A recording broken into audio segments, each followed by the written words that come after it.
All right, there we go. Okay, she's gonna start fucking with me right away. All right, so where are we at? We are at the Luma pools. We just made it to. Yeah. Cause okay, so before, I wasn't able to make it to this. That spikes, I guess. Oh yeah, I see him now.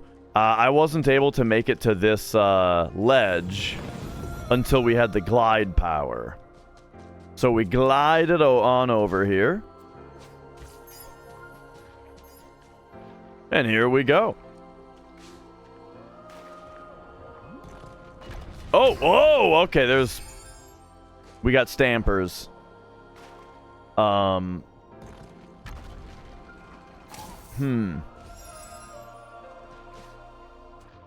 Geek, how's it going?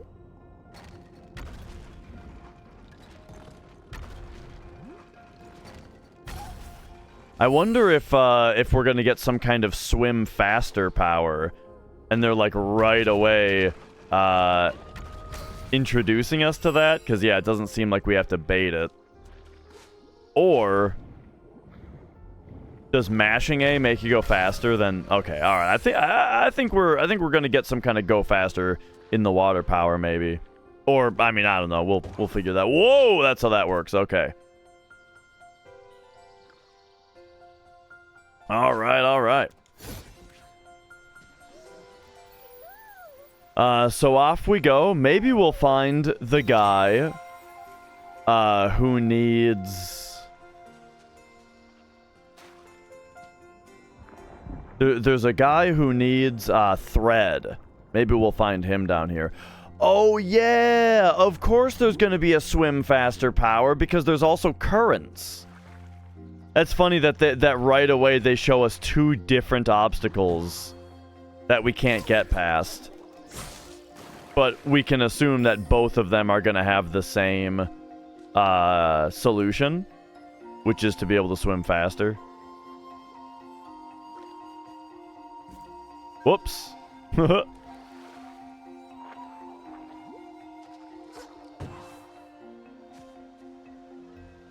all right.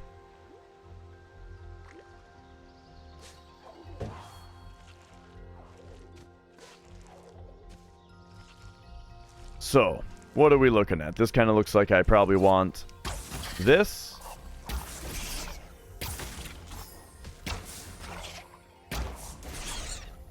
Oh yeah, I think I see what's going on here.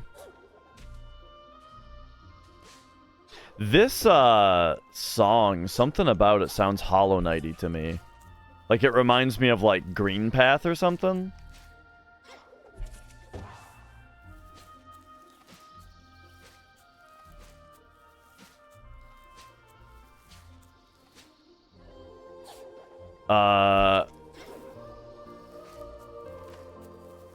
Okay, only for a moment. It had one similar instrument.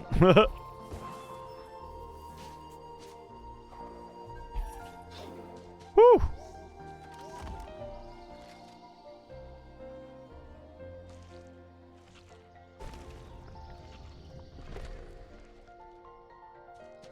Okay.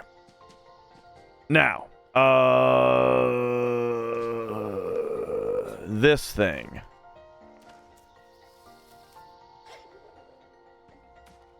We got to get this bubble needs to travel up to be able to get that.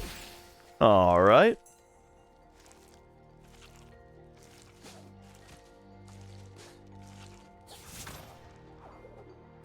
Let's see what we can do up here real quick.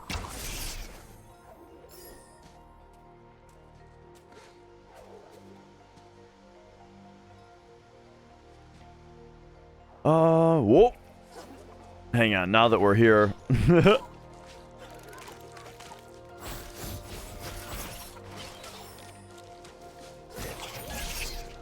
So, we have these now. I'm not sure if these blow those up. Even fully charged? They don't, okay.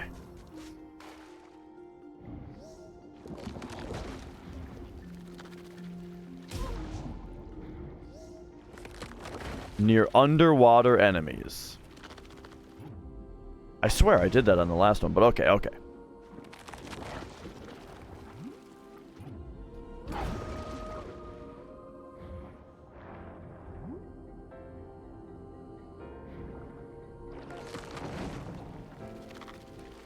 Alright, so we blast that guy.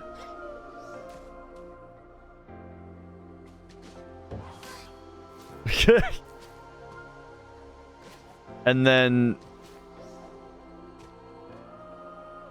I see what they're saying here. So they're teaching us that we can do that. Oh! And then that happens. Okay, okay. I'm getting this. So we gotta push that over there. And then we gotta... And then we gotta race it over here. Okay, that's a neat solution. That's a neat little setup.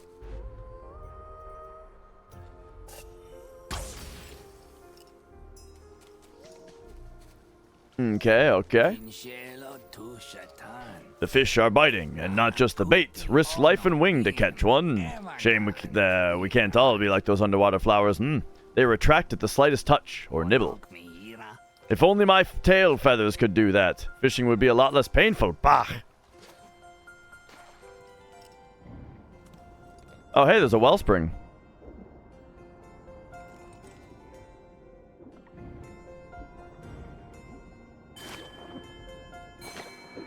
Right.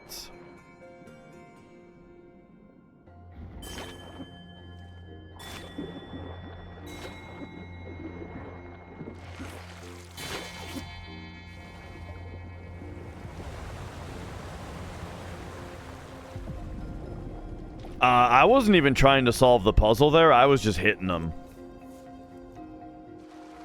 But alright, we made it. And boom, there we go. We got a new spring.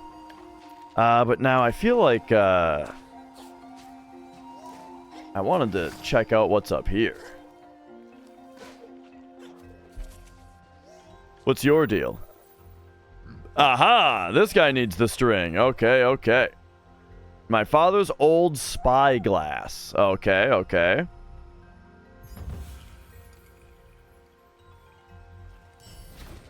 So find someone who needs a spyglass.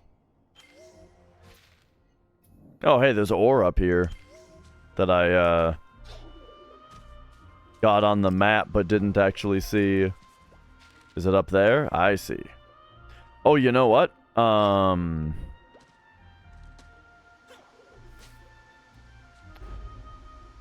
Mia, are you gonna be... Are you okay down there? Okay, we probably have to blow this that way. Ah, okay, okay, this is cool. I think I was too late on that. Let's go kind of early. Ow, Mia!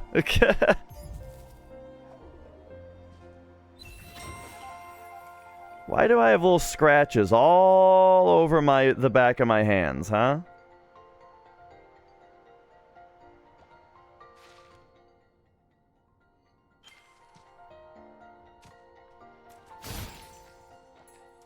Okay, and now we've also got this thing. Cloudborne, how's it going? Oh! Yeah, you know, I was looking forward to getting back to this game today. Because I've certainly had my grievances with it, but, like, you know. It's also quite good. Ooh. Okay, right, now I need to do the thing to get back up there again. I did play Blind Forest first, yeah. Second, Timothy, how's it going?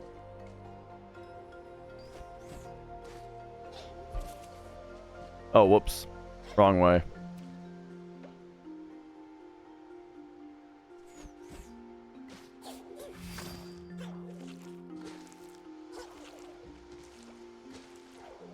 Bloop.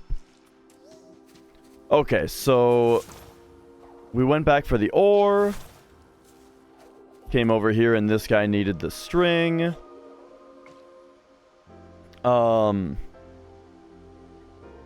Man, I tell you, there's some kind of air freshener down here, and it's so strong that I feel like my throat is getting sore.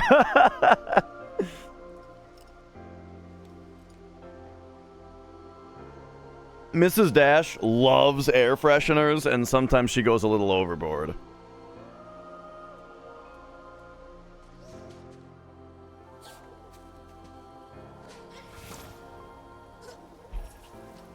Okay.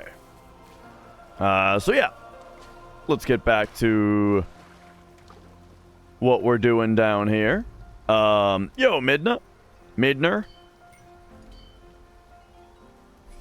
Alright, I'm gonna try this one more time just because... Okay, just making sure, because this time it's not underwater.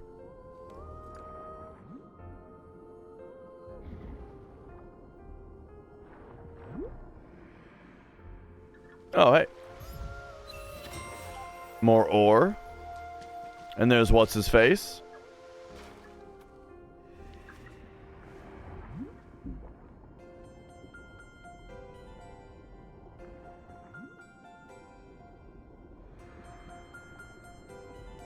I really like areas like this in games, I feel like, just visually.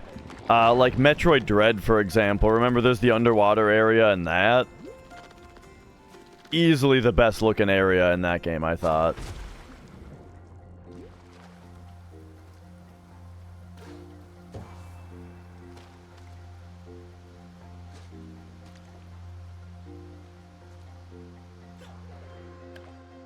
Okay, so do I think I'm gonna check out what's in the other corner down here real quick. I went ahead too quickly. Oh yeah, see, there's a spirit shard over here.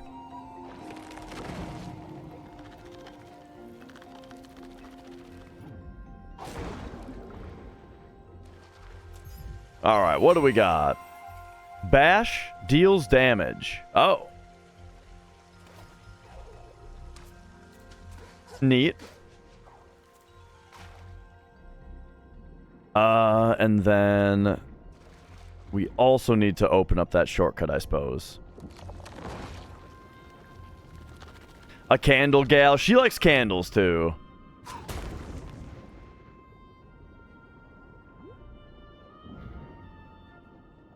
She's got a, recently got a thing where it's like a little lamp. It's like a hot lamp that you put a candle under, and it, like, burns the candle without actually, like, being on fire. Which is kind of neat, but also the fire is one of the cool things about a candle. But, you know, still, it's kind of neat.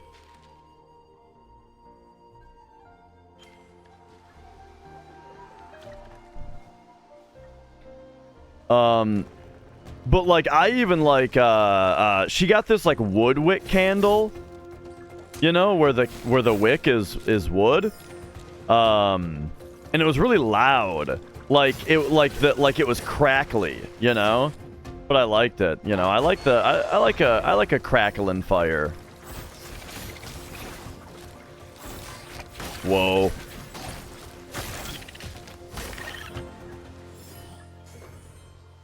Yeah, exactly. It's part of the charm.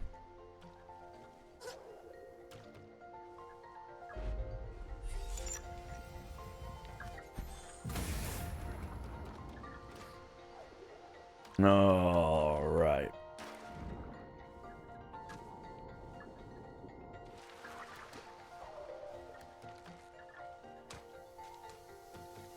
All right, what else we got here?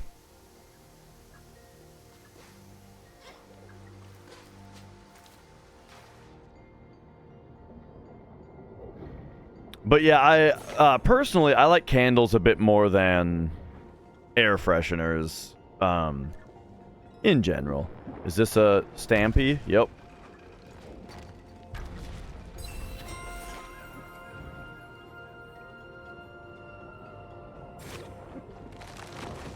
All right, and then here comes this thing.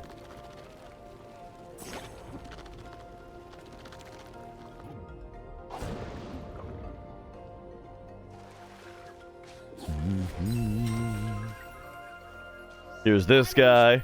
Lupo! Oh, Lupo!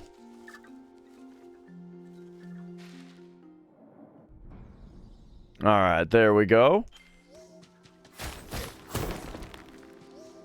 Open that up for later. Hey! This kind of looks like you can drop through it. No? Alright.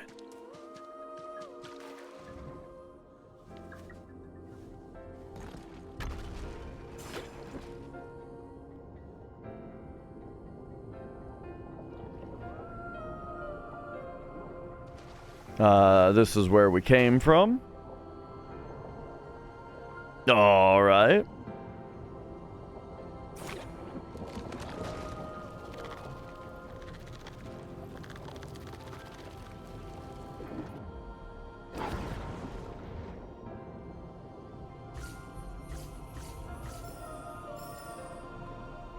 Man, I sure am glad I got that breathe underwater power. And isn't it, I don't even think it's a shard that I have to have equipped. I think I just have it. Oh, hey, Frog Buddy's back.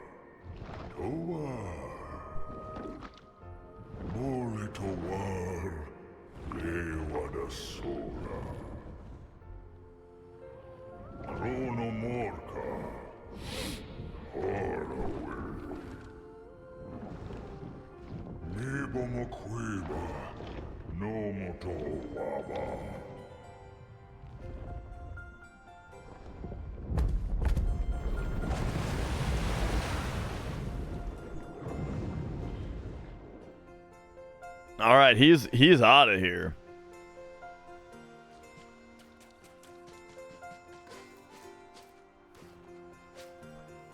I kind of forget the difference between all these. This is the kind you can bash off of, yeah.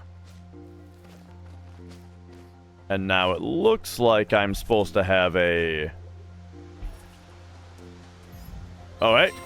Oh, I think that's the last seed.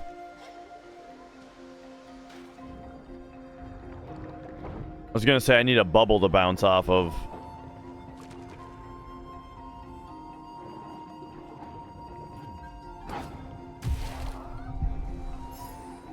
Got him. Seed money. I feel like seed money... I feel like I've heard that phrase before in the context of a video game. Like it's the name of a perk in Fallout or something like that.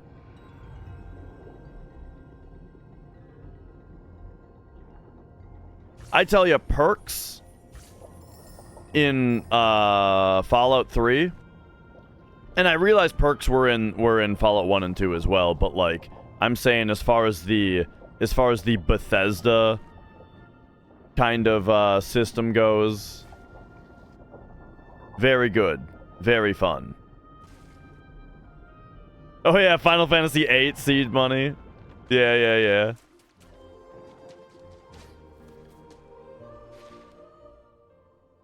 Okay, I'm afraid to go under these stompers, dude.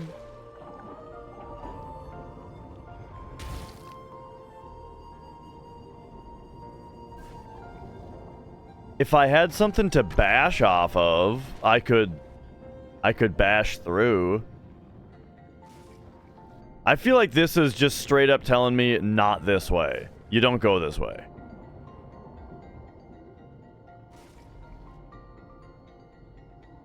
So what we actually need to do is bust this open. Okay, I'm getting it. I get it. We gotta bust this open so it starts releasing bubbles. Yeah, there we go. He's not gonna bite all the bubbles. I'm a dog. I'm biting the fart bubbles in the bath. I don't... He's not gonna bite all of them.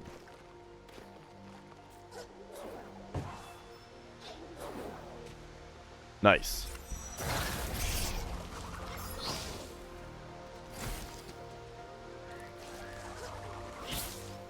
Oh. Well, there he goes.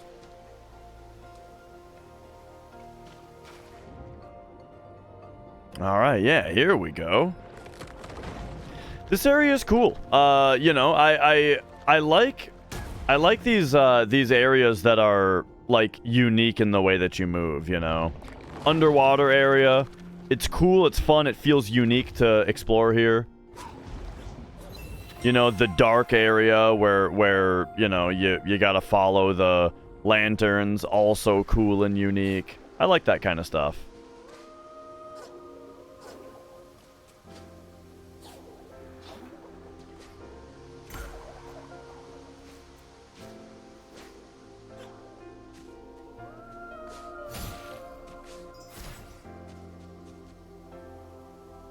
Okay, so we got to get a bubble up here.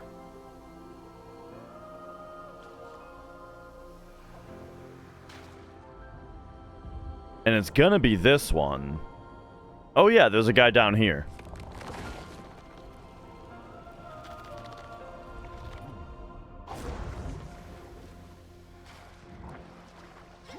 And then I think we also need to blast it that way. Uh-oh. I forgot that there was another part to the platforming there.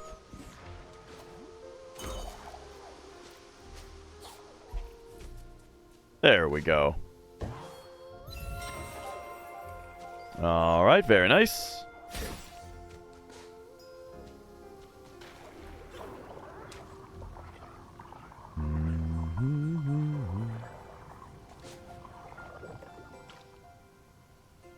Okay, I see what they're doing here as well. So now, yo, Ezekiel, they want me to blow this. And then I think they want me to shoot it again. Oh, but then I can't really get above it.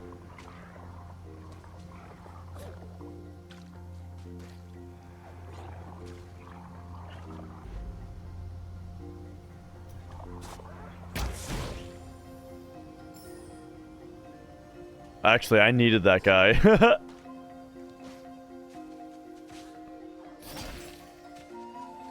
That guy was very suspiciously placed, but I got rid of him anyway. Actually, we can probably just triple jump this. Oh wait, there's a grapple point right here, dummy.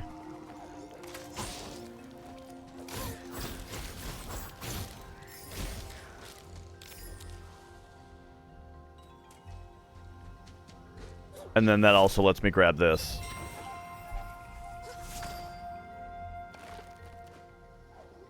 Okay, that turned out to be much simpler than I was thinking.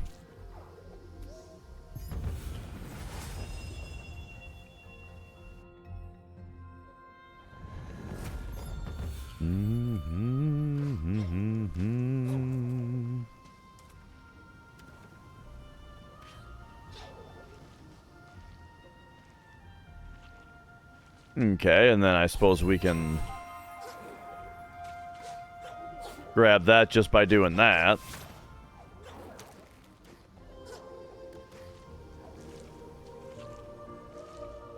So that gets us all 4.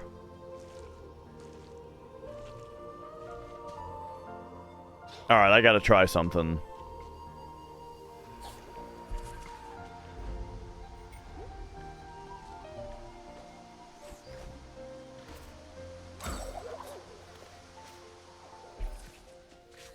Oh no!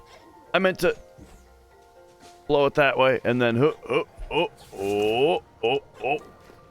No! The fucking little ledge there. I got caught up under the ledge.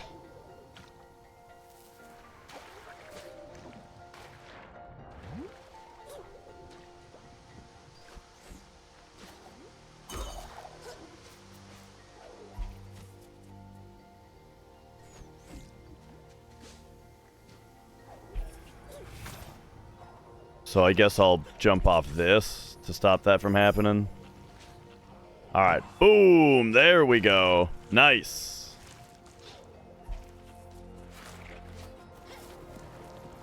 Okay, what's your deal?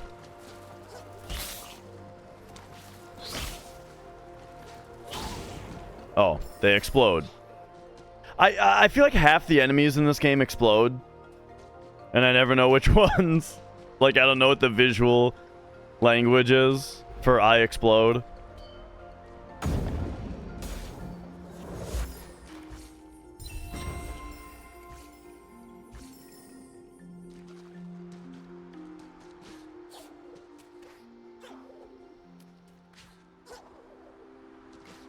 Okay, okay.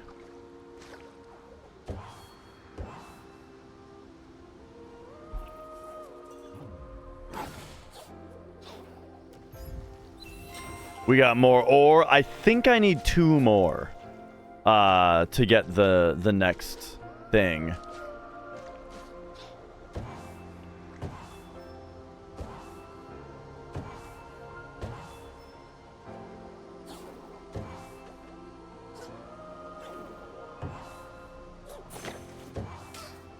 Whoop.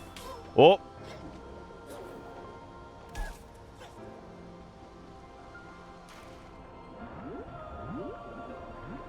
I kind of just gave up on life there.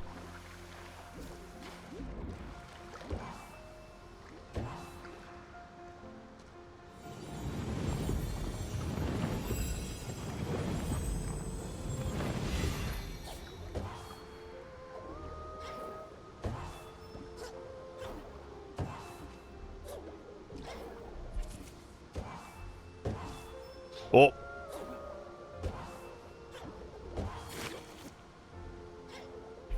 There we go.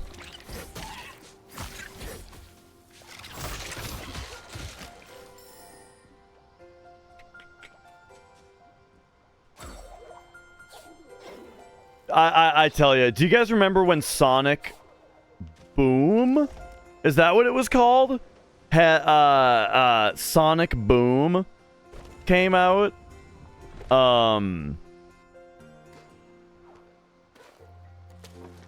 It was like a Sonic game where all the characters were like redesigned. They were all wearing like athletic tape and stuff. It was that one. And I tell you, I think about it every time I see a bounce pad in the game now. Because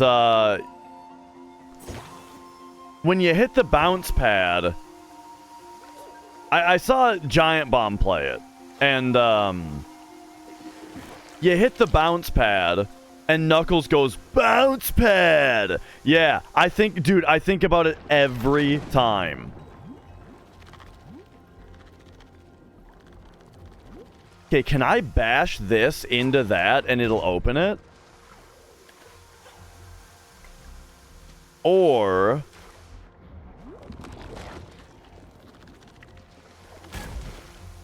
I have to just bash myself up there. What the fuck? Okay. I thought they did like a little like I'm opening up animation before they jumped like that.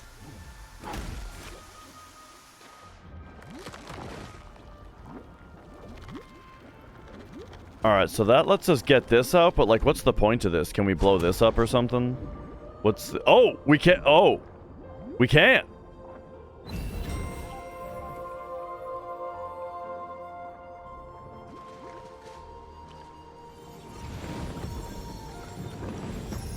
I didn't think that looked blow-upable, but I thought that it did, you know, look like it was, it would just make sense for that to be, like, the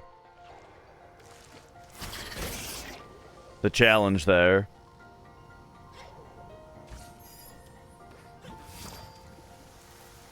So that's that, and then bloop, bloop, bloop, bloop. And DBZ, how's it going?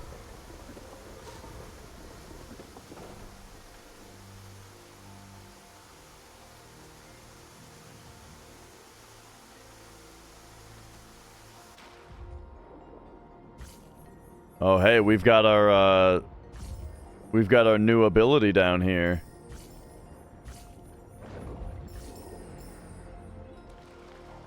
All right, what do we got? What do we got now, huh?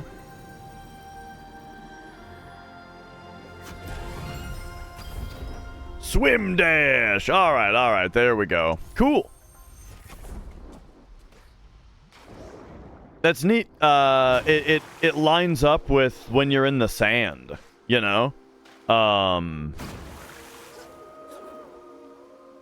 So now we can dash. Oh, and it hurts enemies too. Nice.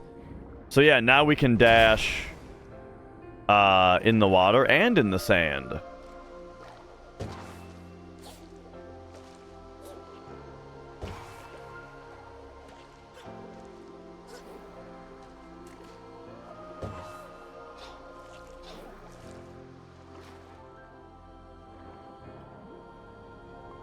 Yakuza Like a Dragon is getting a live adaptation. Like we talking like a Netflix series kind of deal?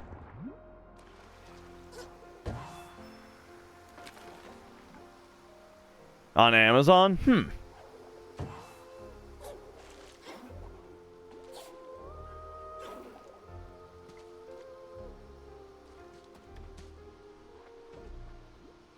Oh, okay, I see. So these things hold bubbles.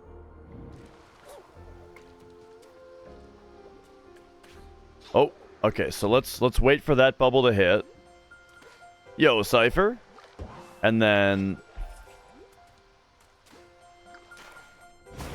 Can I do this? Yeah. Hey, alright. Oh, that guy explodes, I guess.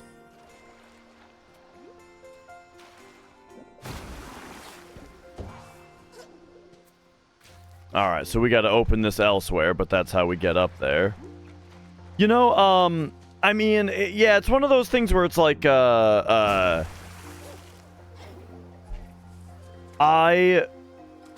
think that could be good. It could be quite good.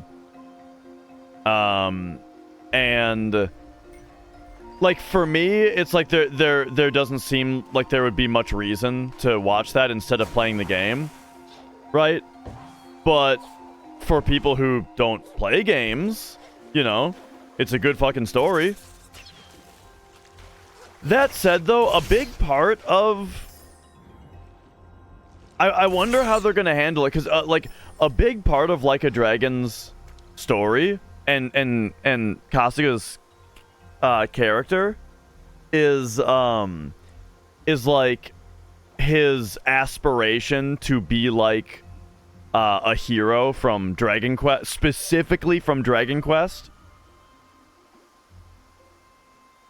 So I wonder how well that will play with an audience of not gamers. You know what I mean?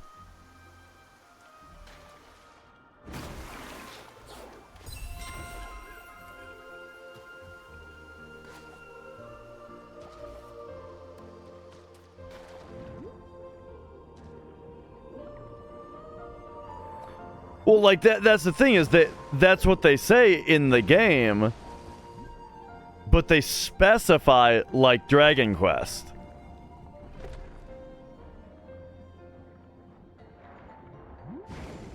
Because, like, he...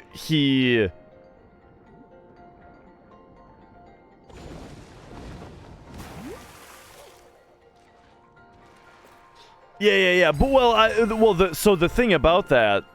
Right, and that's what's kind of surprising about it with Yakuza Like a Dragon, is that, yeah, like, it's a Sega game, it's not an Enix game, and yet, they, like, it was important enough to them for that to be a story element that they did license it, you know? The ability to say that.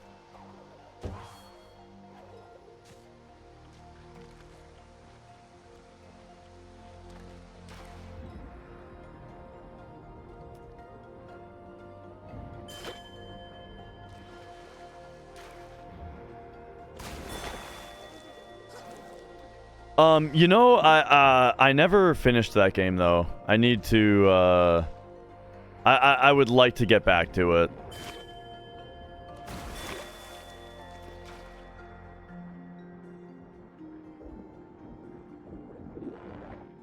Okay, alright, here we go. Boom. Boom.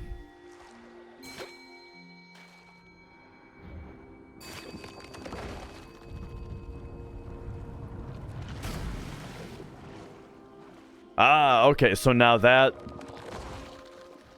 Is that... Uh-oh. Fucking... Bro, I'm just... Okay, and now we can... Oh, wait, this doesn't work. I keep thinking I can do that now. Yeah, so, you know what's funny about Yakuza and me is that, I feel like they are games that are a little bit too long, and there's too much to do in them. Because, like, they're games that while I'm playing them, I'm like, yeah, this is great, what an excellent game. But then I don't finish them. You know, and it's only happened to me twice, but you know, Yakuza 0, I was really enjoying, but then, like, there was just too much of it. You know what it was when you're playing as Kiryu, you have the real estate side quest, right? And I did all the real estate side quest stuff. I maxed it out, you know, to where I even, like, unlocked the new martial arts style that you only get if you do all the real estate stuff. Right, I did all that. You know, the kind of stuff that would be, like, 100%ing a normal game. But then you just... you just switch characters over to Goro, Majima, and then it's like, okay, now you're Goro, and now there's, like, a different side job that has its whole own, like, in-depth side quest series and stuff, and its own, like, time-consuming min-maxy kind of thing, and I was just like, oh yeah? And then that's about when I dropped the game. You know, like, I did a ton of stuff to get, like, a big payoff on, like, this cool new thing that I unlocked from doing all this extra side stuff. And then right away, it's like, well, then you just, like, switch characters and now everything's different.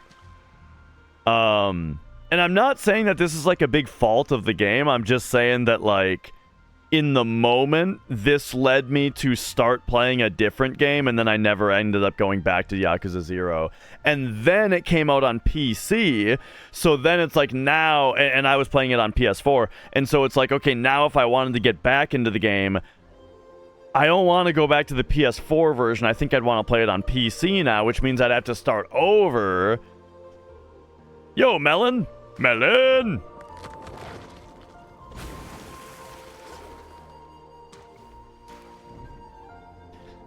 And then with Like a Dragon, so Like a Dragon was going swimmingly, but the thing that made me not finish that one was just that I started streaming full time, and speedrunning FF7, and then I just, like, didn't have time to play it anymore.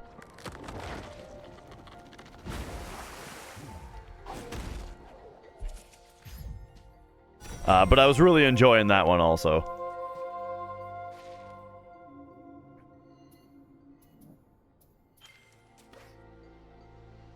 In fact, I was enjoying Like a Dragon more than Yakuza 0. Because it's, you know, the turn-based combat was just really cool and fun. And very Earthboundy in the way that, like, and Dragon Quest-y, actually. And that's the thing, too, is back when I played it, I hadn't played Dragon Quest back when I started Like a Dragon. And so when I saw, like, all like the zany things that the game describes as like what actions characters are taking. Like if a character falls asleep, it'll say like they zonked out and stuff like that. You know, like very very creative and wacky writing.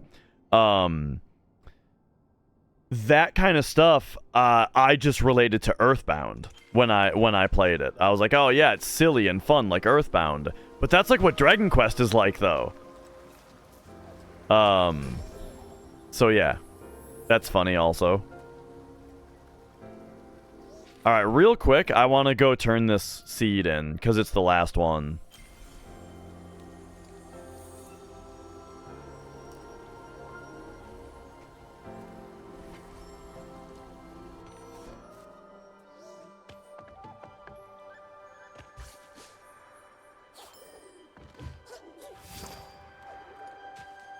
I'm very surprised at the amount of ore that I'm apparently missing still.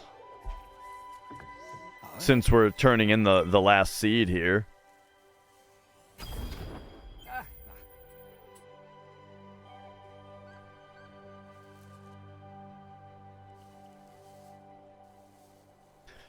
Okay, there was definitely a time where he sprinkled some seeds and I just didn't see what they did.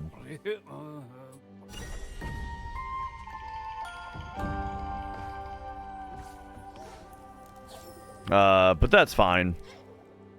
Maybe it was, you know, maybe it was grapple points. Who knows? But hey, now we've got this.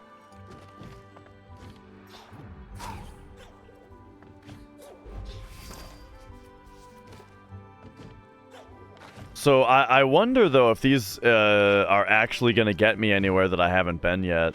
Because I feel like I've seen everything. You know what? We gotta talk to dudes because...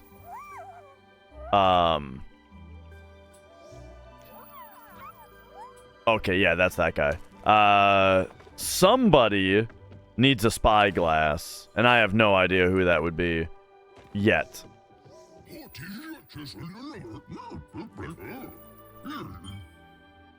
Okay, we've got 6.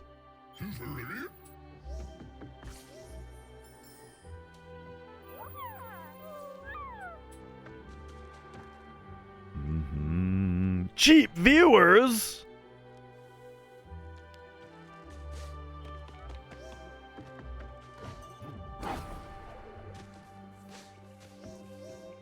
Are there expensive viewers, I wonder?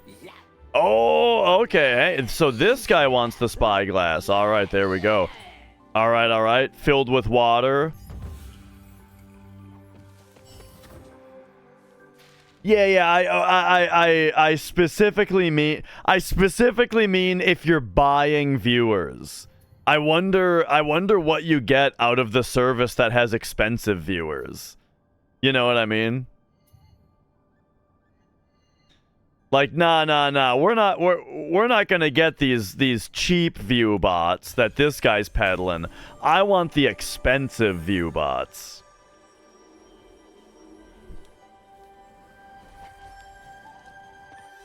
I want the primo shit.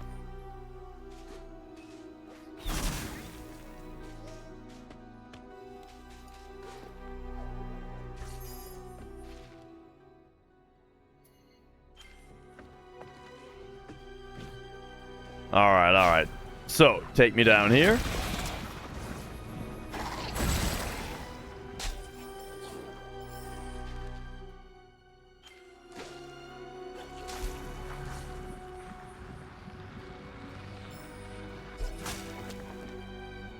And further left. Oh, right.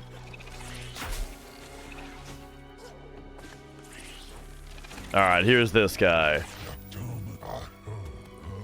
The canteen. Alright, stone tablet. Engraved with fine lines and exotic symbols. The mapstone fragment.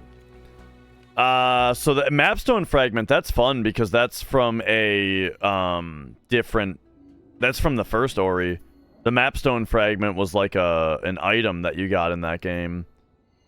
in the first one in order to get the maps instead of buying the maps from the map guy.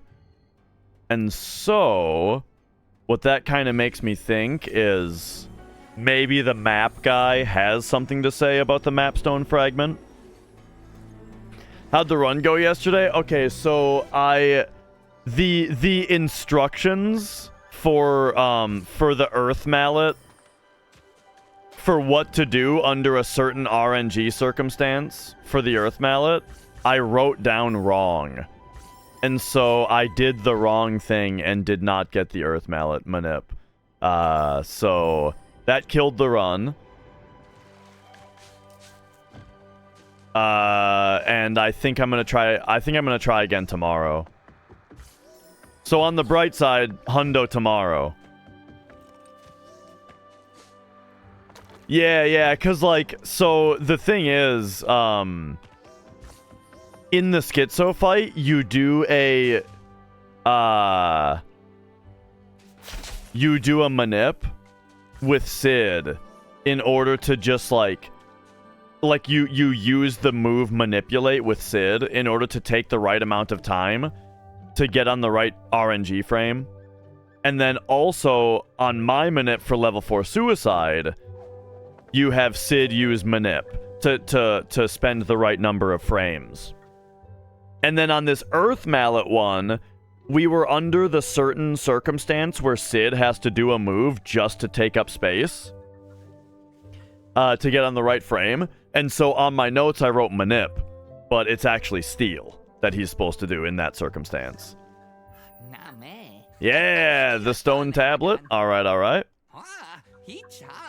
Might bear venturing into the ancient ruins to see if those rumors are true. Ancient ruins? Ah. But now to get into the ancient ruins...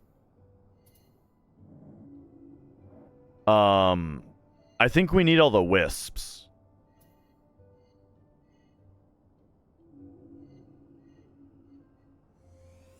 But let's find out real quick. And yeah, right. Like, I mean, it's no different from doing a regular run that dies to big shoes, you know? And I made a lot of mistakes in the run anyway, so, like, tomorrow's attempt will be a lot better.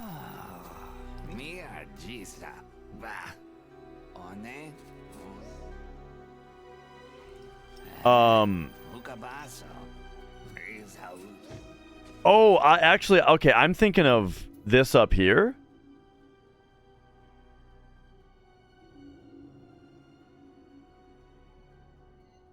Like this right here might be the entrance to the ruins.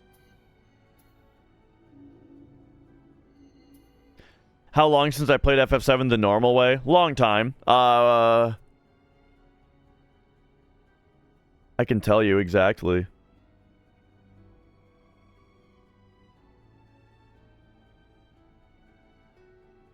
My last casual playthrough of FF7 was in October 2021.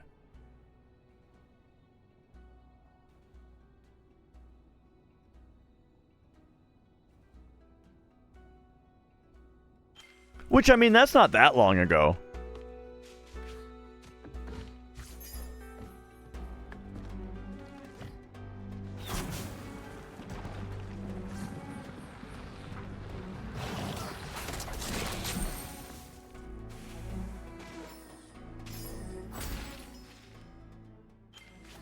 Okay. Hey, look at this. Oh. Maybe I already knew about that.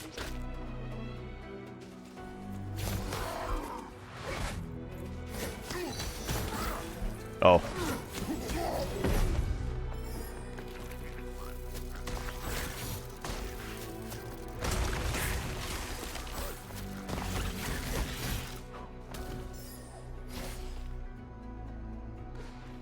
Oh, something, this thing's got a health bar up? That's something damaged that thing's health bar. There must be a way to get up there early.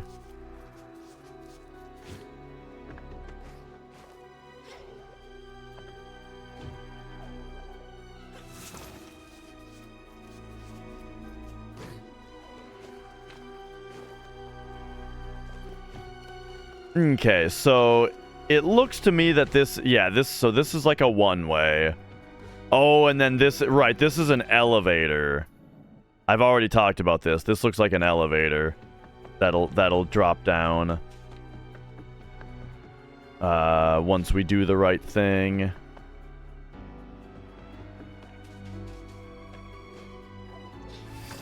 So I imagine we get in here after we have the wisps. And so the whole trade quest is going to pay off once we get in there. Okay. That is just fine.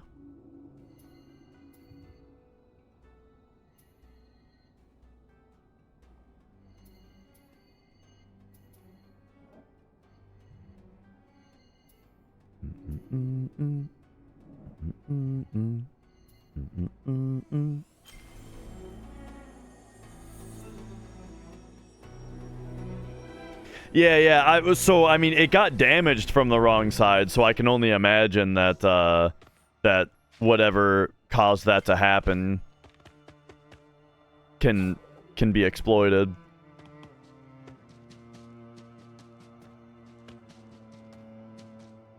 Those kinds of exploits are funny, like in games where like there's a locked door and there's a speed strat to get like an enemy to open it from the other side by aggroing them. Stuff like that.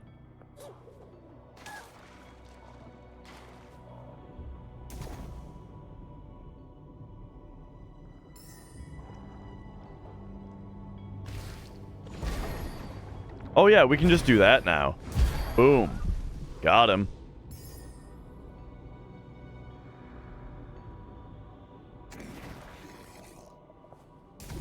Okay, let him blow himself up. And then, yeah, now we can go pew! Nice.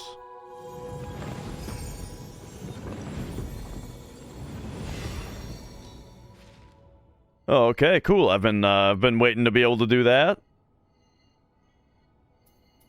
And maybe we just get back to the pools now, though, and finish what we started over here. And I'll try to do the spirit trial as well.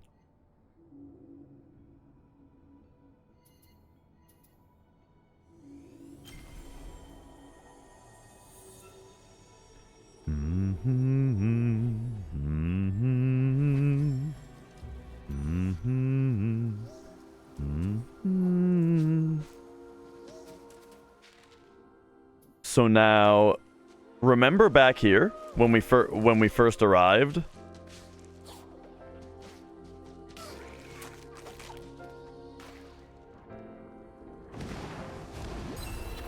And there was that.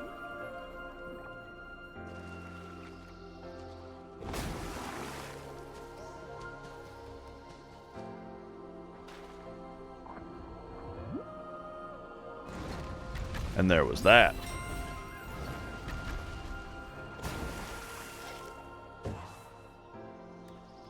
Oh, hey.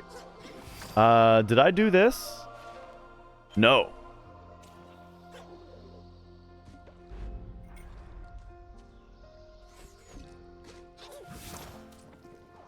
Oh. Okay, I might not be thinking about this right.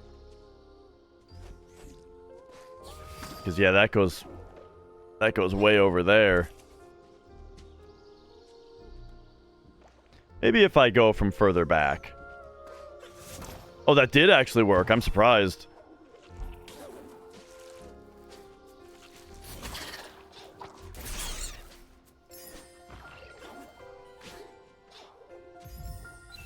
Alright, we got another ore. How many is that? It's only telling me my...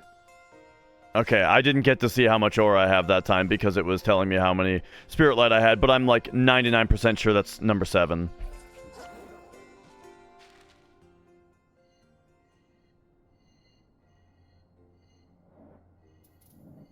Alright, and then we've also got...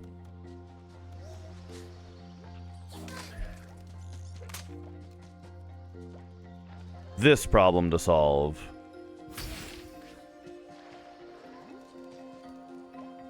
I mean, it looks like we just break this. Yeah.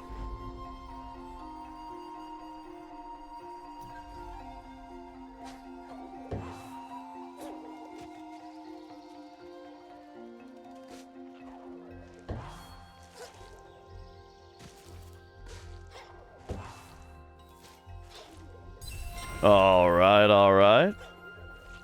Whoa!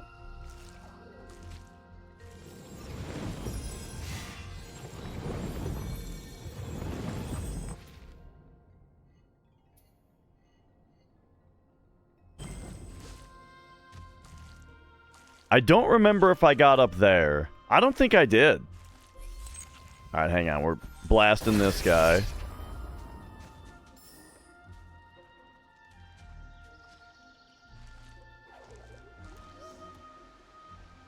And then what kind of business are we doing here? Are we doing like a shoot it that way, blast over here? Oh no, this.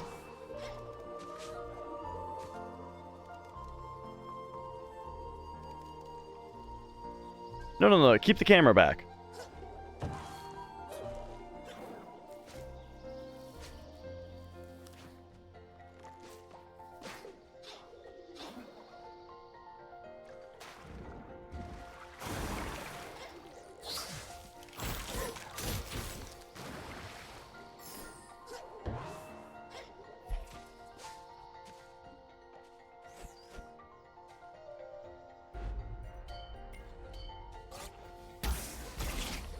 Okay, we'll take out that dude.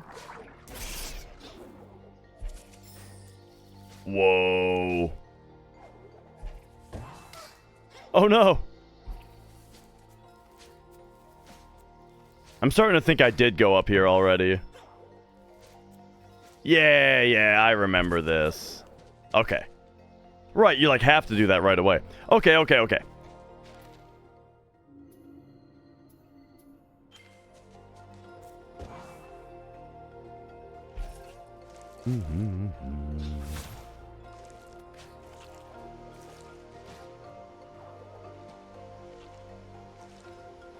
Yo, Seth.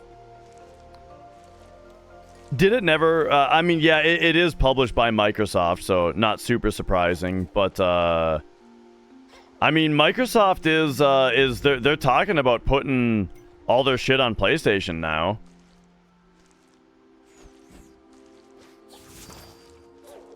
There's a major shift in Microsoft's business plans.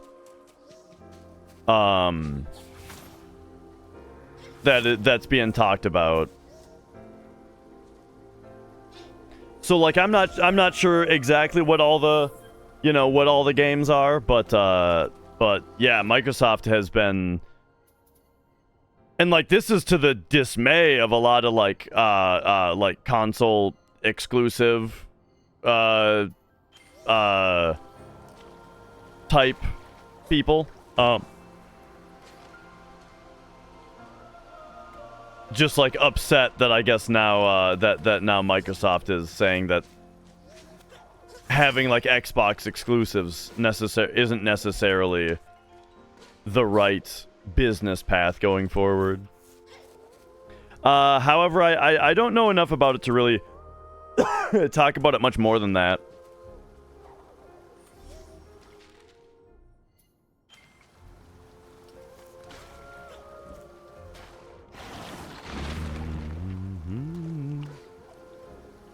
Oh my gosh.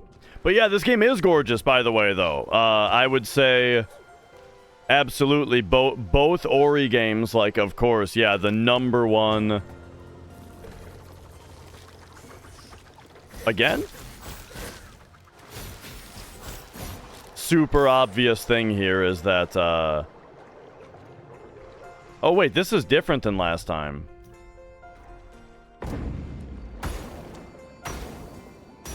Can also do this.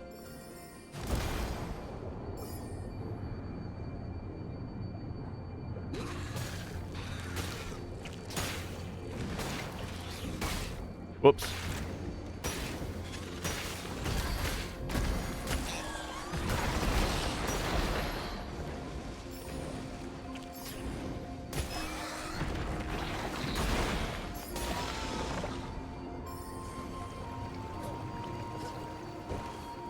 Oh no!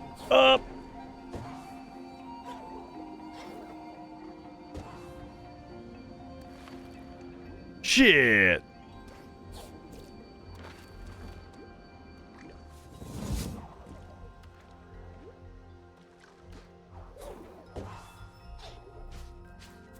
Okay. Very nice.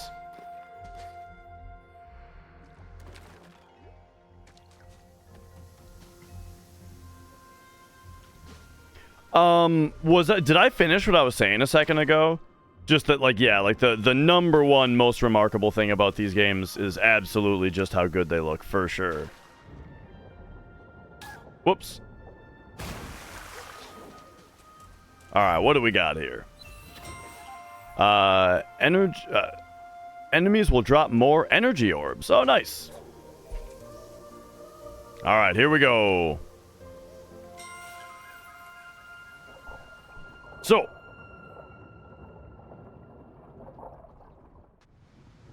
we go down here. We go up through here. Alright, let's check this out.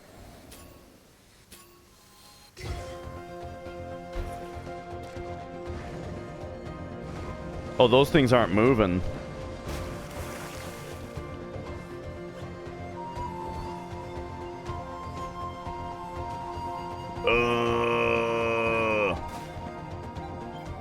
Retry me. But yeah, have you guys heard about this this Xbox thing, by the way? I can't remember if there's already been like specific movement on it.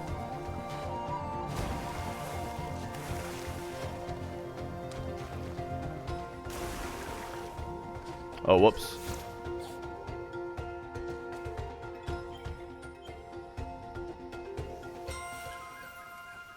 Yeah, we gotta do some animal well jumps here. Okay, I gotta stop trying to dash into the water like you can do with sand.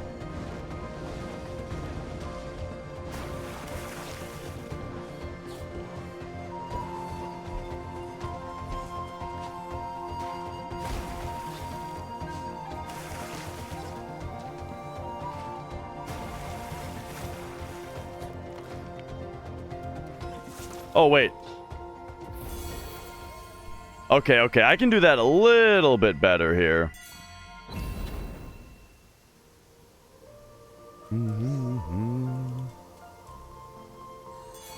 Right, yeah, I mean, they lost the war last generation. I mean, as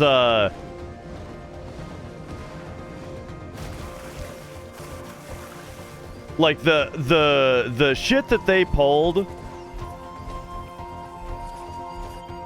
The shit that they pulled with the announcement of the Xbox One was the beginning of the end for them.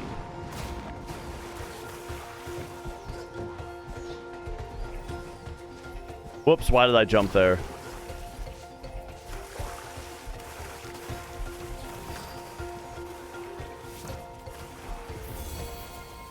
Was there a game where I was super excited for its release and then it was terrible? Oh, yeah.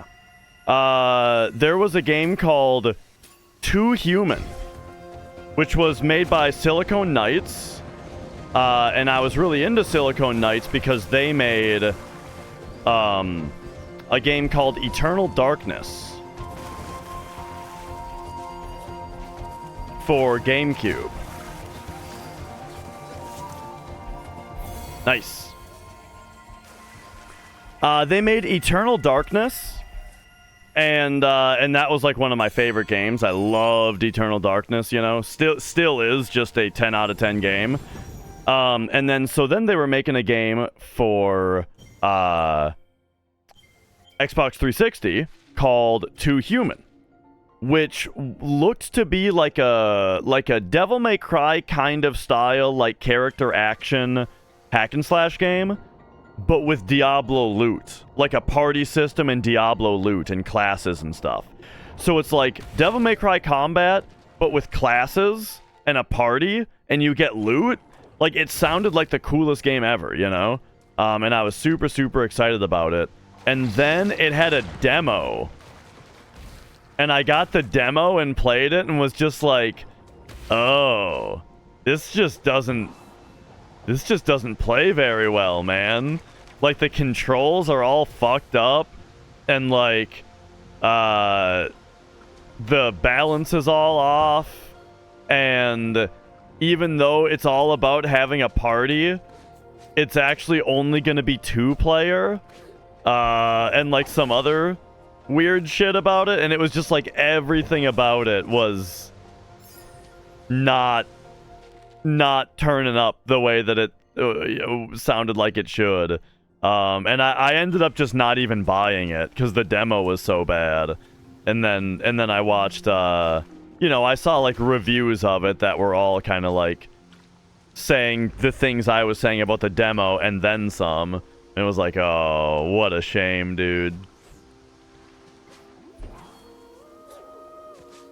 So yeah, that was one. Another big one was Fable 2. I was pretty excited about Fable 2. Because, like, Fable 1 was aight, you know? I liked it. But then Fable 2, like, looked like it might be a lot better. And it had more potential, you know? And it was very hyped up before it came out. And then reviews of that game were really good. But I just hated it, man. I hated everything about that game.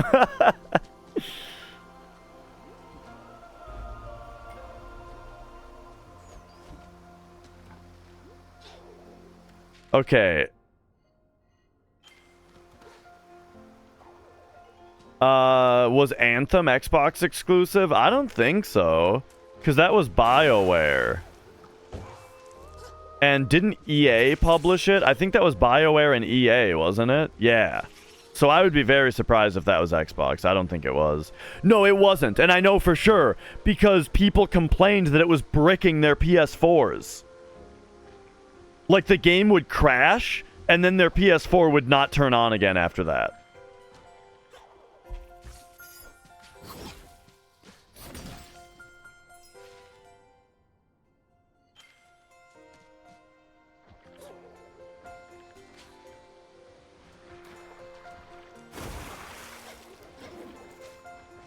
Yeah, man, that was something else, that game.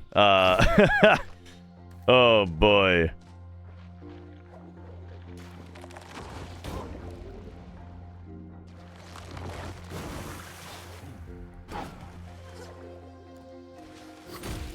And I tell you, like, look,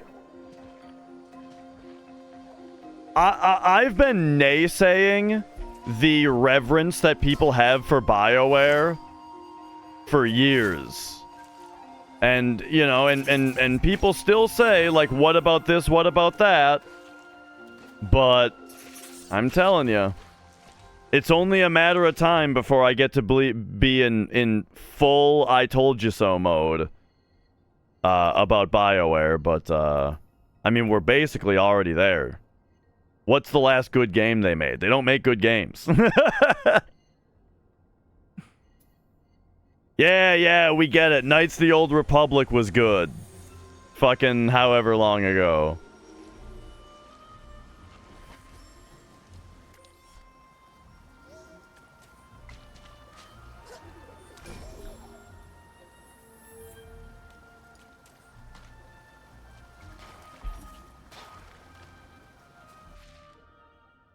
Okay. All right. Let's get back to the main quest here now. I've done enough Metroidvania fucking around with my new powers.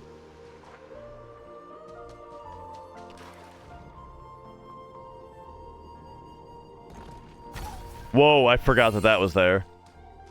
I like this new I like this area.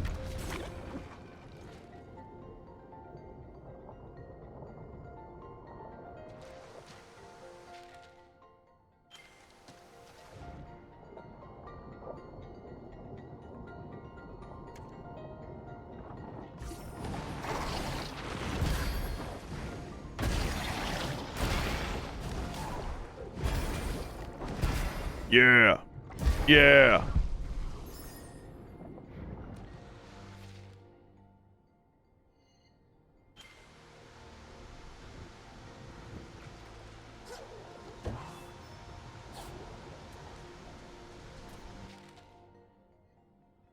Oh yeah, I forget that Baldur's Gate was BioWare also. Baldur's Gate I can definitely appreciate. I can appreciate it. It's not my kind of game, but like I you know, I get it.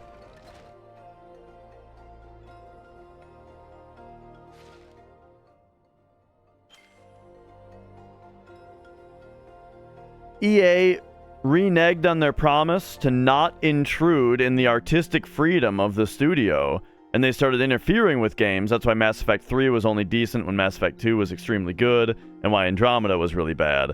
I mean, I definitely think EA is part of the problem. That's no question.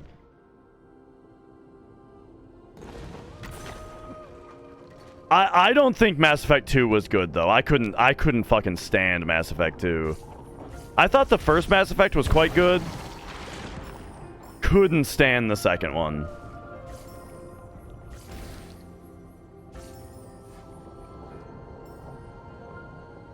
Whoa. Whoa! Okay, yeah, nice.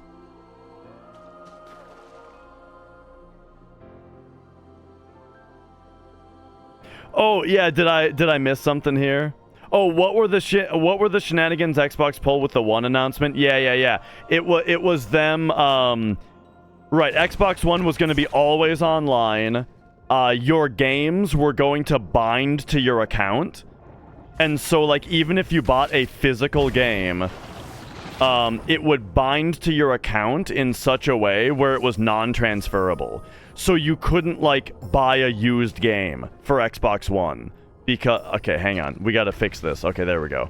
You couldn't buy a used game for Xbox One because it would be bound to the previous owner's account. Also, yeah, Connect was gonna be a requirement and all this kind of stuff. Yeah, it was a shit show. And of course they got a massive amount of pushback at first. And at first they were just very adamant about this is the future, this is the way it's going to be. With such famous quotes as oh, if you don't have a reliable internet connection, well, then we already have a system for you. It's called Xbox 360, which is like word for word what they said. And then eventually, yeah, they pulled back on everything, but at that point, PS4 had already won the console war before the systems were even out. And then that lost trust has extended all the way into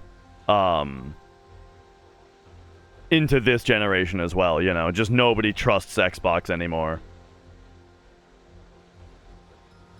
But what people do like is Game Pass.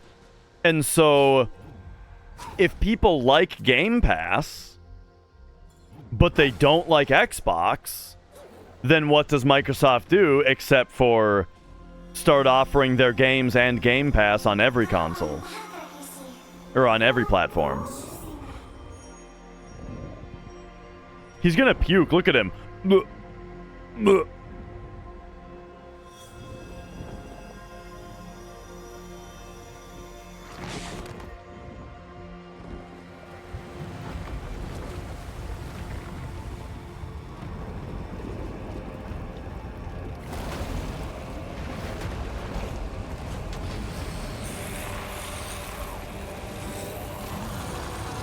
Okay, here's this guy.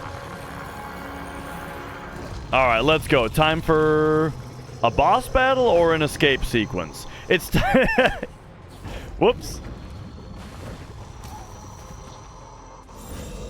It's time to play boss battle or escape sequence. Whoops.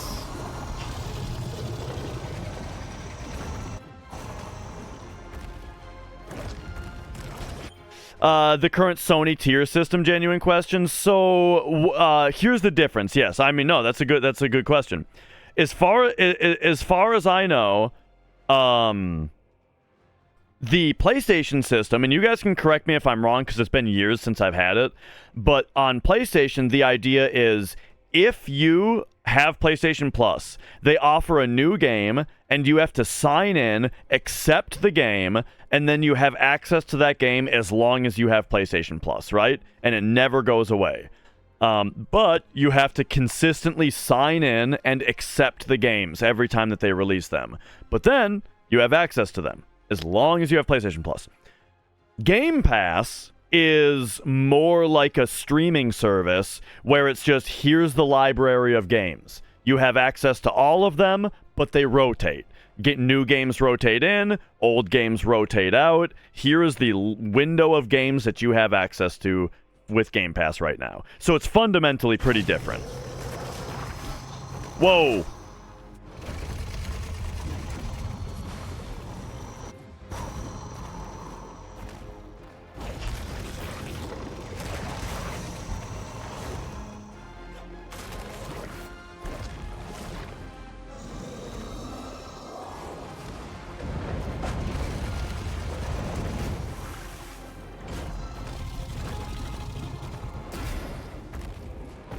Whoop! Whoop! Oh, I guess I was just too slow there. I mean, I definitely made a mistake, but like... it looked like I was gonna make it.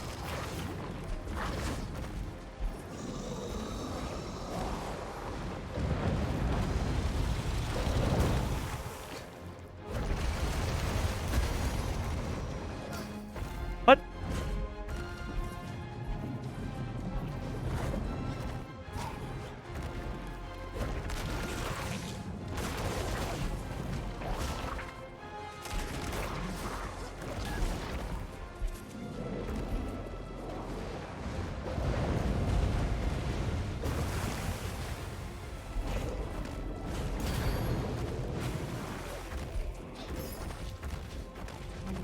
Ah, there we go.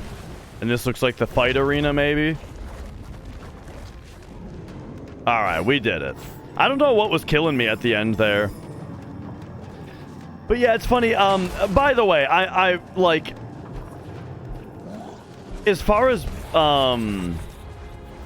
being bitchy about spots like that in the games, I mean, it's consistent with, like... I'm with like big budget games too. When you play like, you know, a new Uncharted or something, just when you're kind of running through an area with like a bunch of stuff happening around you. I don't know. I get it's like it tends to not excite me very much. It's just like I want a platforming puzzle sequence where I can, like, see what I'm doing and where I'm going. Not one where, like, it keeps changing in front of me every moment so that it can be exciting, you know? But at the same time, it's like, I don't know. You can make... you can still be excited by something like that. FF7 done? My run yesterday died from a very dumb mistake that I made. And so I'll be trying. I'll be doing another run tomorrow. Man, I'm not really sure what they want me to do when he gets close like that.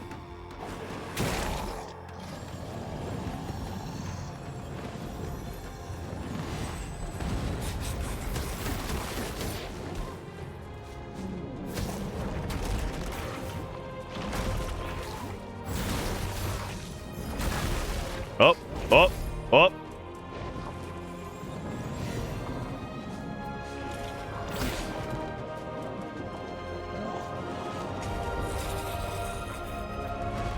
Oh no!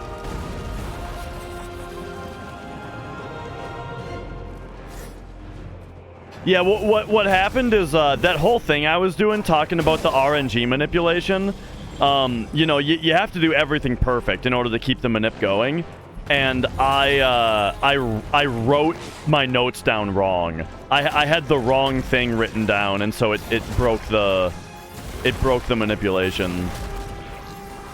So like I played well on the part, but I did the wrong thing because my notes were wrong.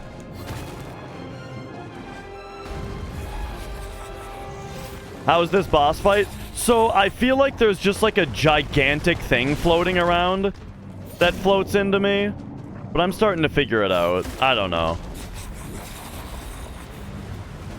Oh, here we go though. It's changing now.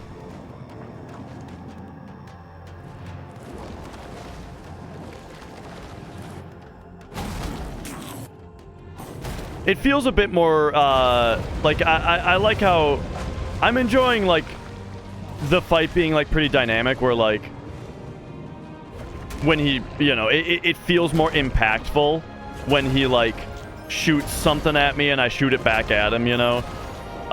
It feels like it does more in this fight than it did in the last fight, so that's fun.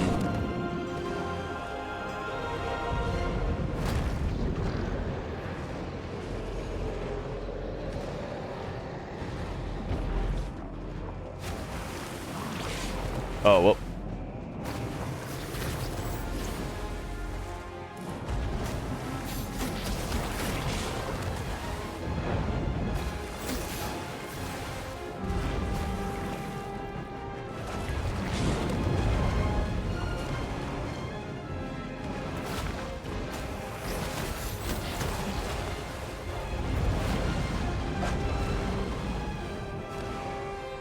I'm kind of quiet though, because I'm trying to figure out. Oh, that shoots me into spikes. Oh, I'm dead. Okay, I tried to bash into that guy so I could I tried to bash into that guy because they drop health orbs, but I bashed too far away from him and just got hit by him instead.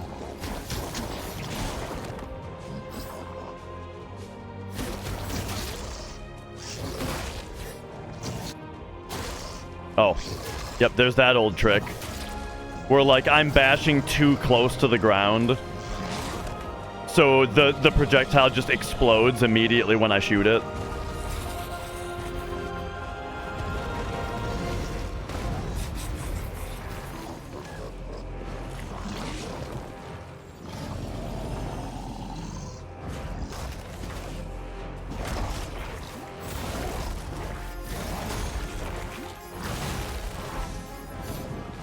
Oh. Okay, okay. Back to health.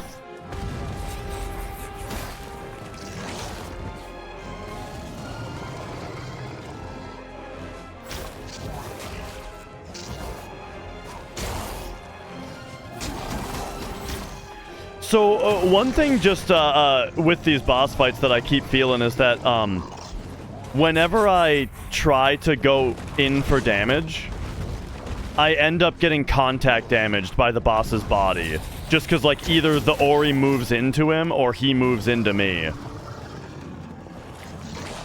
Which is like, I get that you can figure that out and make it not happen. But, like... Whoop.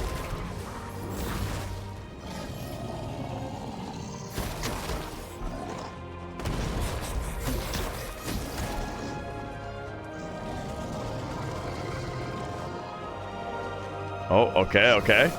Oh. I like this fight so far, though. I can probably hit these into him. Or can I bash on these? No? Oh, never mind.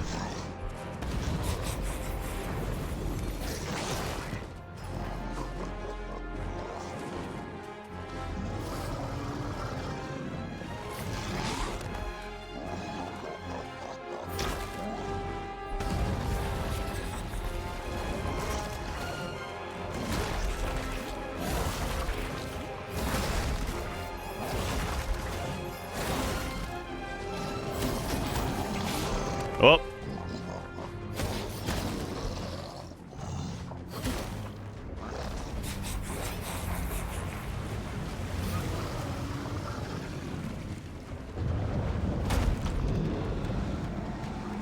Okay, okay.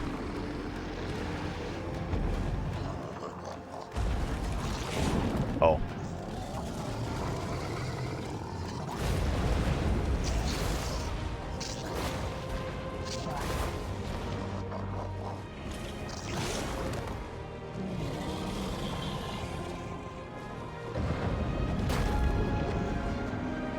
Whoop.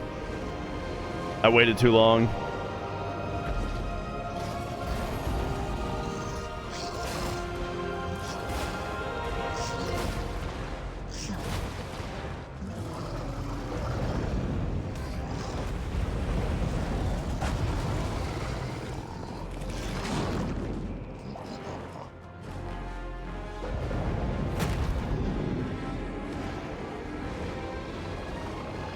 I feel like this move, there's something more I could be doing, but it's not to bash up into the tentacle. Oh, there's spikes down there.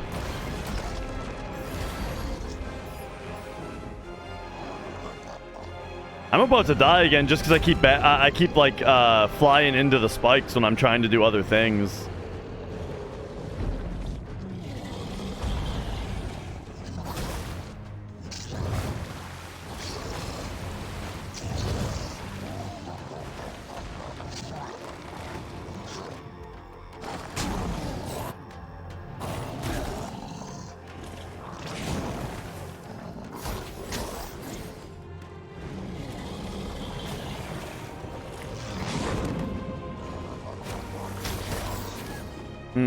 Okay.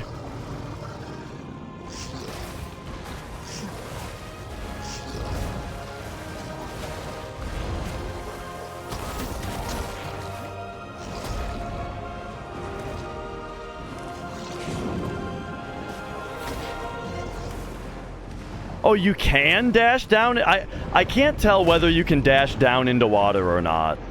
Because I was trying it before and it wasn't working, but right there it looked like it did work. Yeah, it does work. Which I figured it would, because, like, that's how sand works. Oh, shit, that was across the... There was something to hit me across the top of the water there.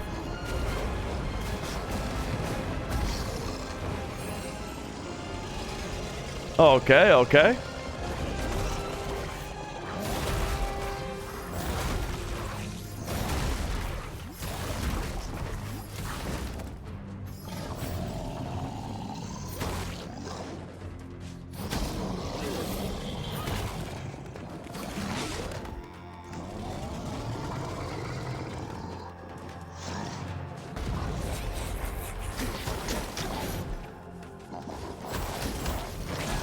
Whoop.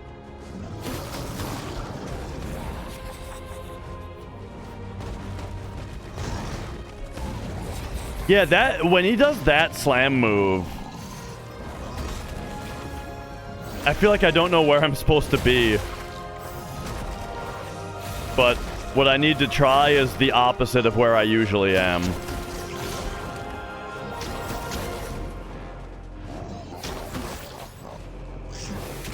Whoop.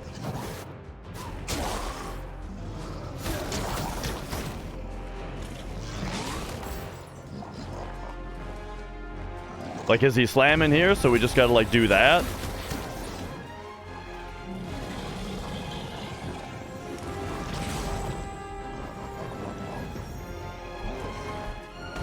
Okay, so I think he's going to... Does that go all the way? It does. I think he's gonna water soon, so make sure I'm at full health.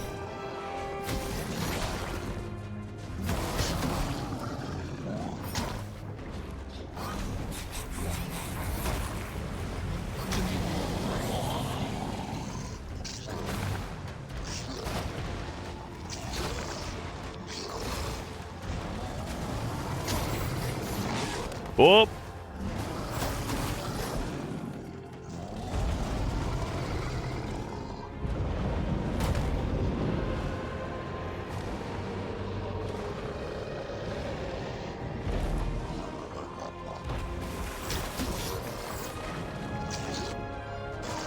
Wait a second. I got him to this phase before the spikes came out. That's gonna make this way easier. Because now I don't accidentally dash and bash into spikes all the time.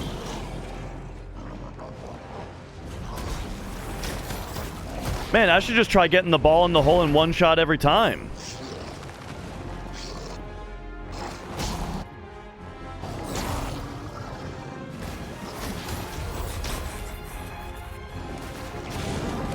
Whoop.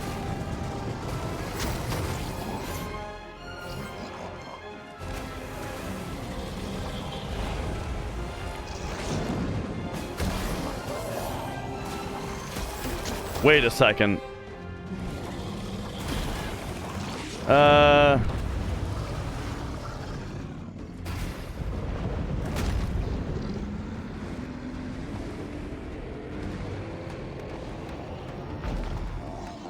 Just in case. For sure we can't throw these underwater, right? Yeah.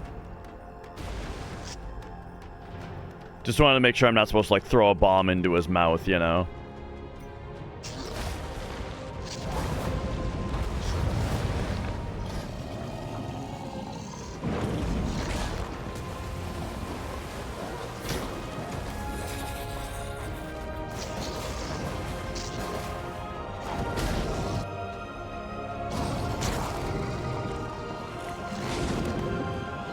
Okay, I'd like for him to do the grabby hands.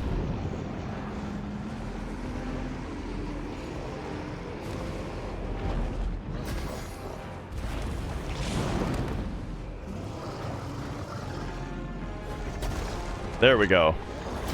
Oh my god, it hit. I'm getting hit by it?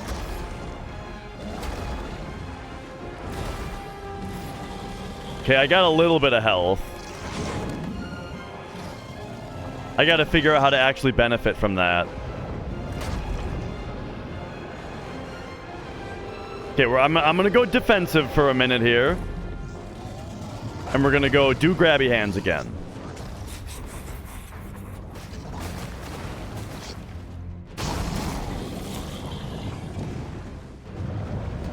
I'm not jumping up at him to hit him for a minute because it'll just get me killed. So we'll stay down here. Ah! Okay, there we go. Almost all my health back.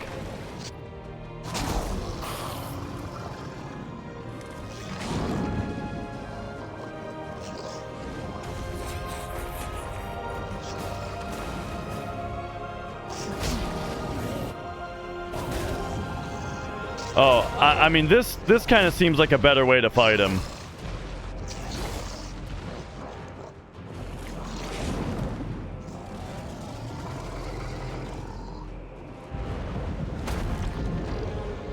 It's a little slow, but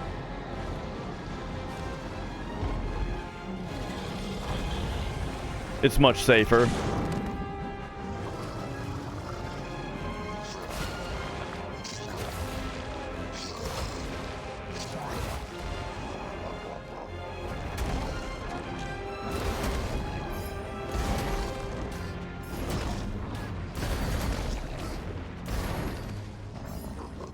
Okay, okay. We're back at full health.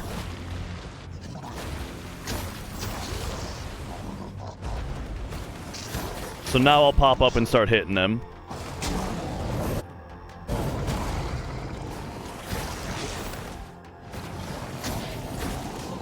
Hey.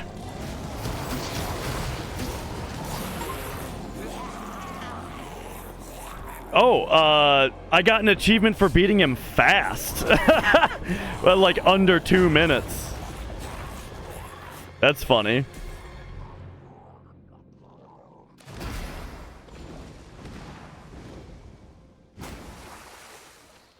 All right, nice. We got him. I'm doing it, Daddy. All right, all right, all right. Did we beat the devil out of him?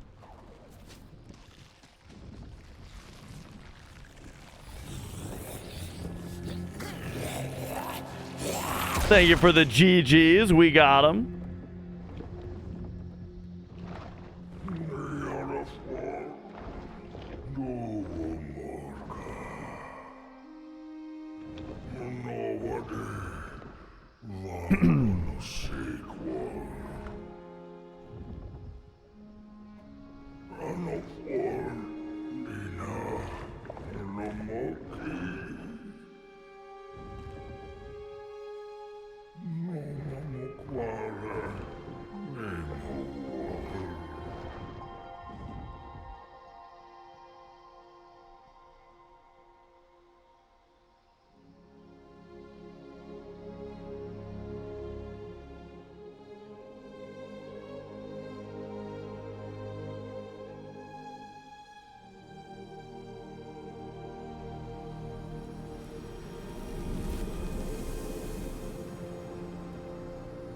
They do a very, very good job with character expressions in this game, I think.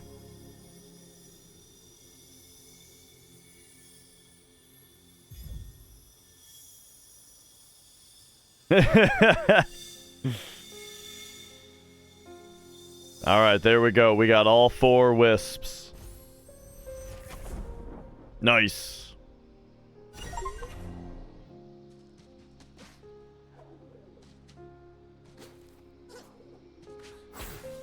Alright, alright.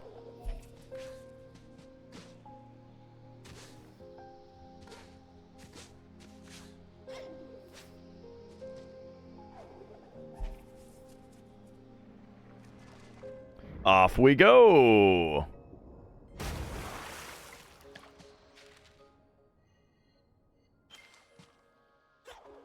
Whoop. Yeah, it's funny. Like right away, I was trying to dash into water, but I must have been trying just too far away.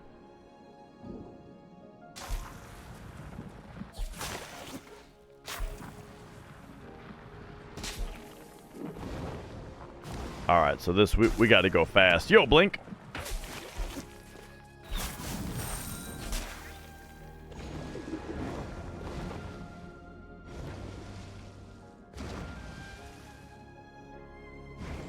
How we doing?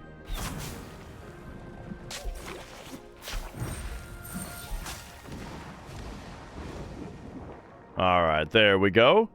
Hey, is that ore number 8? It sure is.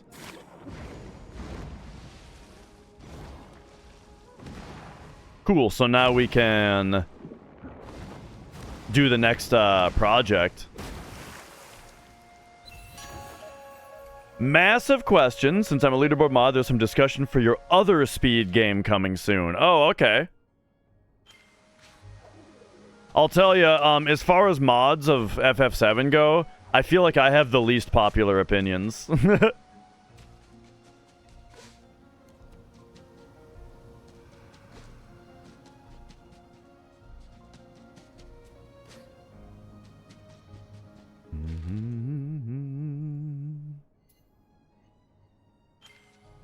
But yeah, you got a question or something? Hit me with it.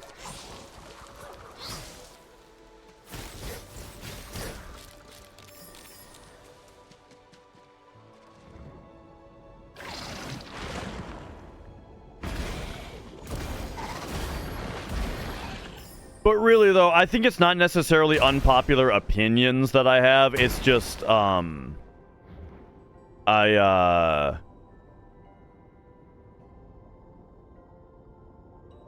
just very open to, like, change, if people want it.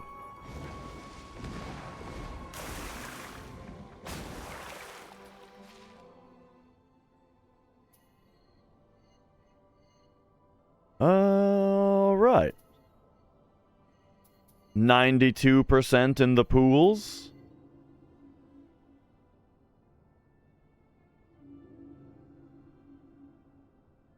Oh, yeah, this guy. We got to deliver the bad news to this guy.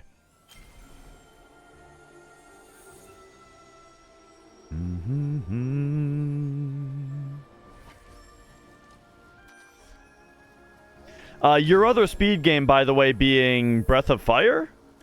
Is that right?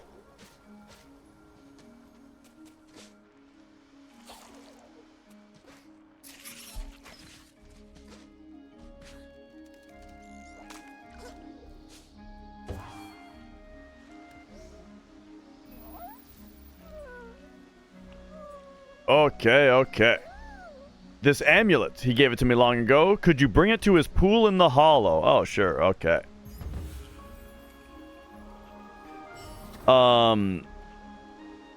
A timing for future runs. In Breath of Fire 1, there's 5 minutes of opening before the game starts. The argument is whether we should start timing at a specific point so you don't have to sit through 5 minutes of cutscene every time to start a run. So that, yeah, that's a big thing that that many games have. Like, you know, I think the biggest, most notorious example of that being an accepted way to do things, it would be Super Metroid. Super Metroid, they don't hit new game and watch the opening cutscene. They start from a file that's after the opening cutscene. Now, the thing about Super Metroid, though, that makes it really, really good is the fact that Super Metroid, when you make a new file and you watch the opening cutscene, for the only time in the entire game, it autosaves, right? Or, like, it autosaves the fact that you've already seen the opening cutscene. And so Super Metroid, you make a new file, you watch the opening cutscene, and then if you quit and you load that file, it just loads you up after the opening cutscene at 0 IGT. And then for every run that they do after that, they just copy their file and then play with it, which is perfect. So, like, for Super Metroid, it works really, really well because the game happens to be built in a way that encourages it.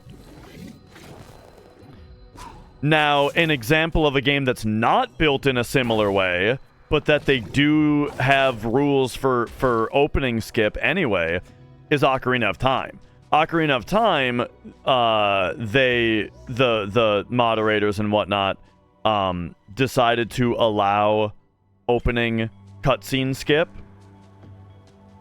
And it's like you watch the opening cutscene and then you save at the save point that's in the opening house, and then you're allowed to start runs from there. And that decision was very controversial. In fact, I might be talking out of my ass here. I might not remember exactly right, and my only information that I have on this matter is from a dissenter. But what I heard is that they did a vote, and the vote did not pass. The majority vote was to not allow the cutscene skip, but then they were just like, we're doing it anyway. That's what I heard. I think that's what I heard. So yeah, I don't, that's probably not the way to do it. All right, there we go. We placed the amulet.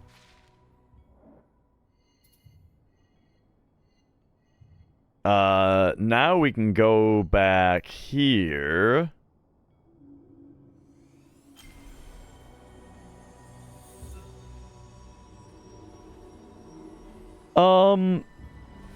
But yeah, like, as far as I'm concerned, I think that, like, this is how I am about everything, right? Which is that it's however people want to play the game. Because in order for the leaderboard to be competitive, the leaderboard has to be popular. And so you want the game to be runnable. You want your category to show what people want to play, you know? And so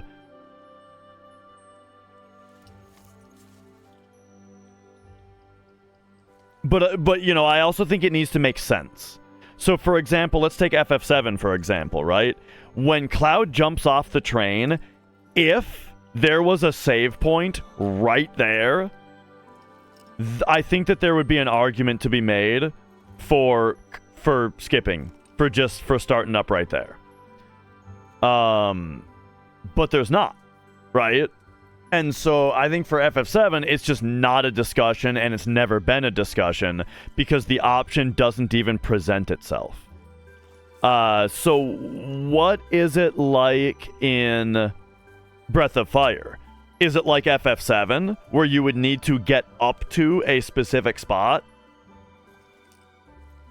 and to be able to save? Yeah? So, like, I mean, 5 minutes is a long opening cutscene, and that does sound annoying, but, like, it does feel so weird to start the timer into the game after gameplay has occurred. You know what I mean?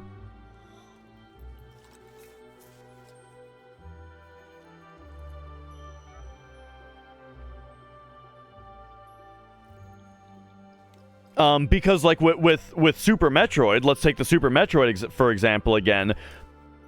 No gameplay has occurred. You hit new game and then you press nothing until gameplay starts, and it auto saves, and so the file that you would load starts you at the gameplay, right?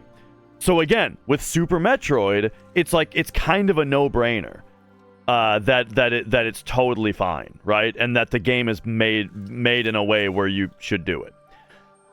So like the only way to get it to work in games that don't do that would be to have like a modded game or modded file that creates a similar situation to that. But I feel like that would get the most backlash out of anything, you know? Like, let's say that you used the save anywhere cheat to make a save file of FF7 that is right when Cloud jumps off of the train, right? And then that's what we do. We load that file. But somebody had to cheat to make that file in the first place. But now that's the speedrun file, right? That would I feel like that would be the most hated idea, right? Yo, Lo-Fi. Oh, we just got the 4th Wisp. But we're talking speedrun ruling ideas. How long is the speedrun also? Like what's the world record run? I'm curious. 5 hours? Oh, we're talking about Breath of Fire 1. Do you have to press anything during the opening cutscene? Like, do you have to mash or anything like that?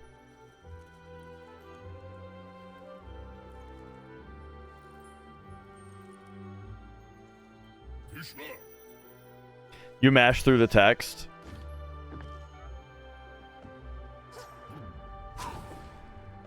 That gets right back into the argument then about Turbo and whether or not mashing is gameplay.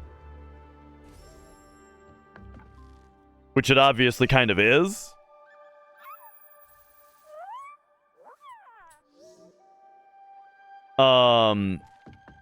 Oh, yeah, we got a whole Cabbage Patch going down here. In fact, I think I'm covering up some of it.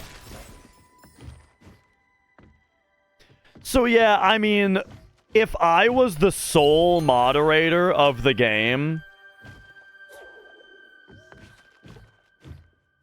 I feel like, you know, like if it was purely my decision, I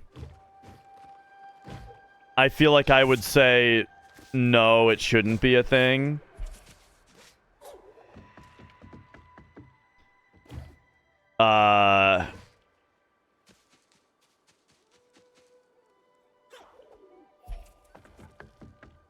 But you know, my kind of general idea though is that competition is whatever people want to compete at, right? So if people overwhelmingly want to... No, I'm just being asked the question, Lo-Fi. Blink here is a runner of the game. But yeah, so like if the overwhelming majority of competitors want to compete in a different way, well then that is how it should be, because that's what's competitive. You know what I mean? The point of a leaderboard is to track competition. And so you want it to be tracking the competition. You know what I mean? So if there's an overwhelming majority, well then fuck it. You know, then I guess it's whatever people want to do, right? But if it was solely my decision, you know, I would lean towards that this does not sound like the kind of time where you would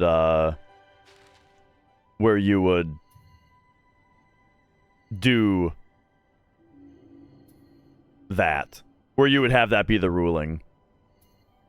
Here's another question, though, and this is just me trying to empathize with people. Is there, after the 5 minutes, is there immediately a really difficult trick to pull off? That if you miss it, you're tempted to reset? No? Oh, okay. Because, like, of course, you know, relating everything to FF7, when the step route has the very first thing be a battle skip, that makes the 2.5 minutes of FF7 feel a lot worse, you know?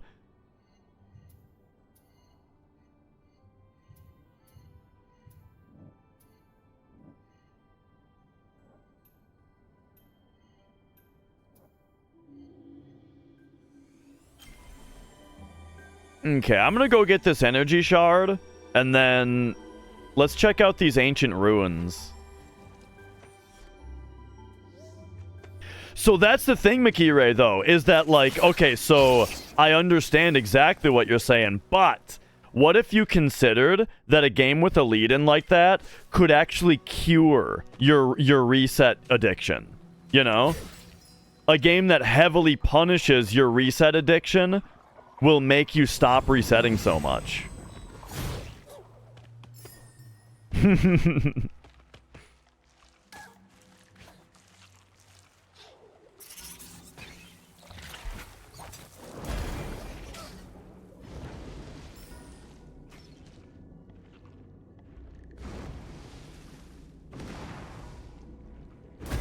What movie is it where John Turturro says, "I know you can, I don't want to be assured"? I don't want to be assured.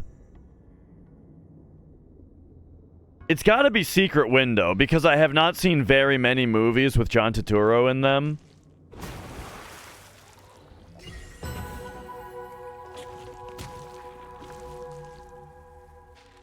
Yeah, it sure is.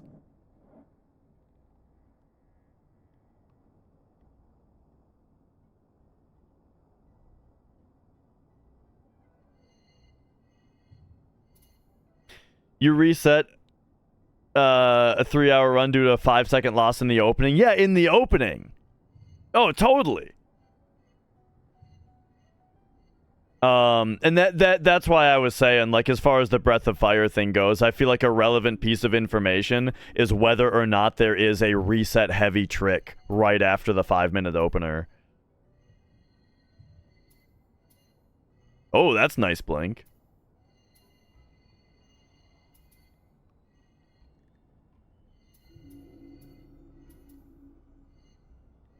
Okay, I think we need to go up here.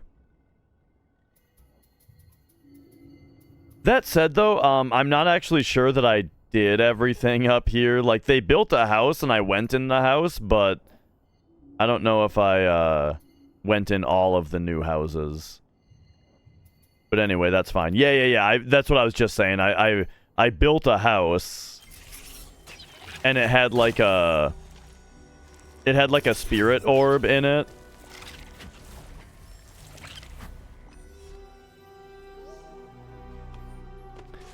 Yeah, I mean, I hope it helps.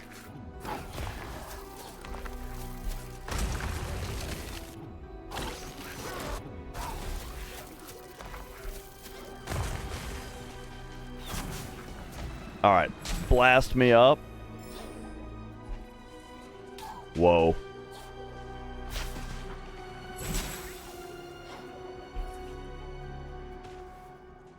What am I doing right now? Okay, let's blast off this guy.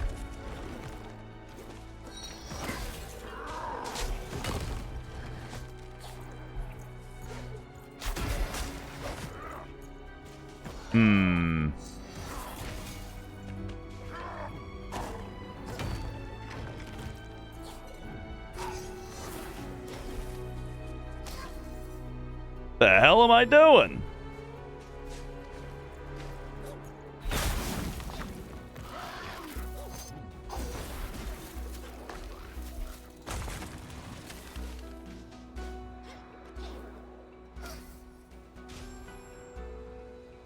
Oh, I didn't realize I'm sitting around with no health.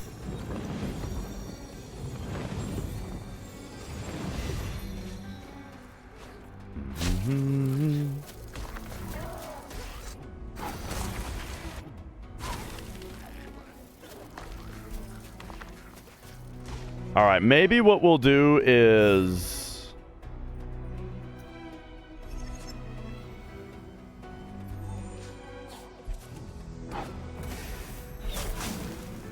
that?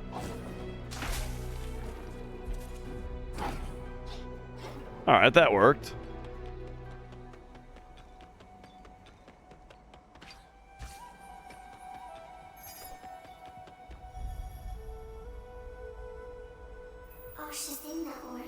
The heart of the forest.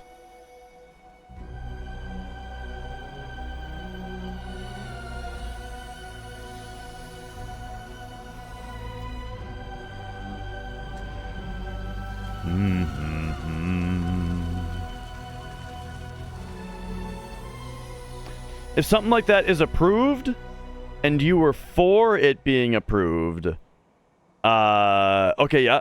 What's the fix for existing leaderboard times before implementation? I guess what you would do is like...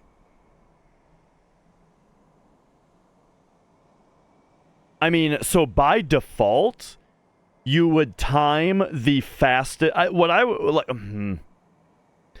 By default, you would time the fastest difference and take that amount of time off of everybody's run. Now, the only bit of unfairness to that is that if there's only 11 runs, then I would just manually time it. Yeah. If there's 11 runs, then just go through one by one, manually time them, I'd say. Which, I mean, that's going to take a day, but you know. If there was like 100 runs, then it would be like you'd have to like time the fastest possible way through and blanket take that off of every run.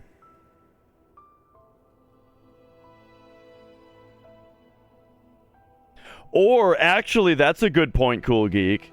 You could the other way to do it would be to have people start their timer at the minimum run time. But I think that would be... Yeah, I don't know. I mean, either one of those is fine. Because, yeah, you can do that. You know, you can set your live split timer to just start at a different time than 0.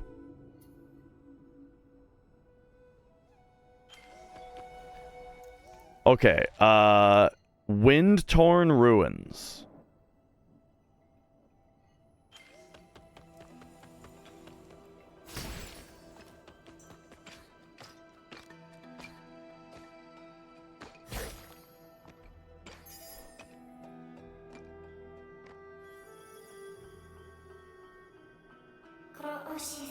This is pretty nice looking.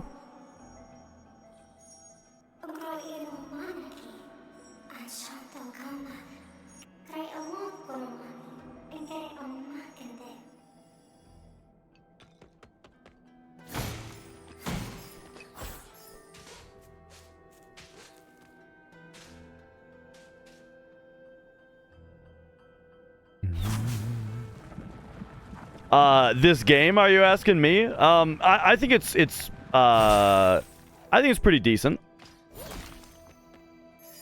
I've liked the last couple areas a lot more than I liked the first few.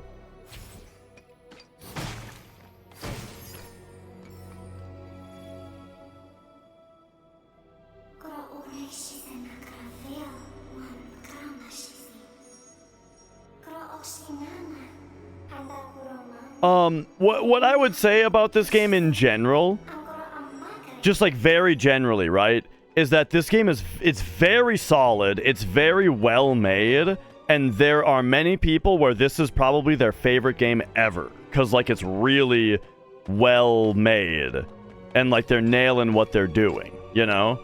However, for me personally, I think that I just don't have the taste for some of the ways that they build these games. So like what I mean is that like I think that the exploration is generally very good. However, I'm not super into the really wishy-washy, wavy walls and stuff. Like the way that like your character kind of feels really squirrely and stuff because everything is like curved edges and stuff. It just kind of makes the exploration feel a lot less good than it could feel to me. So it, you know, I don't like this as much as I like, you know, games that have more of like a grid kind of build to them, right?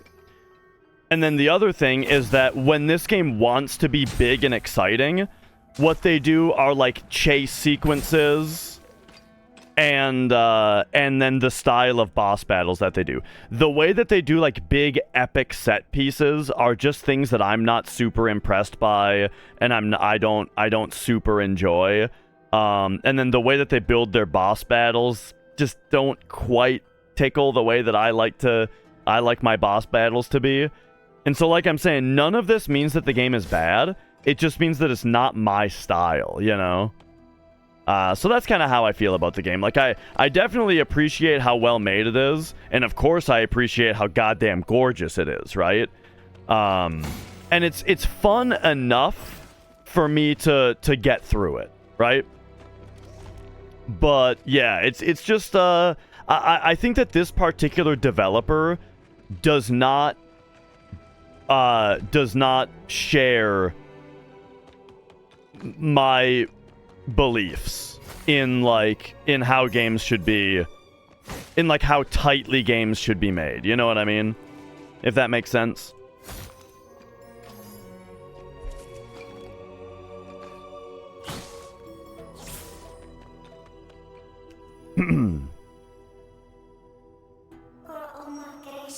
I need to play ESA. Yeah, I believe you. What's ESA again? What does it stand for?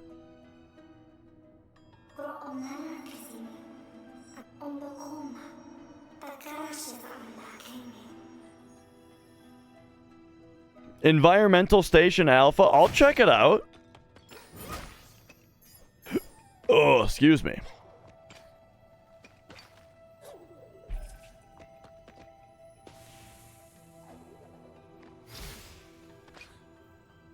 Mechanically, I really like this. Boom. I really like doing that. There are some things in this game that feel really, really good.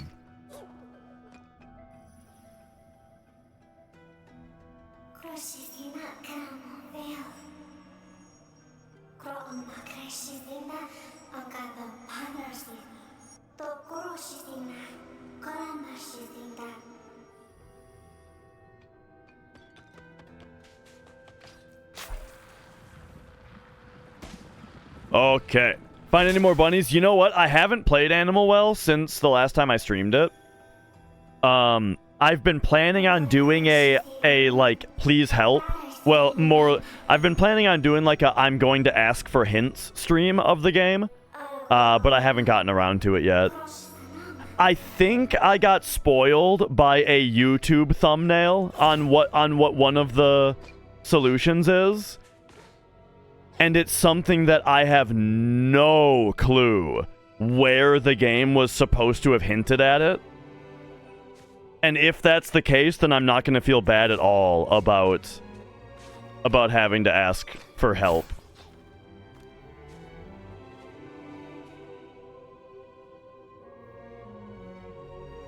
Yeah, like it kind of seems like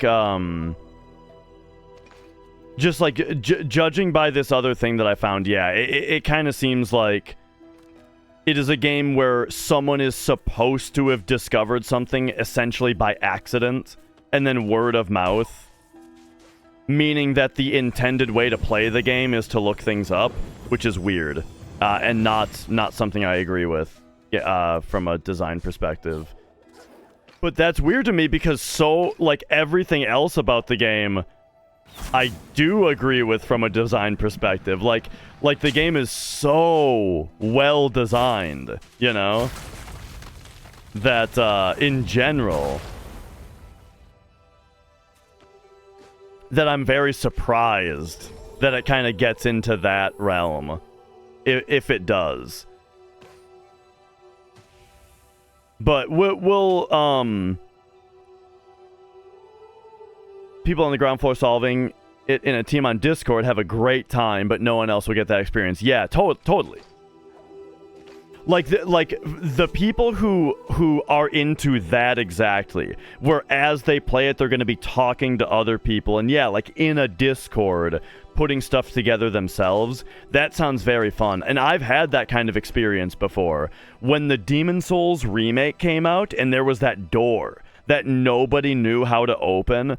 Oh man, was that a fun time, right? Discovering the mechanic and then finding the secrets and stuff. Now that is something that a player could find on their own, but it was also something that everybody was doing together collaboratively, and it was very fun, you know? And so yeah, like that kind of experience is really valuable.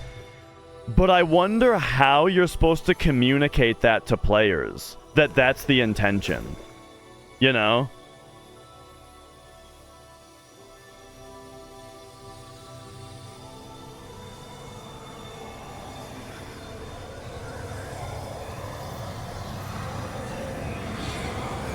Because I just sort of feel like Animal Well is a game where, besides the jigsaw puzzle, which is pretty obvious, the game doesn't really communicate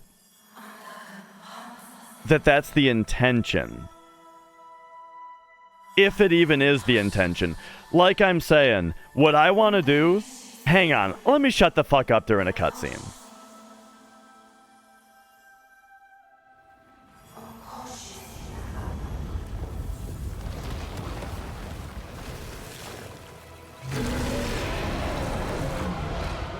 Whoa. Alright, it's one of these.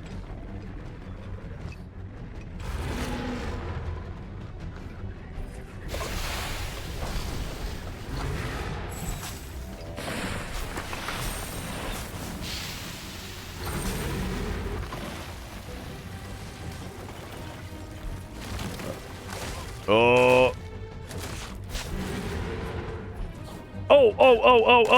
Oh, I thought that was a wall. I thought that was a wall. Okay, here we go.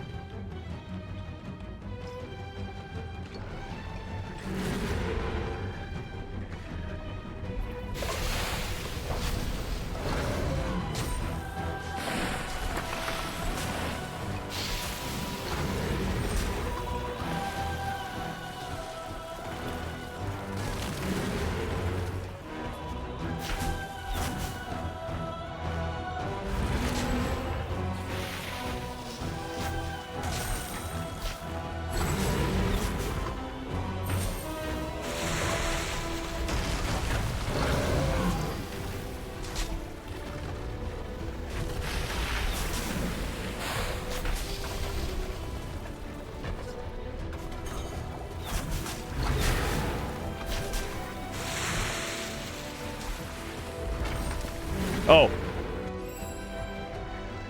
Where am I? Oh, all the way at the start, okay. I mean, that's fine, I just didn't really recognize it.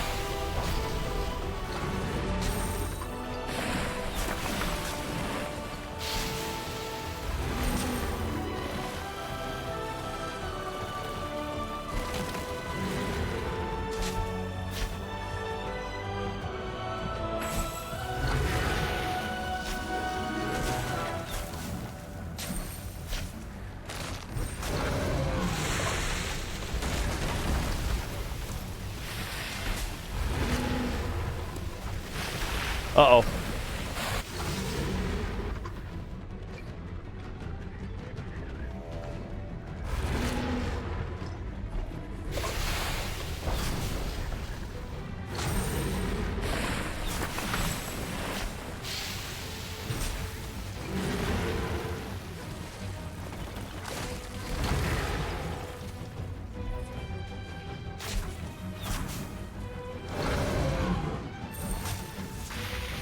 That drop through the spikes, I'm not really getting how I'm supposed to get through that without taking damage. Like, I can use my triple jump, but...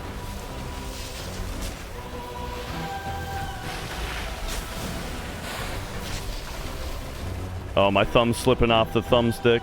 There we go.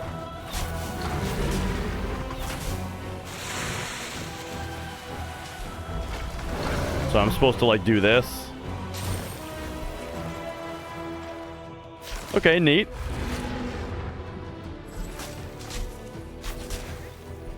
I can't tell what I'm looking at. Okay. I got visually a bit confused there.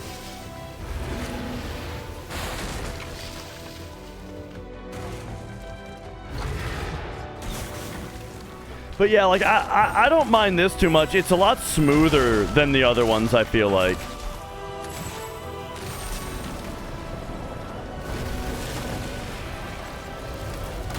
Like, the platforming sequence there was pretty smooth, you know?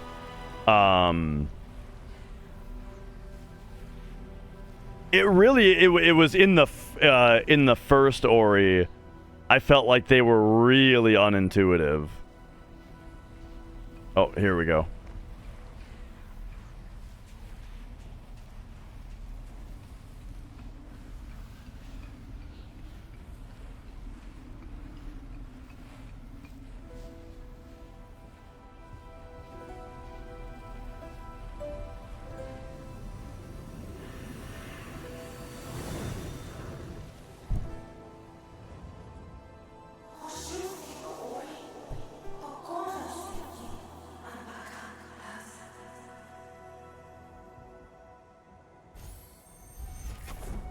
All right.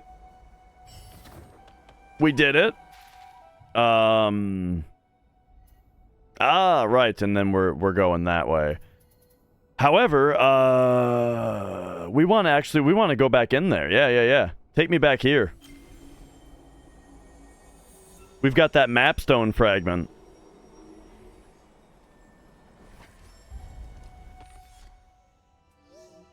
I don't know about saves midway through. I don't exactly remember.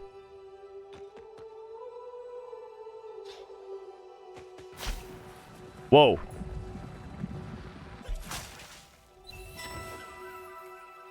I didn't press R there. That's weird.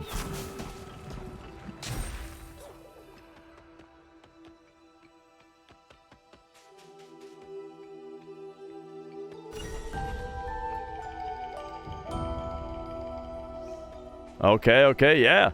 Let's place it. All secrets have been marked on your map. Nice. Okay. That's really interesting. Okay,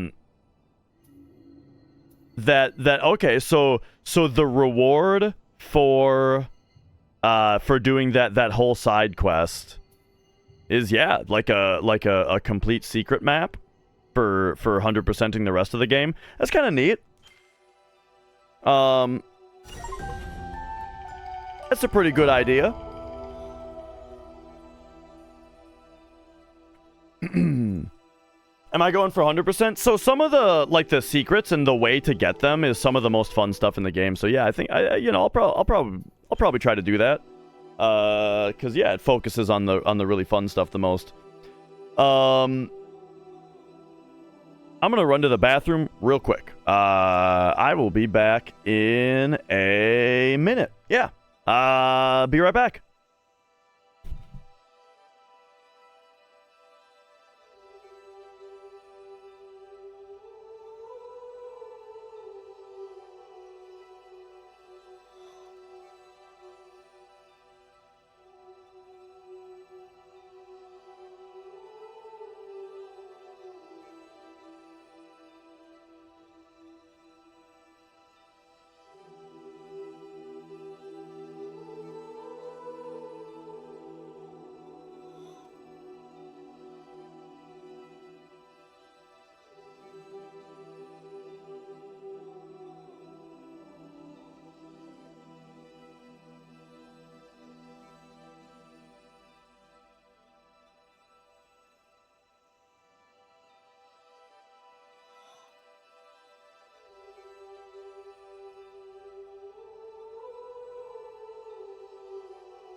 Oh, yeah. All right. I'm back. So, Mrs. Dash has been playing Baldur's Gate 3, and her CPU is sitting at like, it's like 80 to 100% utilization all the time while she's playing it, and seems to be getting real hot, and she's blue screening. So, so tonight, well, firstly, oh, hey, it's this. So firstly, I was gonna, take a look at her, maybe take a look at her settings. Like we're talking about, you know, she just wants to maybe get a new CPU. I don't remember exactly how old her current one is. But yeah, she's talking about getting a new CPU. So we might be taking a little family trip out to Micro Center tonight. But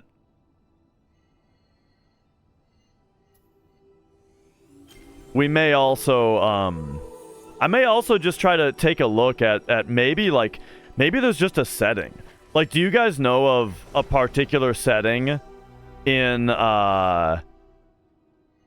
like something like Baldur's Gate that is really CPU intensive?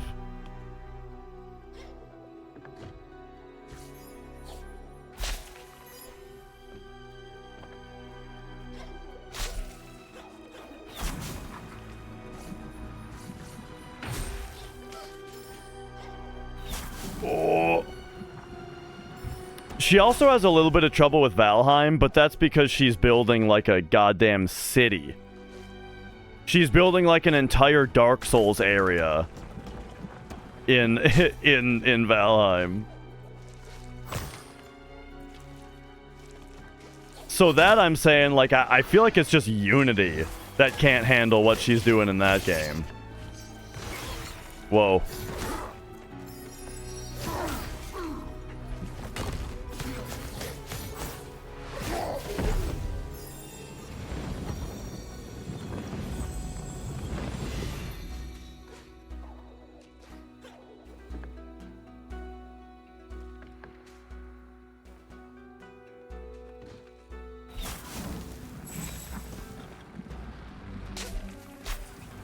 Okay, here we go.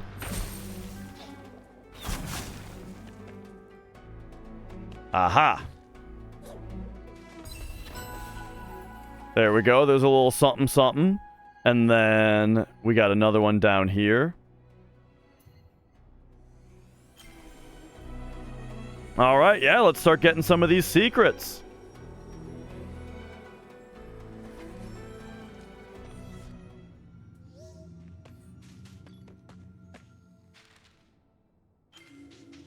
Ah, never went in here. After getting Sandy Power, alright.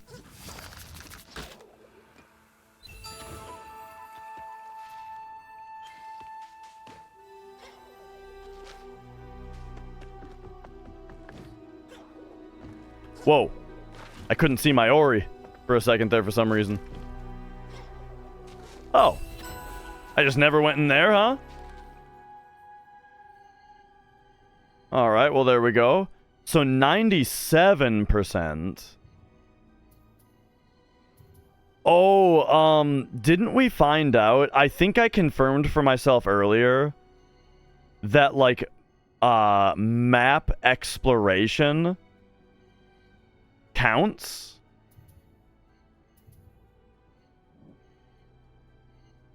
So, like, even though... Why does it say Lupo is up there?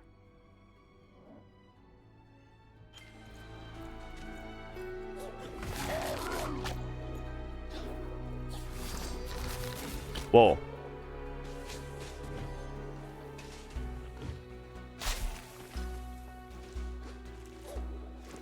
Hang on, I gotta get to the bottom of this.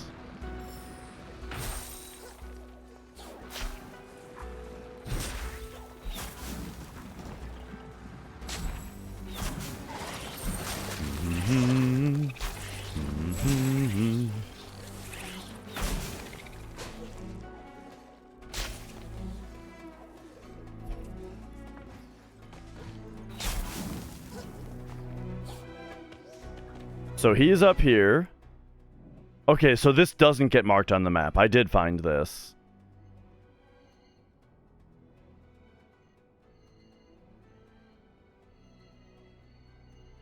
So yeah, this being 97 makes me think that, like, I have all the secrets, but maybe I haven't, like, entered. Like, part of the map is still black and white somewhere. Or it might have to do with that elevator that lowers, actually, over here.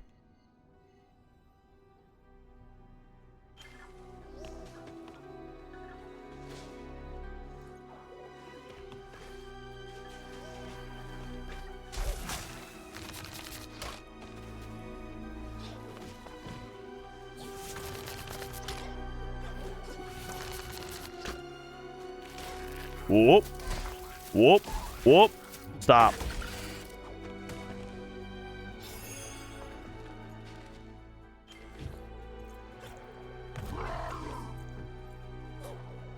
Okay, so yeah, down here.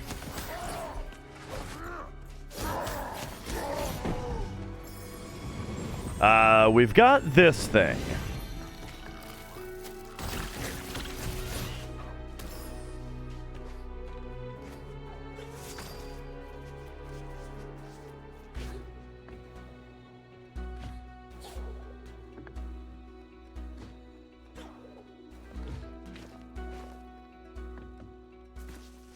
And so, like, this might be something that just activates later.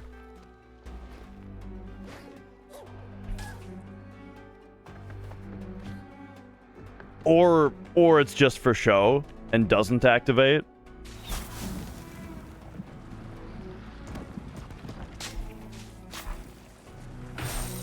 But it would make sense if actually getting into here was part of the percentage. Even though it would be black and white, I think, if that was the case.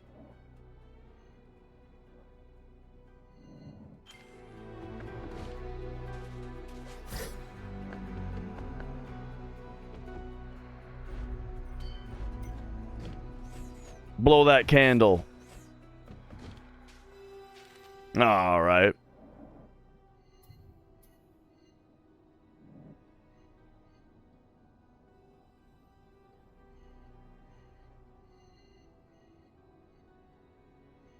Okay, so this is gonna be...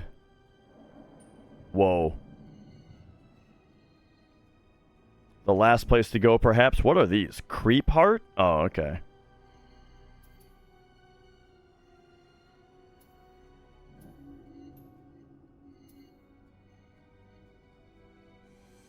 Well, let's pop back in here for now. Get these ores.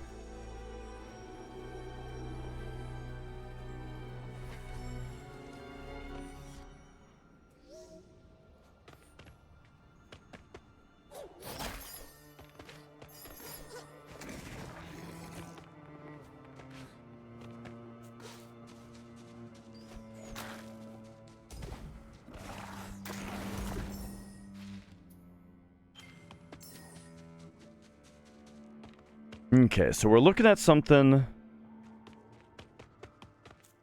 below right now.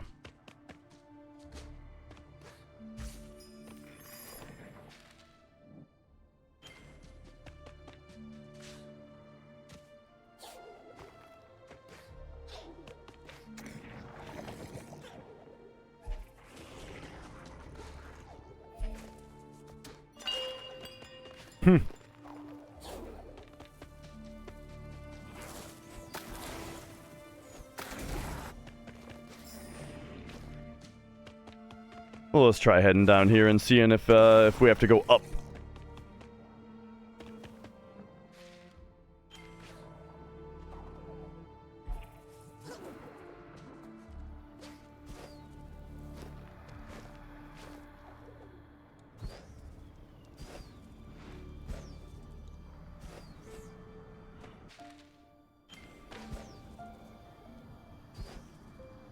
Okay, so yeah, we can see... I think we can see the spot that the ore is right there.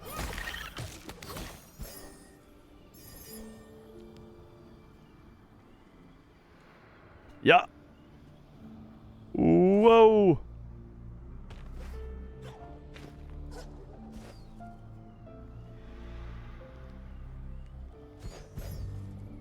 Okay, that's a pretty simple thing to miss.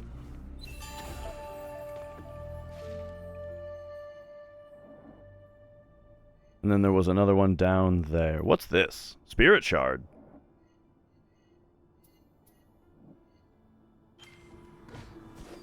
Mm-hmm.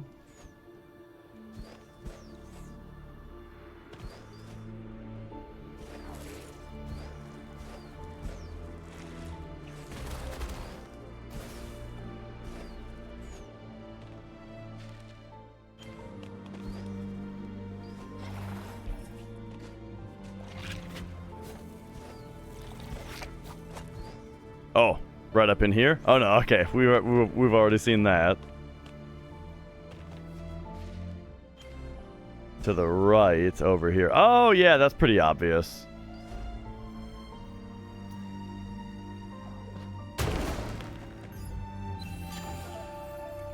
That kind of white glow that breakable stuff has is nice, because it's like it's subtle, but if you're looking for it, you know, you'll definitely see it, and you know, I like that that level of secrecy, right? Where it's like you just have to be actively looking for it.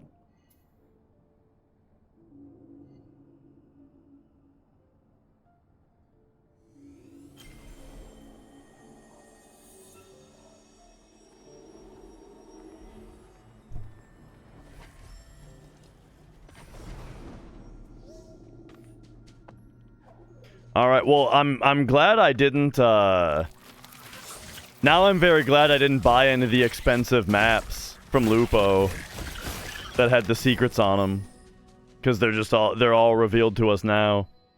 In fact, I actually thought that this might be like once I saw that it was Mapstone Fragment, I actually thought that it might be like a fully revealed map or something. Which was part of my decision to hold off.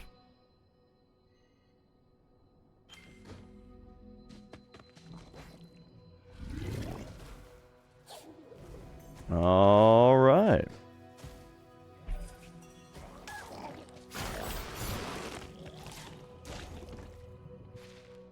And now we're going to the right.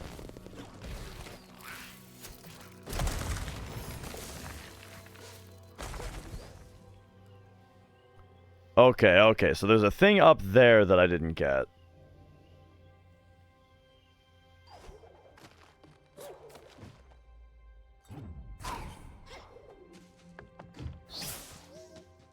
Oh, that's a buddy.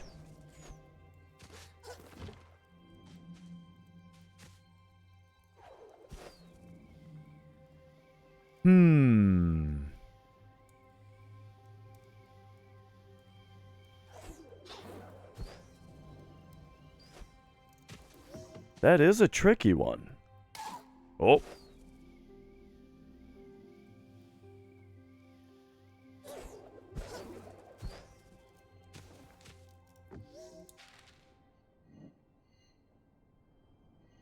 It's possible that it could be a situation where we come in from over there.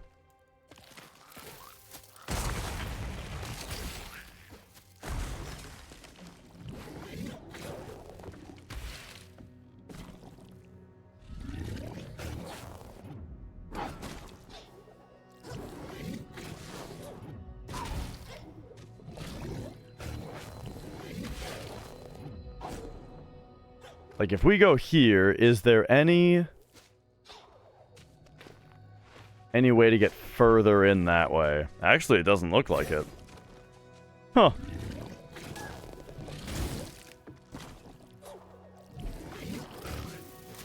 Alright. I thought that would be pretty likely. Is there anything down here that we can lure up and then bash off of? Probably not this guy.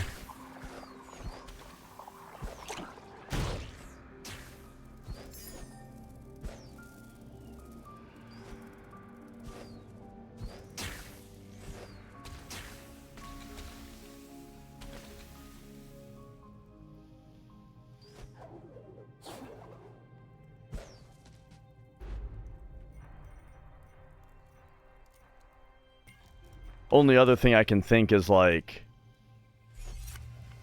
a fully formed one of these, but you can't shoot them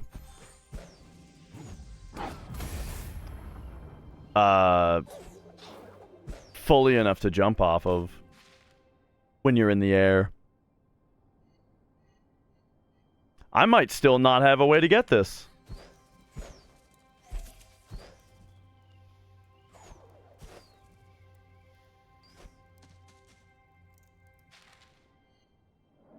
All right, all right. So that one's going to remain a mystery for a little while longer, and then okay, in the depths down here I missed one piece of ore.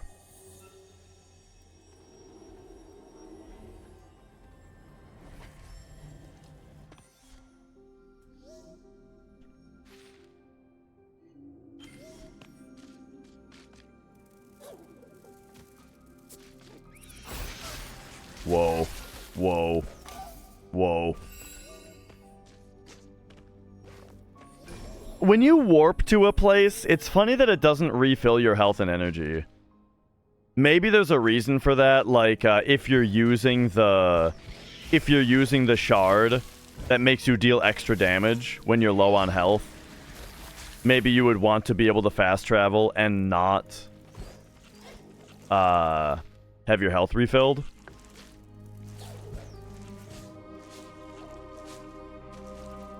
I could see that.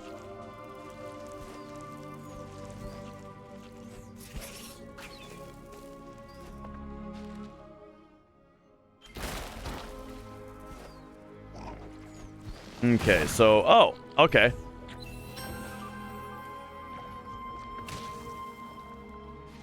Alright, and now we're 100%. Okay, so we're 100% on Moldwood Depths. I at least got that going on. And on Windtorn Ruins. Now, Bowers Reach. I missed an ore in this big room. Oh, yeah, and like it didn't even show up on the map because I guess I didn't even get close enough to see it. I remember being surprised that I didn't have 100% on this place because it seemed like I had hit everything.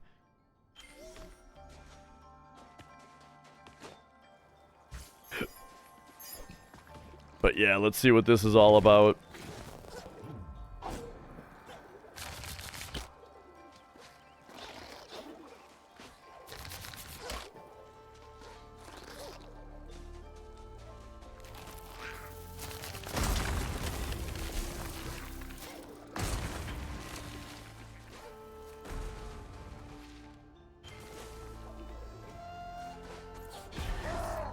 All right, through here.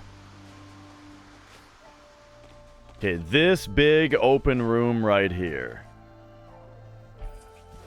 Oh, it's right... Okay, so it's right there.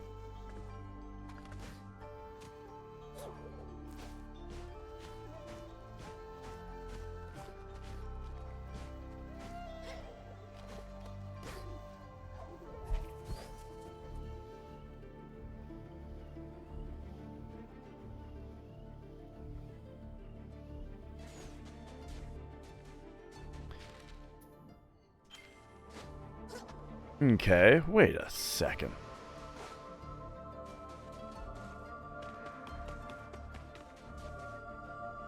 Oh yeah, this is the place where we first got this ability.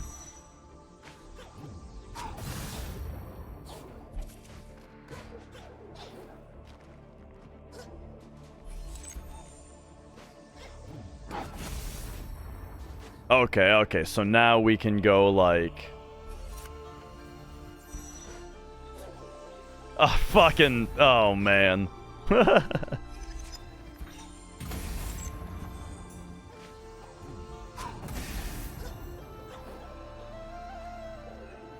Oh my god, I pressed L.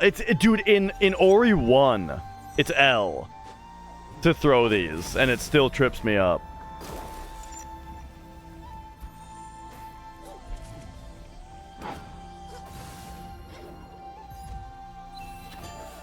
Alright, there we go. Now we're 100% in Iceland up here. Okay, okay.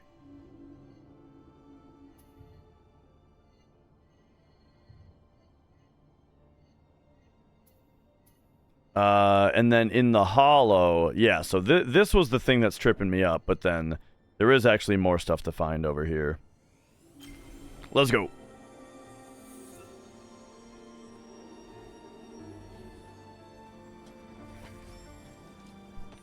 But yeah, so after this game, we took a bit of a detour off of Castlevania. But Castlevania Portrait of Ruin on DS is the next one of those. Because the detour was supposed to be the Ori games. But then Ender Lilies also got added to in between the two Ori games. And so now it's been a while since we've actually played Castlevania.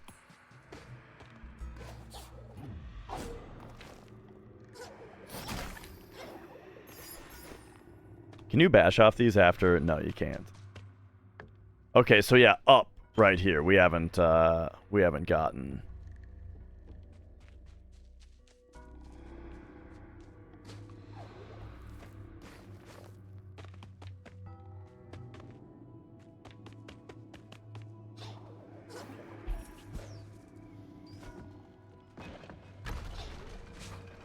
Aha!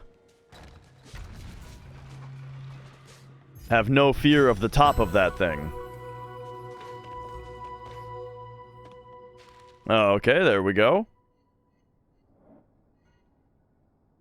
And then just a couple spirit light spots down here. And then 98% in the marsh also, but like... Oh, and it's this.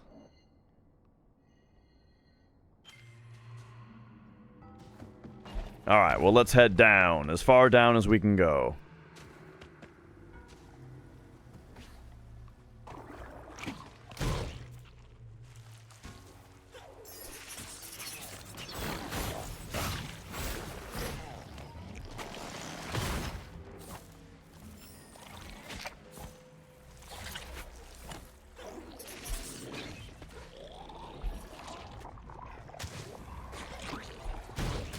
Okay, so where am I?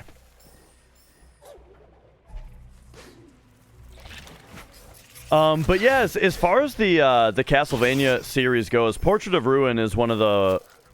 I think that was actually like the most recent Castlevania game that I played. As far as ones that aren't my first playthroughs go. I played through Portrait of Ruin in like... 2017, around there. It was just like I just picked like an off-stream game to play.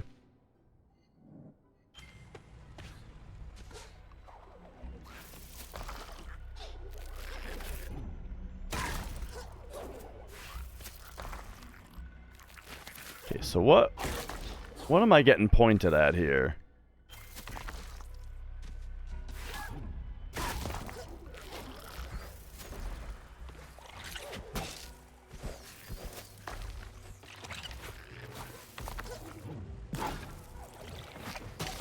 Oh, there we go. Just something up here. Whoop.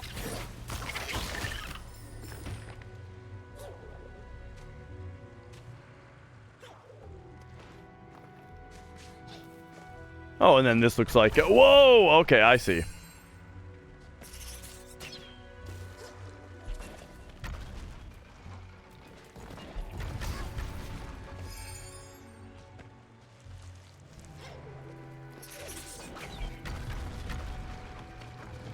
We can drop right down there.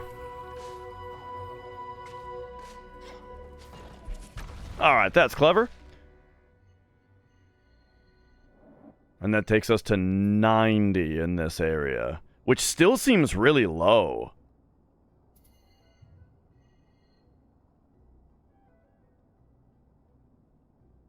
How come I didn't backtrack versus Big Shoes to grab a mallet?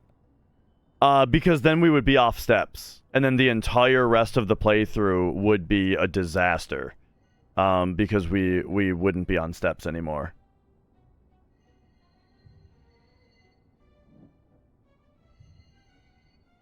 And I didn't just load my file. I could have just loaded my file and done the manip again and done it correctly, but I didn't know what was the correct way until it was kind of too late.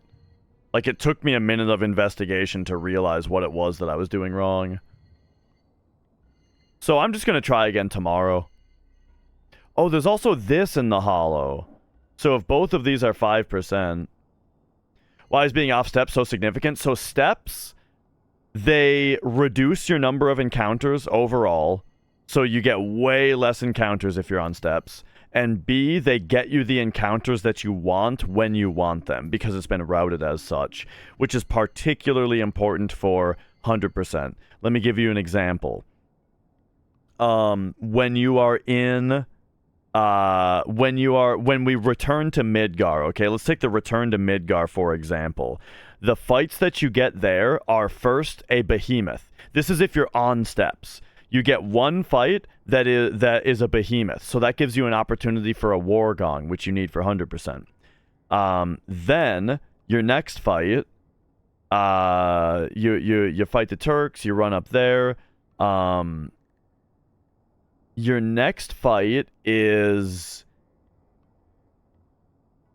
I think it's the two Hammer Bros, which you morph one of them for a smoke bomb.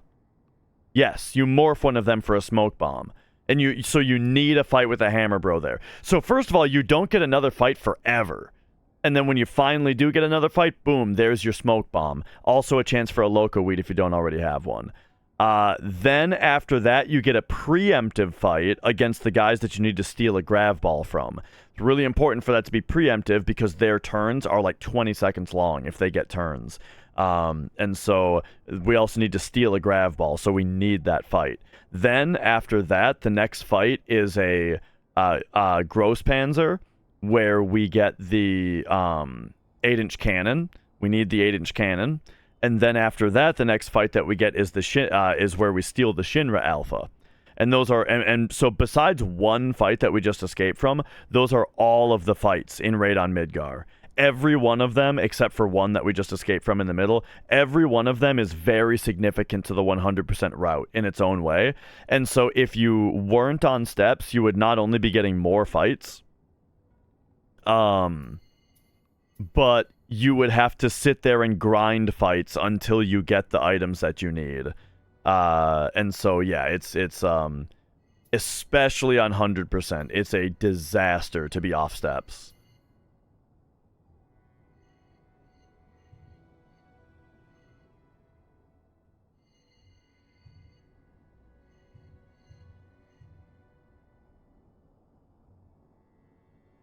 Okay.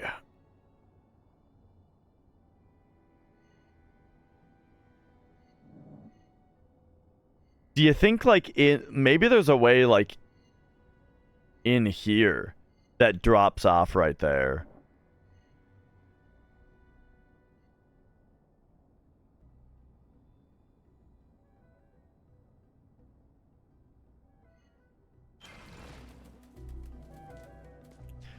So I was doing an SCM run where you only get one attempt, but you're guaranteed to get it as long as you do the manip properly. But I did the wrong move, so I did not do the manip properly. So yeah, on an SCM run, you should always get it. And I failed to do the manip properly.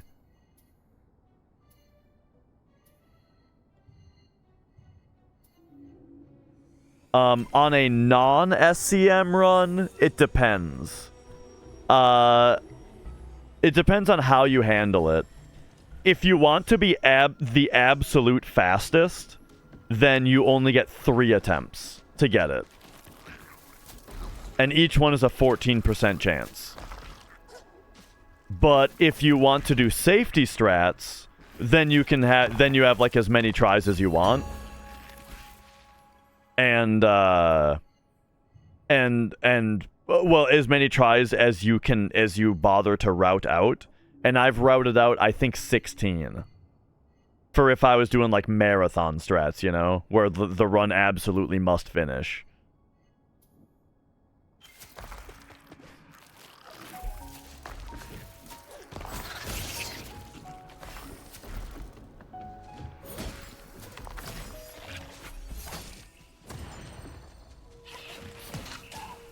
Okay, okay.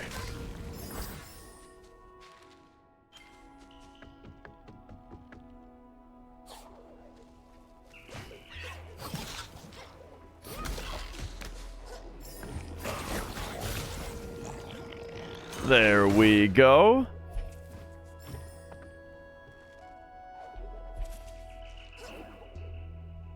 Huh.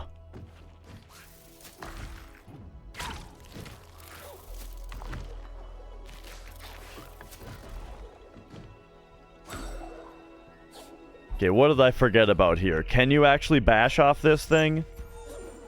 Oops, that's the button that bash was in. Oh, you can! For some reason, I thought that that type of candle that, like, activates something when you light it, you can't,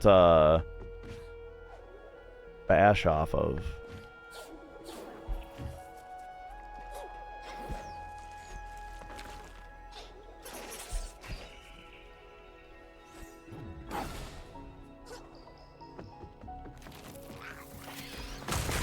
Oh, this is not a triple bouncer.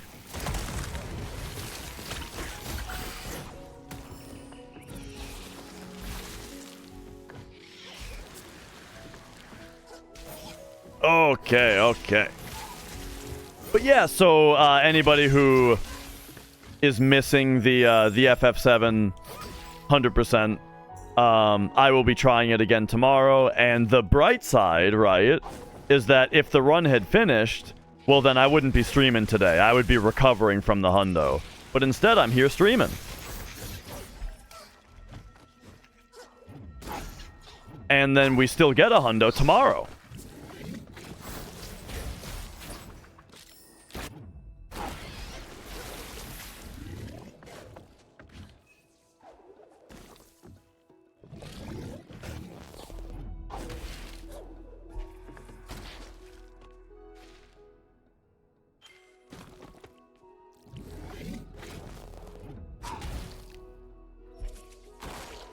Oh, alright. Fuck! Oh yeah, shoot at me. Yeah, no, that's great. We can use this.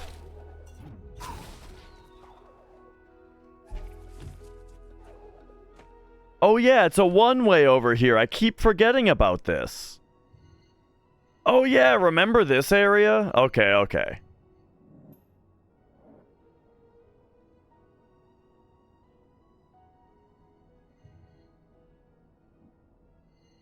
So what are we actually gonna do here about all this? It looks like we should warp here and go left. Thought I beat this game already. I did beat the first Ori. And then this is the second one. And then I did take a bit of a break from this game.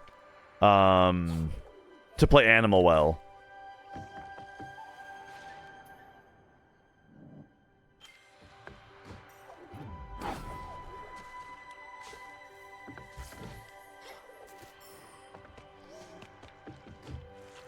Okay, okay. Hang on, just don't mind me. Gotta look at my map every 3 seconds.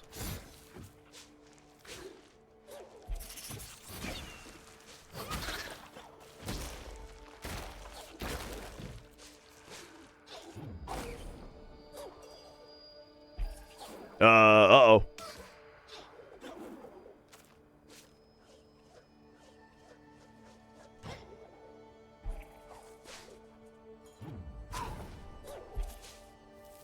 Oh.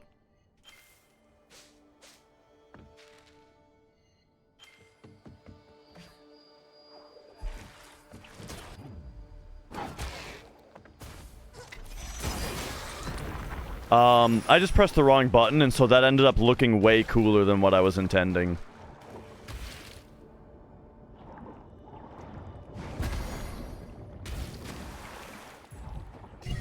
Boom. All right, all right. Got more energy.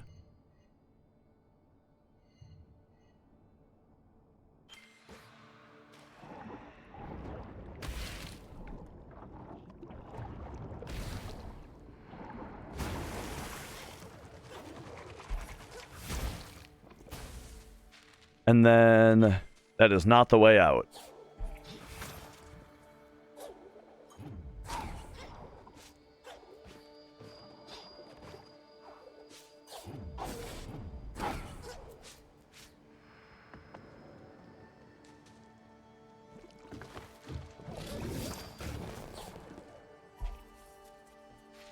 So off we go this way, and, well, I suppose I'll grab this energy cell fragment while I'm going this way.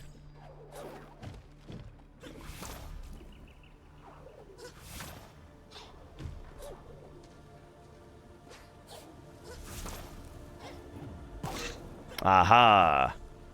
Another one of these that I didn't catch.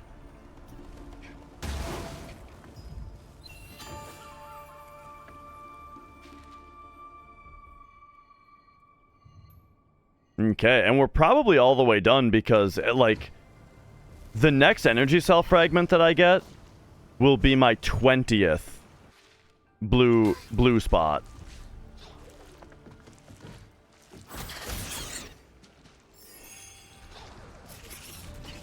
And so it might be the last one.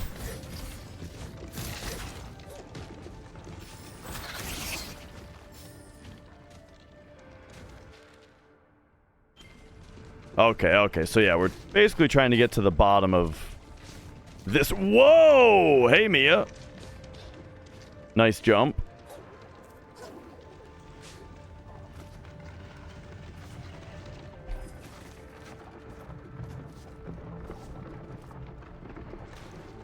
Okay, so yeah, I remember going through here, but when I went through here before, the water must have been gross. Must have been grody.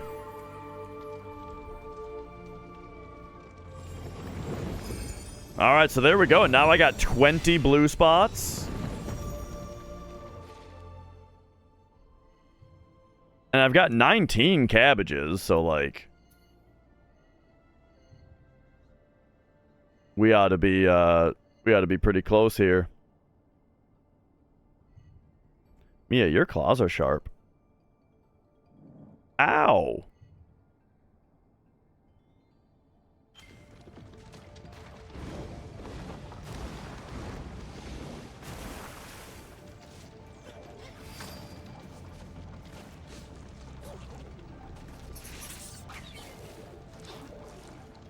Okay, hang on a second now. There we go.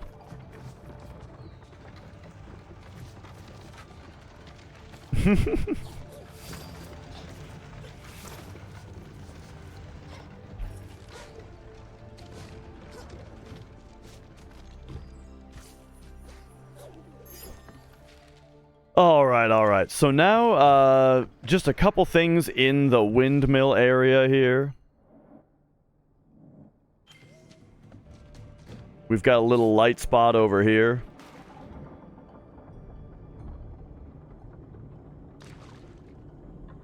And yeah, I'm gonna need to...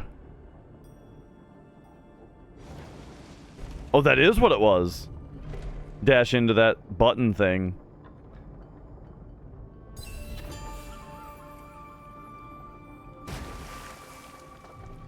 Alright.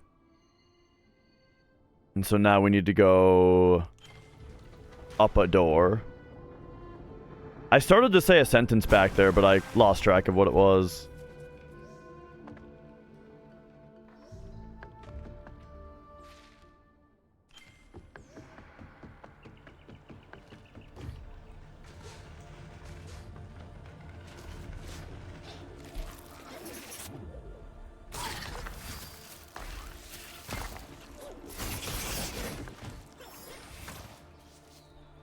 Oh.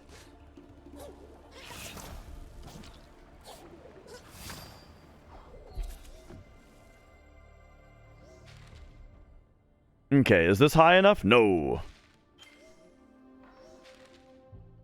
Take me to the next door.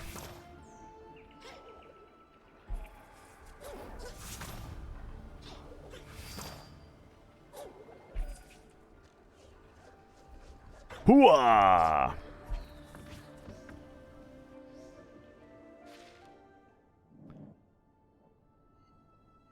Okay, so here we go. In this one, yeah!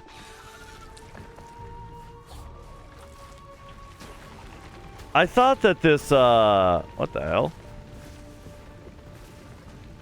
I thought that this big revolving room seemed like it was gonna have something else in it.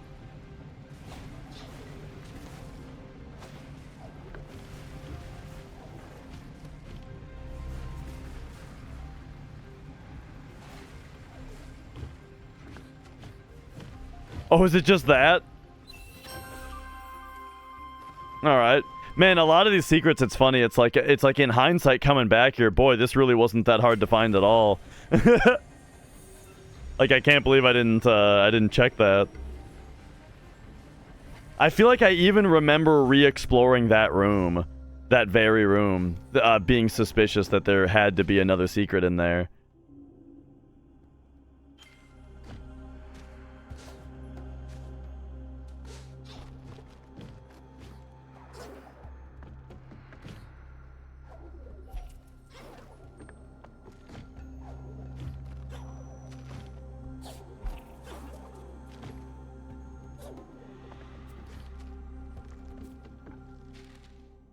Mia, why are you always trying to hurt me?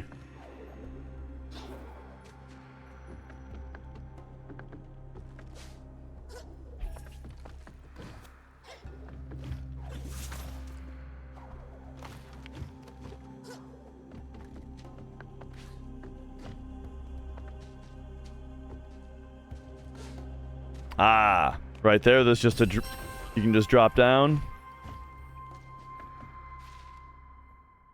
Alright. That's 100% on the wellspring now. So now...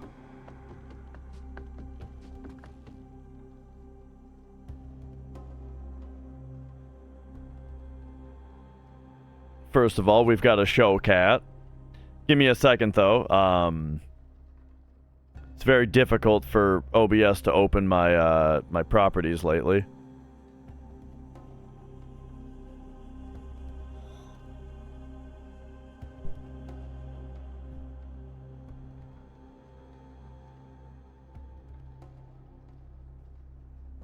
There she is.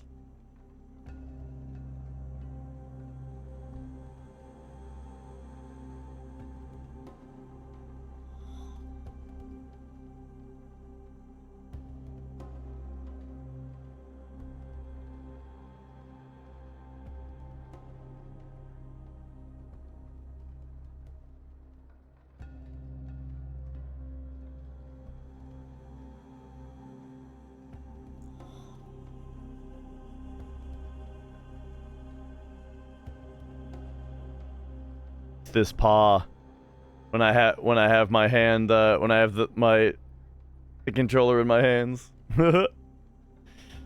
Okay, so take me down to this door.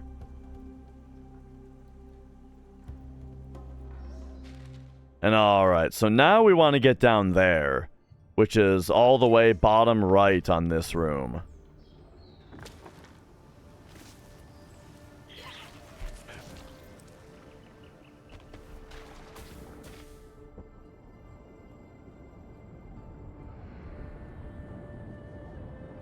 Oh.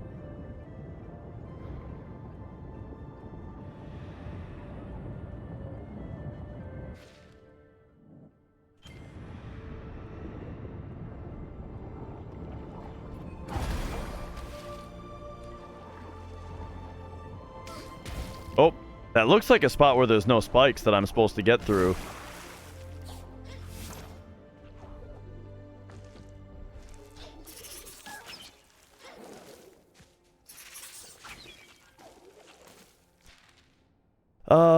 Okay. So now what are we doing here? We're gonna go pop over here. Over that thing.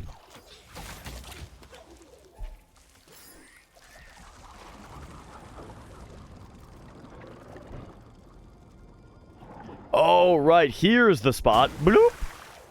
I wasn't able to do that before.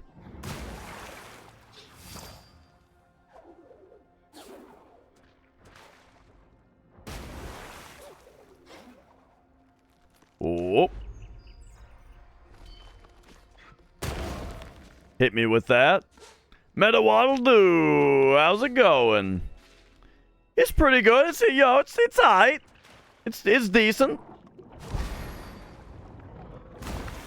There are some things about it that I really like, and some things that are just all right. All right, there we go. We got that thingy. So we're 95% here. Some things.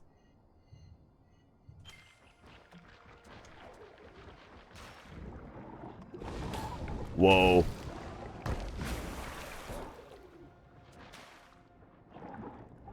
Yeah, and I think that's kind of exactly what I'm saying, right? Like, aesthetically, yeah, I think this is easily one of the best looking games ever made. No question. And some of the mechanics are cool, but kind of what I keep saying is that there's just certain things that are like, I feel like it's not necessarily a bad thing. There are things that aren't necessarily bad.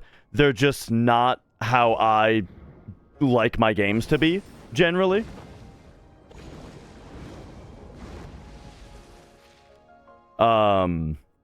Which is just, you know, a difference between me and the developer is all.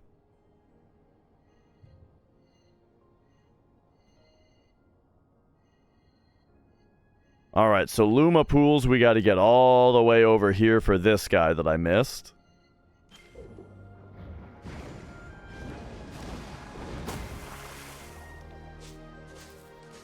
Whoa.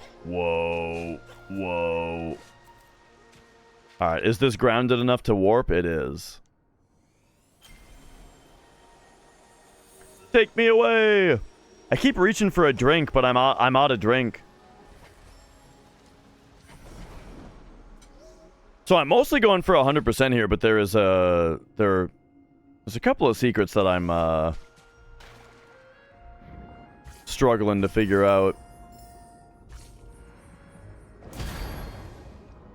But I completed the whole trade quest, so now all the secrets are revealed on the map.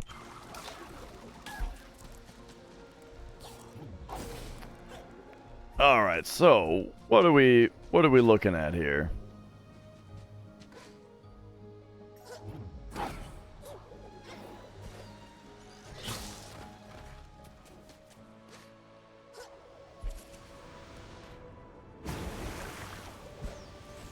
I really like the feeling of launching out of water. Like, I think that in games where you can switch between being in water and not being in water, you know? Like your Mario 3s, your Mario 64s. I feel like getting out of water has historically been a sore spot as far as, like, controls. I remember The End Is Nigh, I feel like, was like the first game that I played where I was like, wow, it feels really good to get out of water in this game. And then in this game also, boom, doing that feels great. Okay, so this maybe is like drop down from there, actually.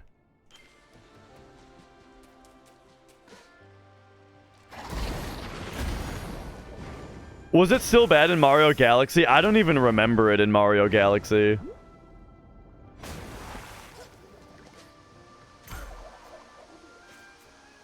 Oh, this is this part?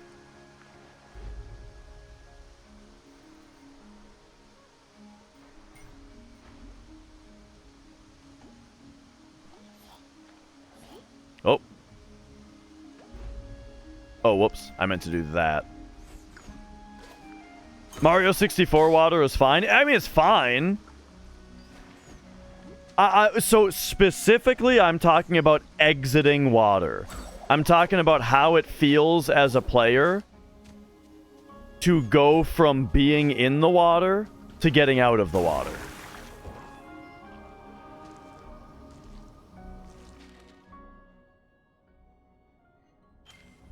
Like that very specific moment. I think most games, I feel like, don't do particularly well. Yeah. Yes, Mia? You guys can't really see her because of the timer, but you can still see the paw coming up.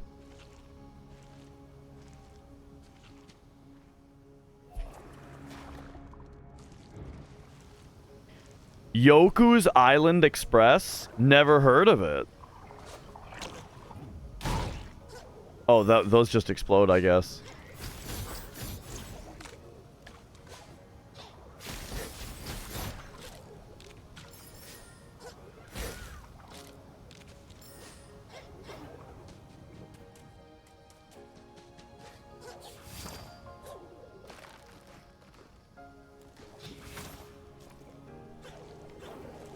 Oh, here we go.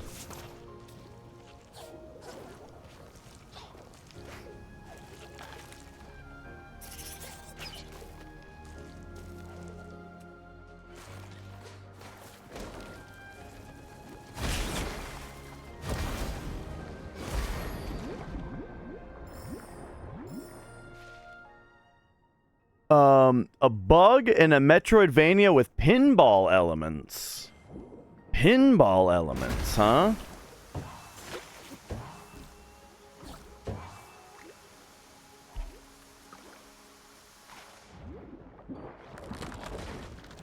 I'll have to check it out. Okay, there we go. So there's another one. Alright, we did it. Fuck off. Okay. Luma pools, 100%. Alright, great. So... It's just... Qualox Hollow... and Wellspring Glades. Oh, and then the Windtorn Ruins, yeah, I'm 97? Or, sorry, Windswept Wastes?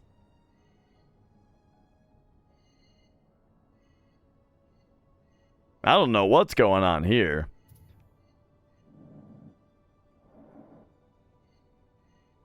Maybe there's something up here that's considered to be that territory or something.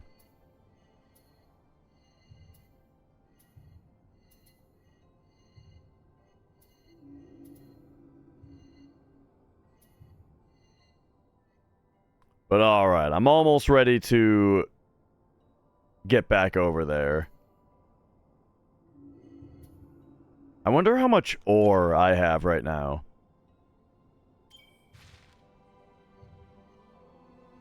I might as well wait to grab this one until I have all the other ones.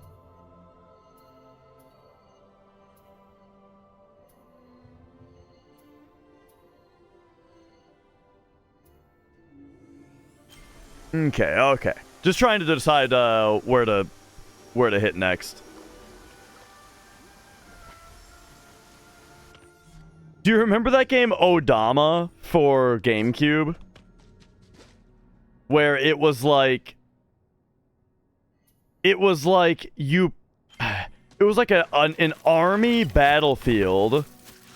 Yeah. Where you pinballed a big pinball around.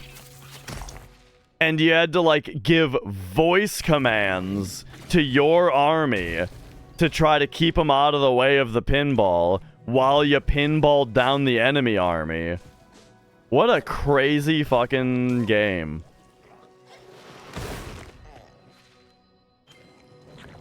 Oh, wait, this is the one I can't figure out.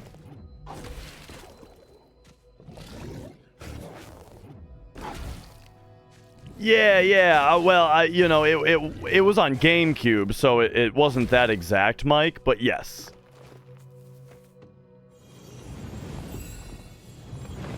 It was like the Mario Party 6 mic, or whichever Mario Party that was.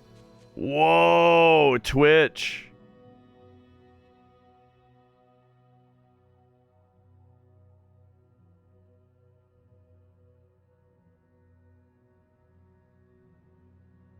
Okay. Alright, the Twitch panel is like doing stuff.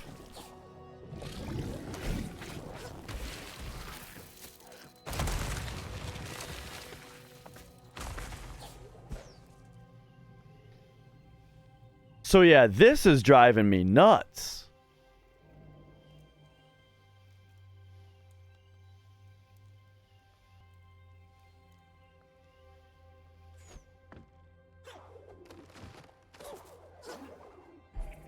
Right, yeah, and I feel like microphones always kind of have a place, have a very niche place, you know? Like, you know, who would want to live in a world without Seaman? Okay, I was thinking maybe the wind would blow that thing up. Nobody, that's who.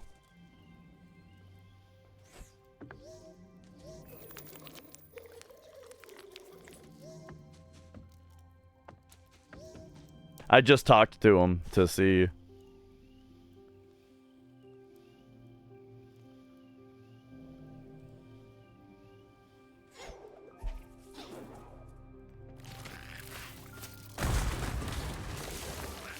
I mean, there's this guy, right?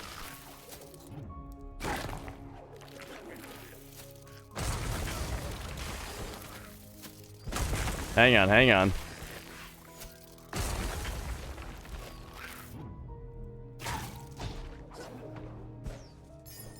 Oh, he's died. He's dead.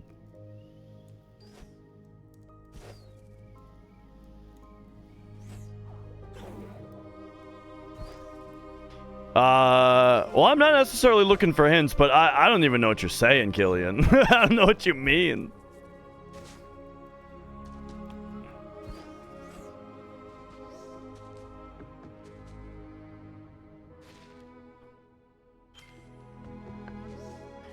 I was thinking, like, if we could get the wind to blow higher,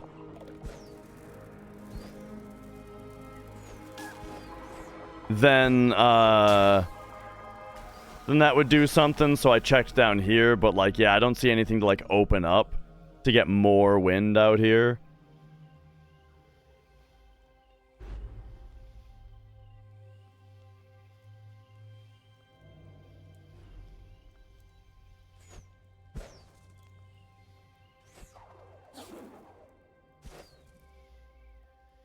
And then, of course, doing this, you just can't actually interact with that. So yeah, this is like the one secret that I haven't been able to figure out yet. That I've actually like looked into. Otherwise, we're all 100%, and then there's one area left.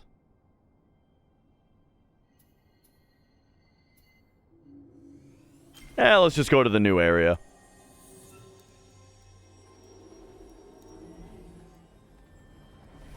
And then there's one other secret that I haven't looked into yet, but it's like it's far away from the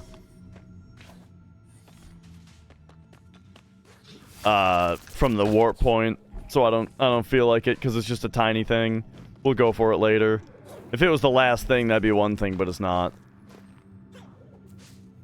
Oh, right, this is blocked off.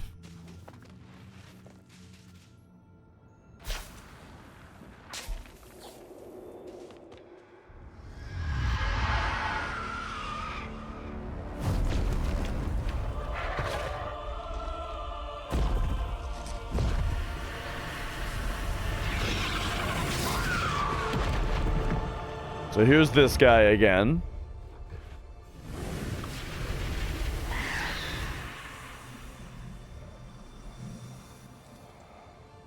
But now we've got all the wisps.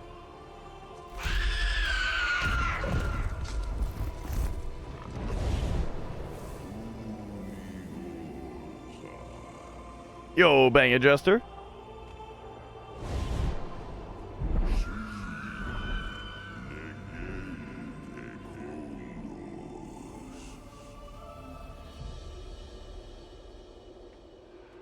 All right, so now we got to retraverse the same little bit that we got chased through earlier. But now we can do that.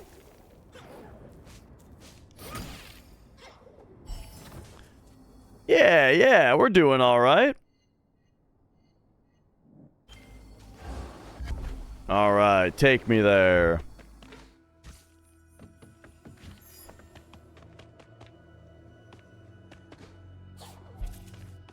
Well, I gotta see what's down here. Oh.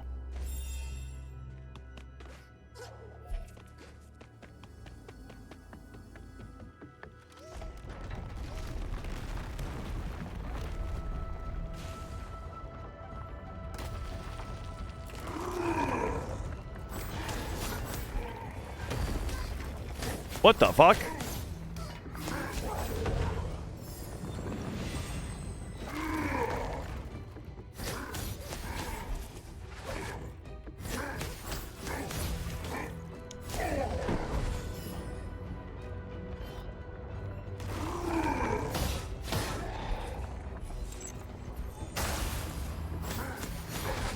Oh. Whoa. Holy shit.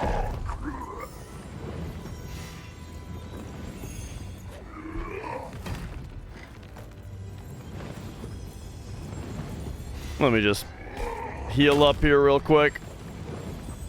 Alright, there we go.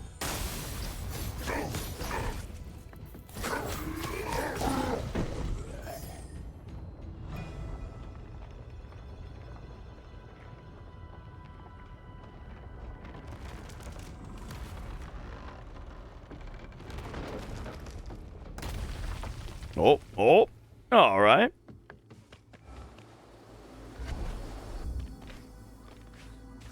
Two ways to go here.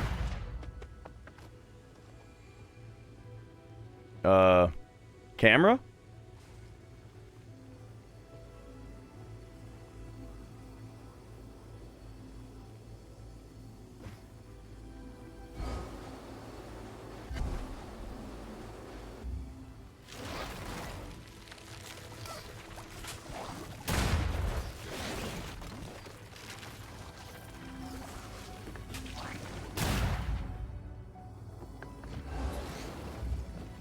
All right.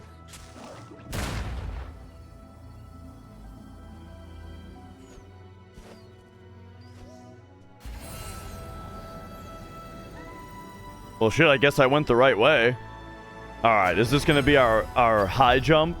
Yeah, okay. But now that can be in any direction, but you got to do it like this. Okay, so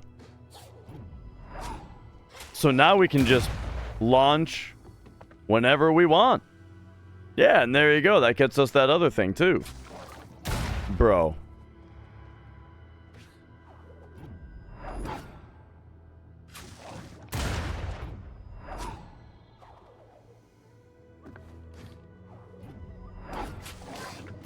And then if we wall jump off that, we can probably do it again.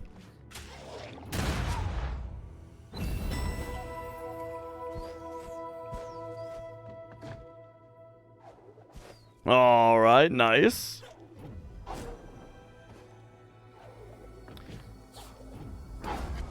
I've been kind of expecting something like this, but this isn't exactly how I expected it to be.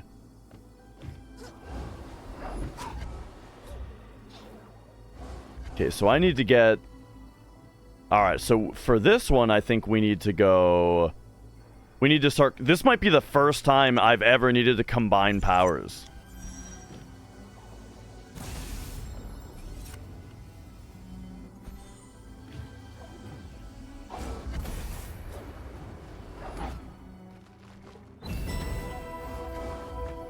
Alright, there we go. Oh. I died. Okay.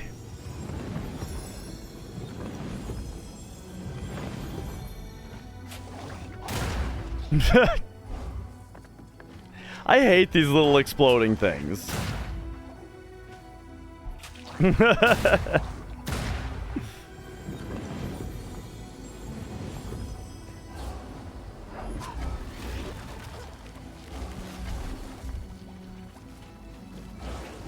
what?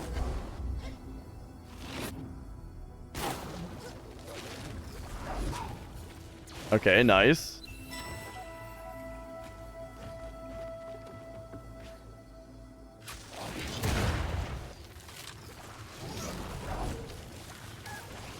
What the fuck? Bro!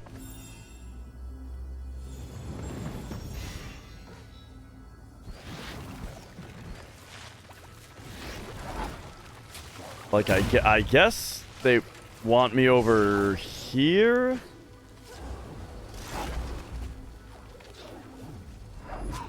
Oh, wait. Can you just launch again after you go through a portal? I didn't have to combine powers. If I do this, I can just launch again now. Oh, I guess that's how that works. Okay.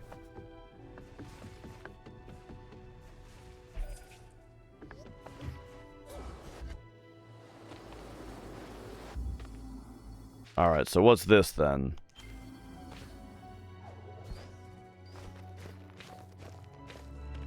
A way back.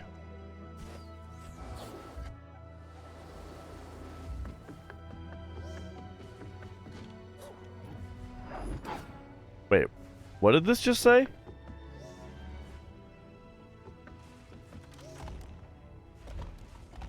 It's funny that this tutorial would come back up for something that doesn't do anything anymore, but oh, you know, alright.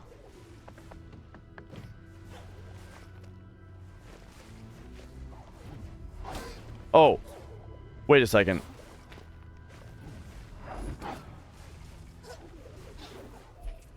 For some reason, I thought time stopped while you were... So it's not like dash, or bash or whatever, where time stops. Oh, I think that thing was solid. It's not like bash where time stops while you're aiming.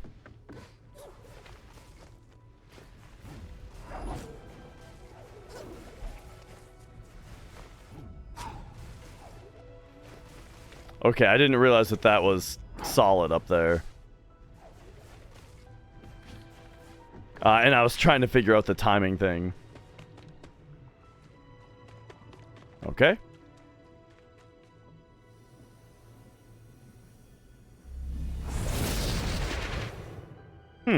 That was neat.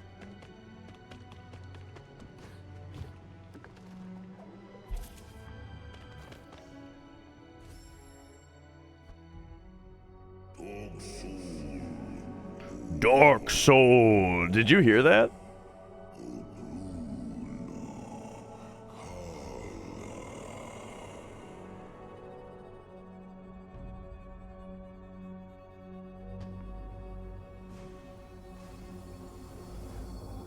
All right. Willow's End.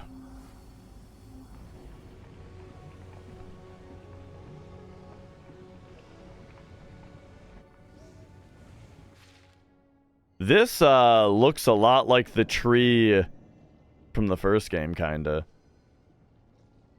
But all right. Let's at least find a teleporter.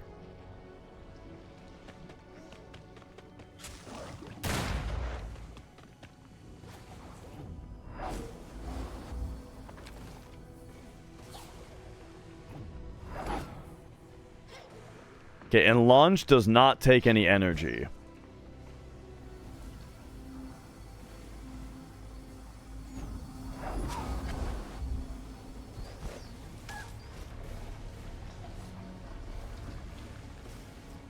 Whoops.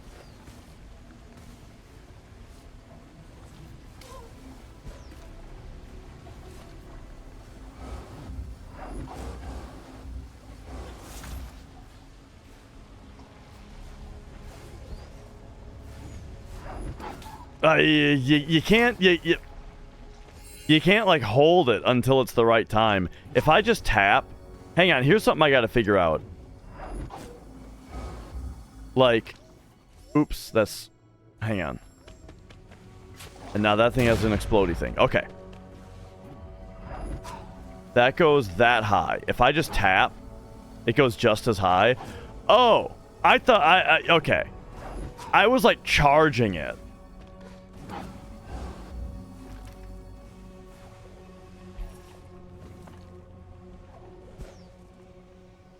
Okay, so that should make the timing a lot better. Which, I mean, I should have expected it to be this way, since I think Bash is the same way.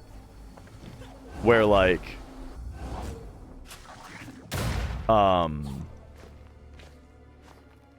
you don't need to charge it, it just always... Whose decision was it to put these mines everywhere?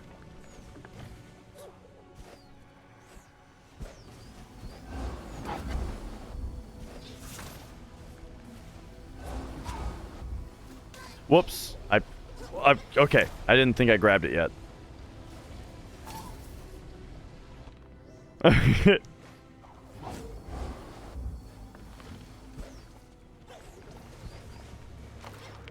Whoa.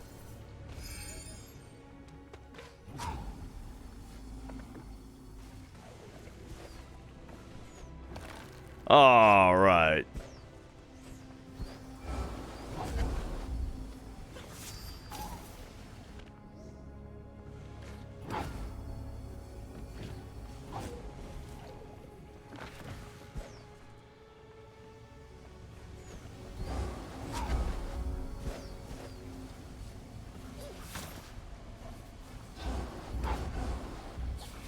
There we go.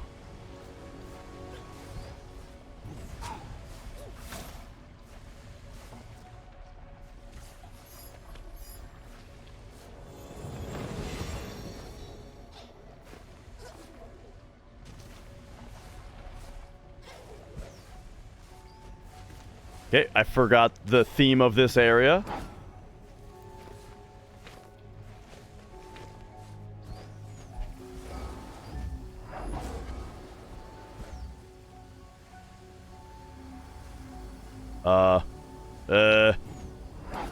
Is this not where we came from?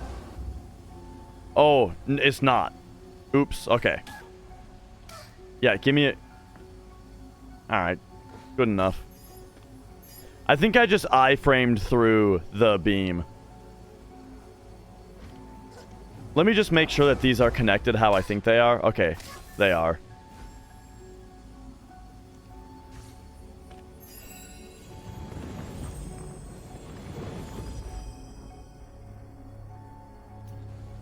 Alright, what do we got? A light burst this thing? Oh yeah, look at that.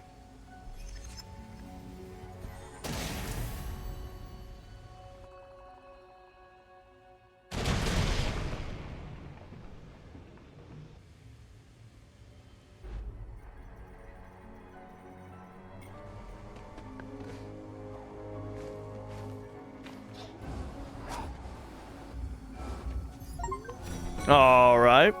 We got the final life cell fragment. How about that?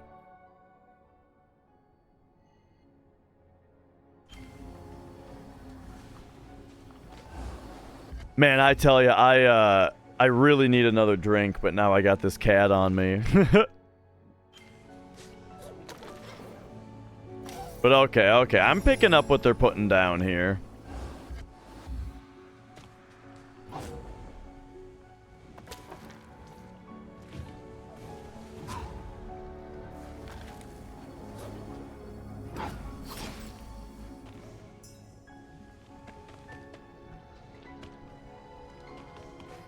So let's go up this way. So boom, boom, boom.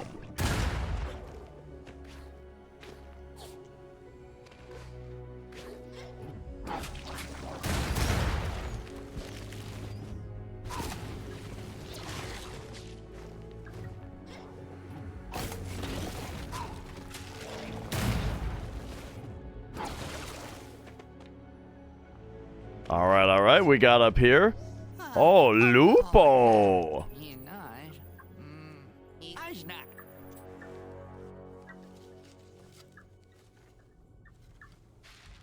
Alright, here we go. Lupo's got the map for us. Ah, and then back here...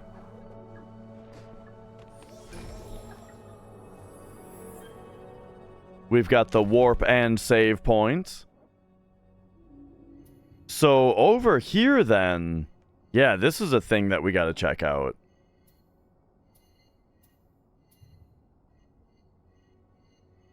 Okay.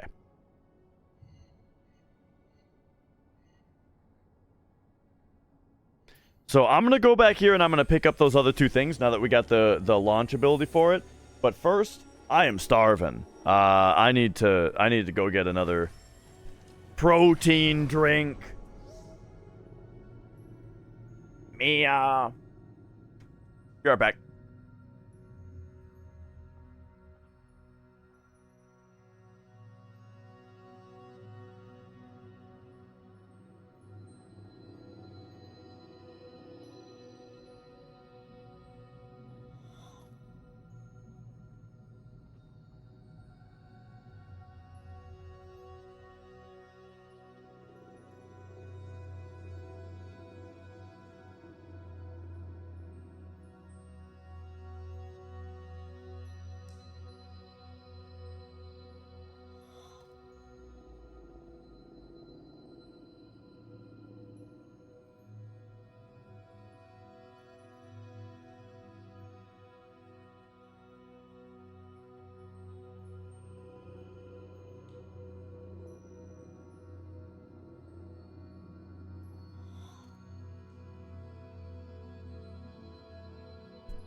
Alrighty then. Okay, whoa! Mike punch.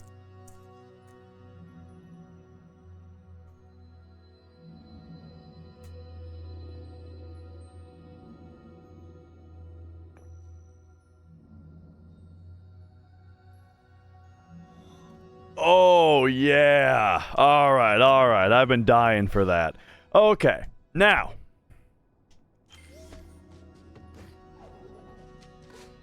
that puts me in a much better mood. Let's go.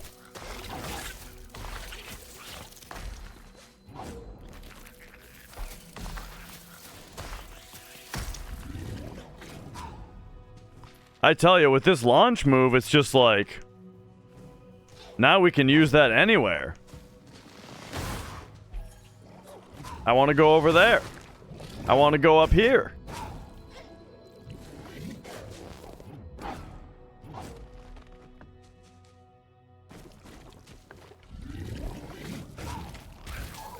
Whoa. If I dash and then launch, can I dash again? Yes? Oh, man. Alright, well, there we go. Bloop. Got it.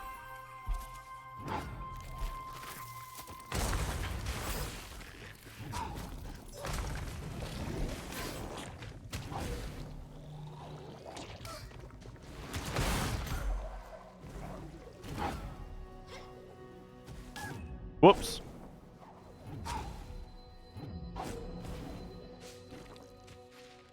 Okay, so then we're gonna climb rest of the way out of here.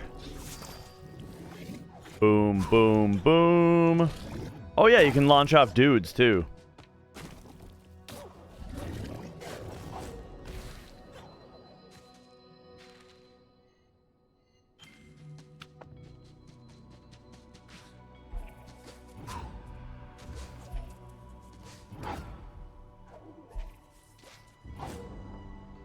Okay, man, who'd have thought that having a button that just shoots you in a direction at high speed would be really fun?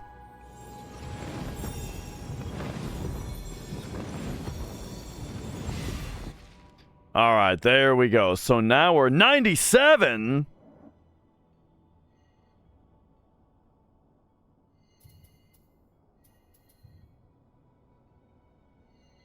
So yeah, there's a couple places where I'm not sure what I need to do to satisfy the game's percentage requirement. I think that, like, there's a spot on the map that it doesn't think I've touched, or something like that. I suspect that that's the case. Because that did happen in one spot in Blind Forest.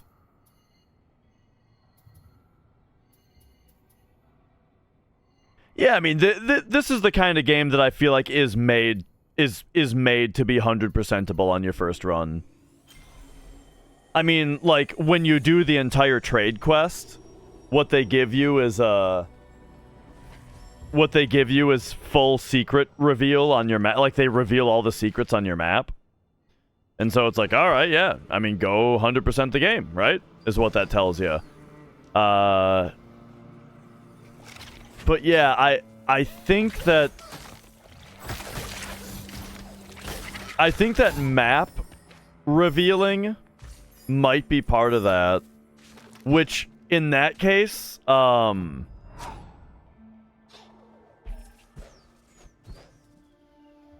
it's actually kind of annoying that I bought Lupo's maps, because I feel like if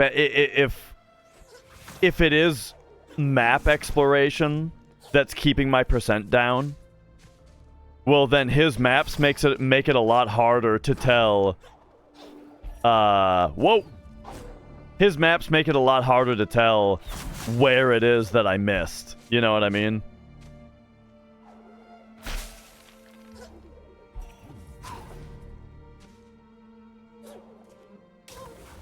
Whoa.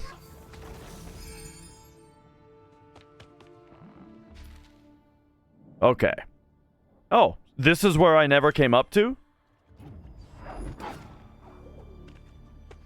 Well, first of all, let's activate the pedestal then. Oh, so then this is what I never did. Oh, wait, but this place I'm still at 93. Yeah. I knew I didn't get everything here. Convert excess energy to life, and life to energy. Oh, shit, that's excellent. I like that a lot.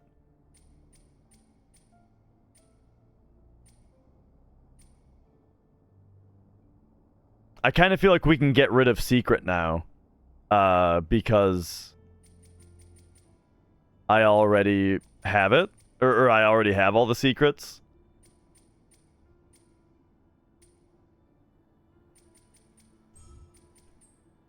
Or at least I know where they are on the map, so I don't need that extra help.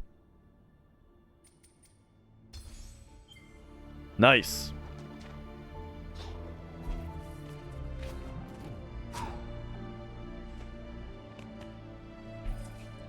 Okay, yeah, and then let's do this spirit trial. So it starts down here. So I imagine I'm not going to have the launch ability for it. Whoops. But that's fine. I'll just have to figure out how to actually do it.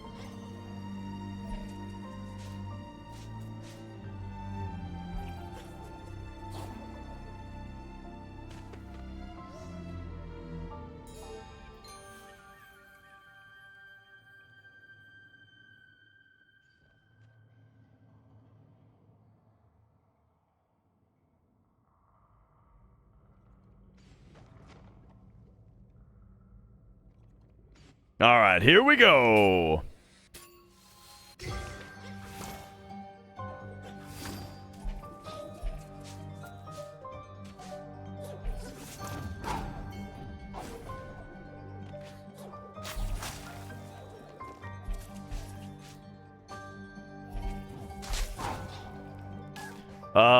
See that's the part that I'm not so sure about as far as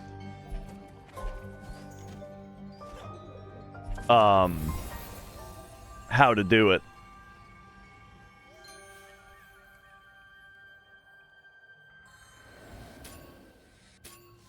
Okay, here we go. Grapple, dash there. Boom, boom, boom. Whoop. Ah, shit.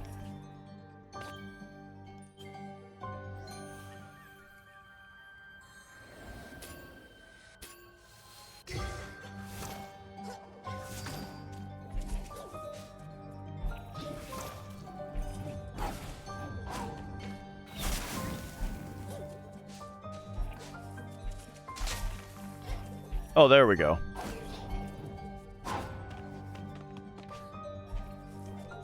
Whoop.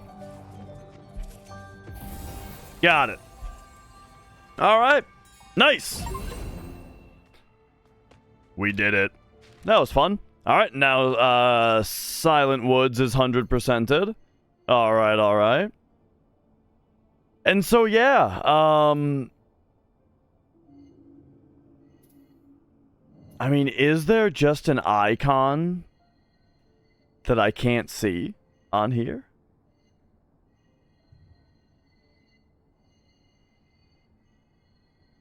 That's given me 97%. There's a little spot. Do you see that little spot? The spot is right here. Okay? You see that? There's like an extra little bit of wall right there.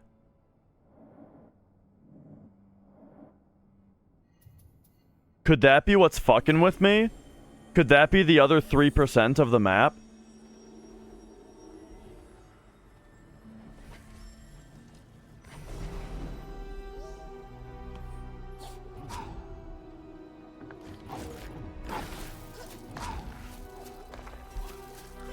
Oh no.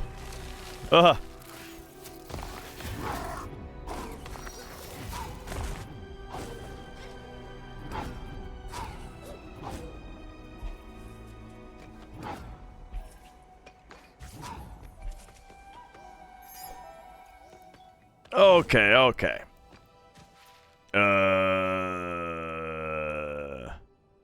Well, I mean, it's a long way back up there. But let's just see. I don't know what the hell else I'm gonna do.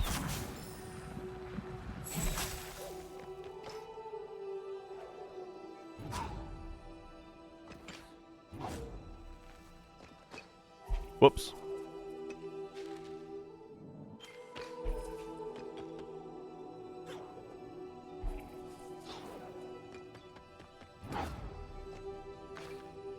You know, the other day, I may have already said this because somebody else was saying it, but the other day I was watching some Diablo 4. I think it was Asmongold playing Diablo 4. And I was like, you know what? This game looks pretty fun. Like, there seems like there's a lot to do. You know, the gameplay itself, like fighting the monsters looks kind of fun. I might actually want to try this game out. And then I remembered that I had a battle pass. And I was like, oh, right. That's why I didn't get it.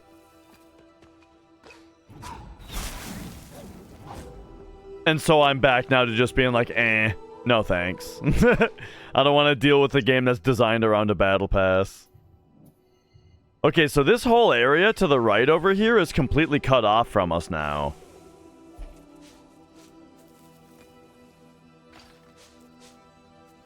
Which that makes me think that... This makes me think two things. Firstly, it makes me think that this over here is not a secret room. And it also makes me think, why would they have map completion matter in a game where you get permanently locked out of areas?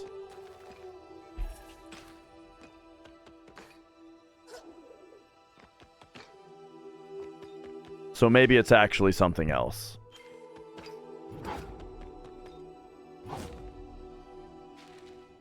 Oh, I am at 100% now. Oh, wait, the ruin... No. The ruins, I've been at 100%. I forgot that these are two different areas. Oops.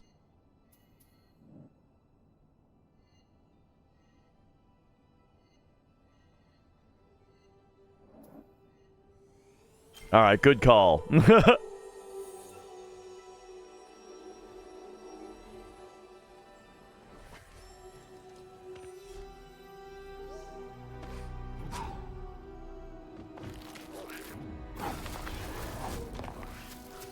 Let's see. So where am I? Okay. Let me check something else here.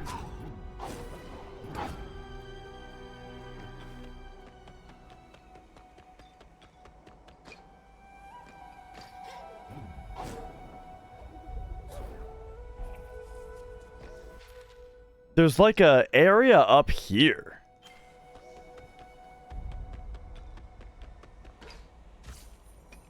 That I'm not sure how to get to.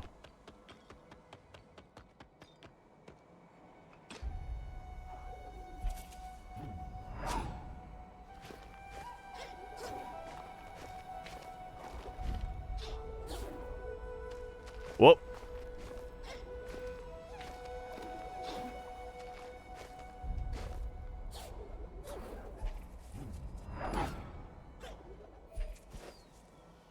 Ooh. Well, I made it up here.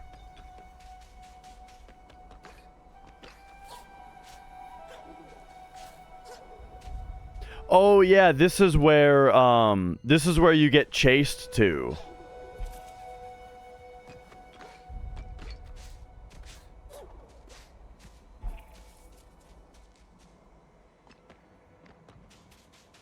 Okay, so yeah, I was just thinking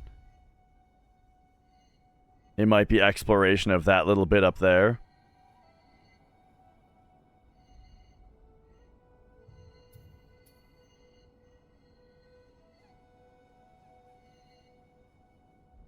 Yeah.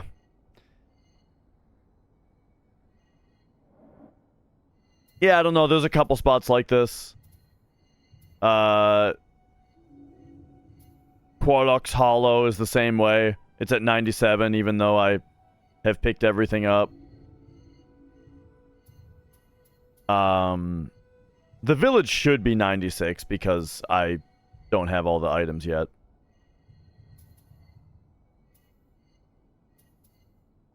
So yeah, oh well.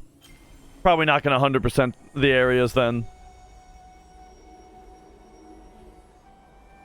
I don't know, Slick Mick. I think so. I imagine so. Because there's no more items for me to grab. But I also can't tell where on the map I haven't been.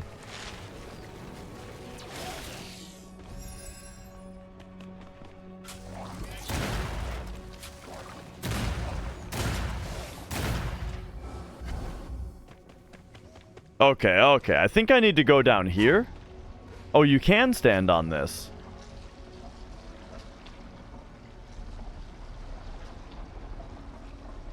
Oh, yeah. Right. Yeah, I think I remember that being a thing in the first game as well, where there was an area that I wasn't 100%ed on, but I did have all of the items. And then there was just this tiny little, like, grayed out part of the map that when I went to, then I had 100%.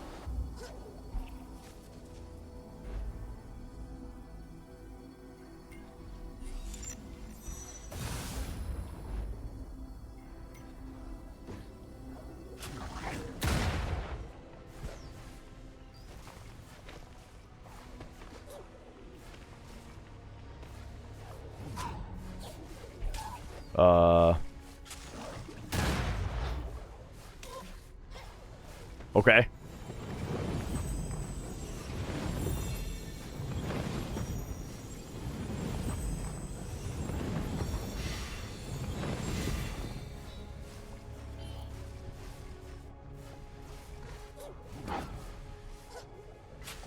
So you can't bash off of those things.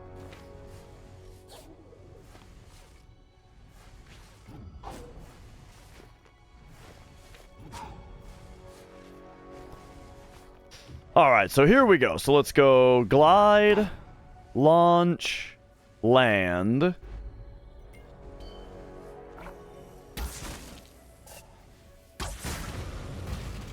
Oh, okay. We need launch back, I think. Okay, get me down in here. Alright.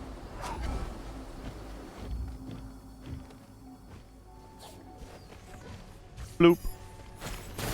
Okay, now we can open this up. Whoops.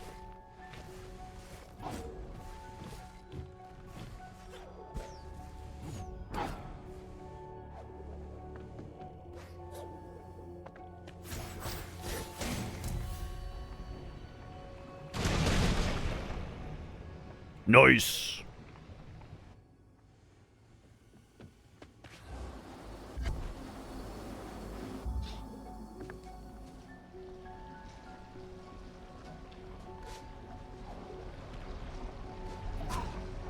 All right, whoa!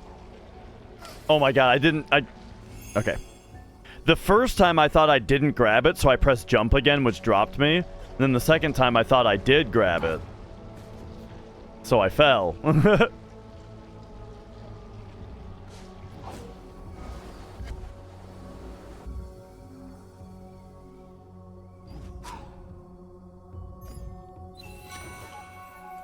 Very nice. So there's 8 ore. There's 1 more left in here. And then the last one is, I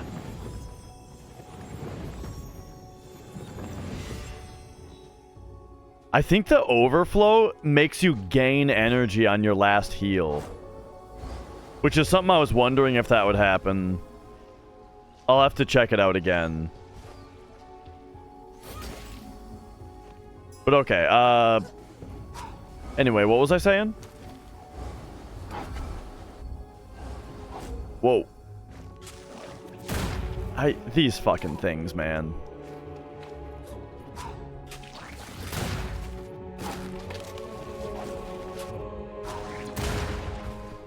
Okay, bloop.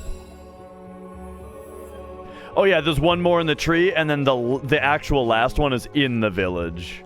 So I haven't bothered to go back. I haven't bothered to grab it yet, because I'm going to be there anyway when I... go back to turn in the ones that I get here.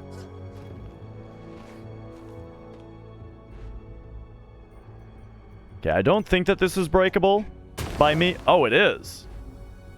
It didn't have like the white sheen, but it looked so breakable that I had to try anyway.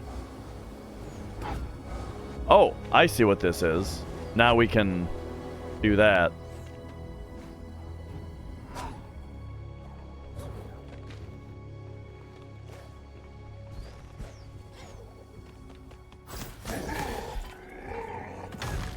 What the fuck?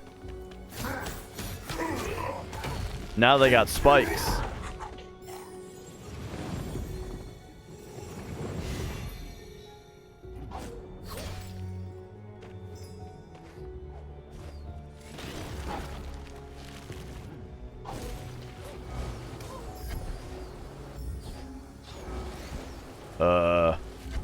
Here, we're gonna pass this way and then launch. There we go. Now we're thinking with portals. But first, what's over here?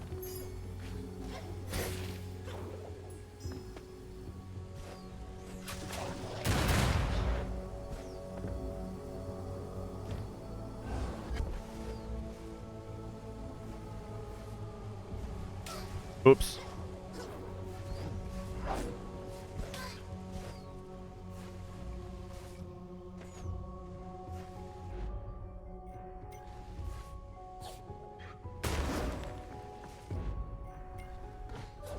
Okay, where is this taking me? Back over here? Uh-oh.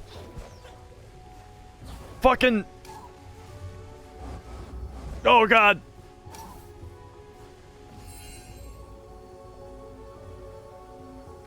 Okay, where are we?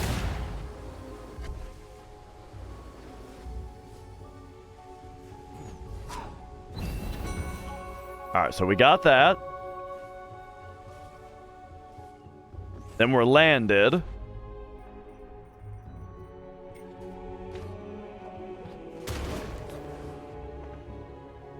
Alright.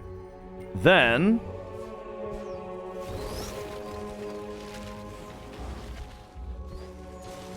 huh.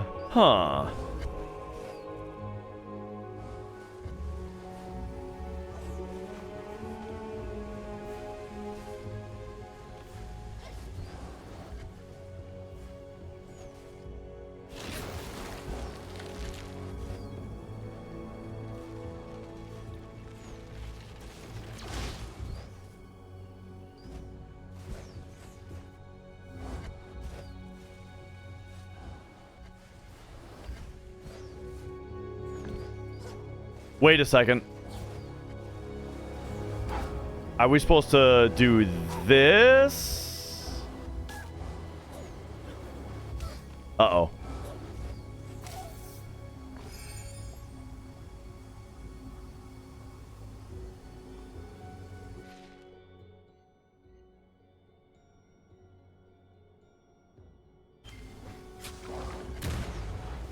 Okay, so that took away everything I did. Okay, which is fine. I'm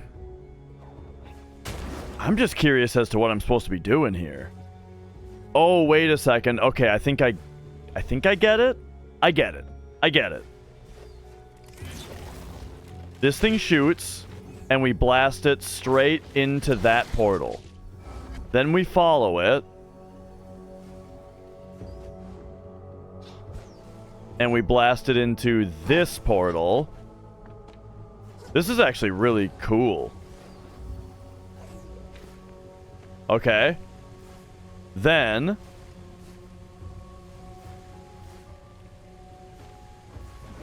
Whoops.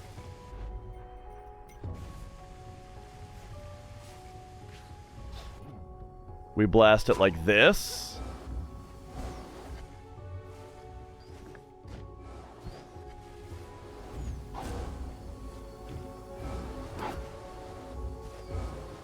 And we shoot that with it. Wow. That's cool. That was very fun.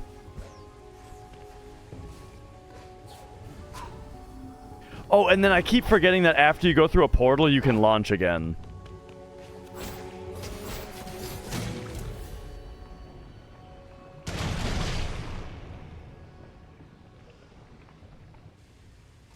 Yeah, that it took me a minute to figure out, like,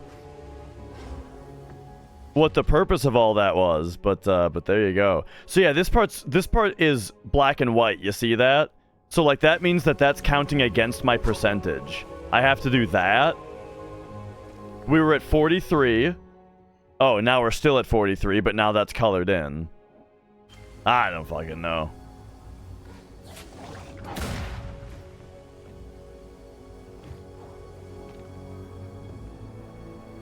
Okay, and so now there's also this.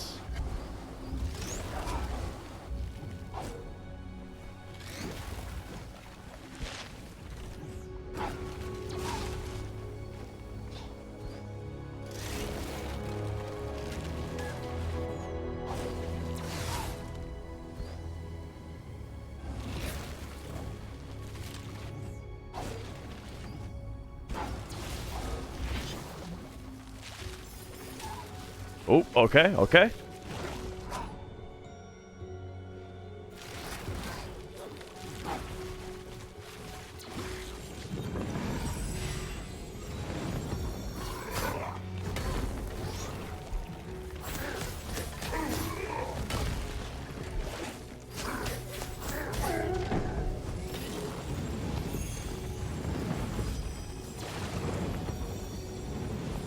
Okay, check this out. So I've got 14 energy right now, right? And if I I'm missing 1 HP.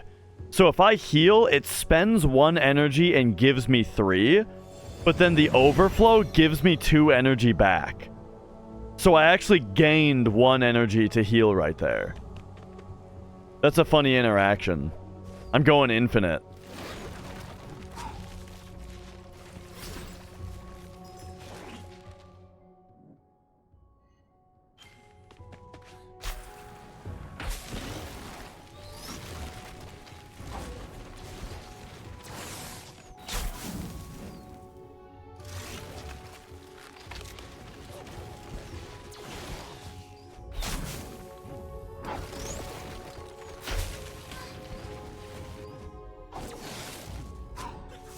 Whoa! Not what I meant. Not what I meant.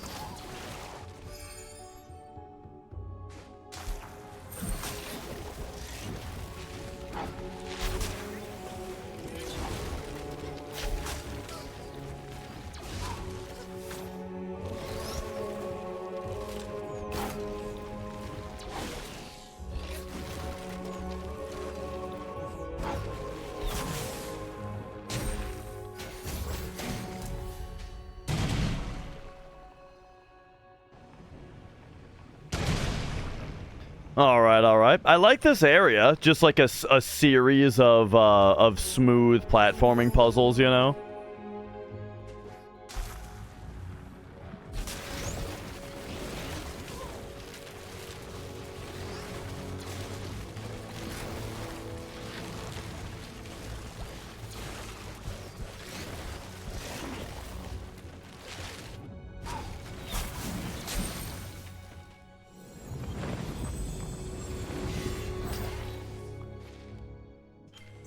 Okay, and now we go straight left here.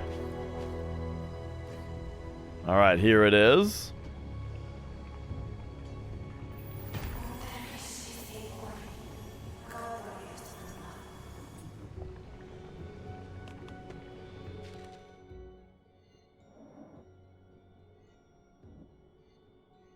All right, I think I've been doing well here.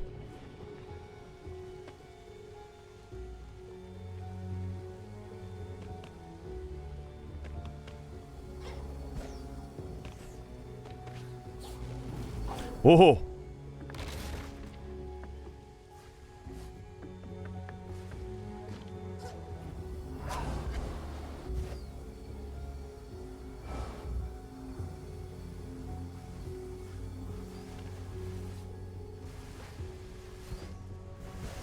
Oh.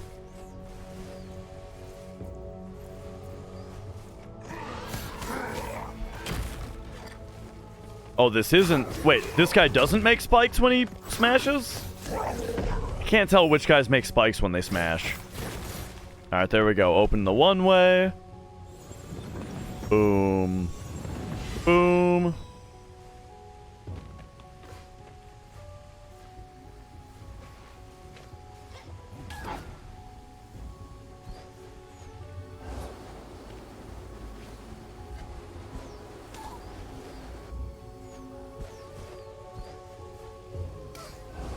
Okay, okay.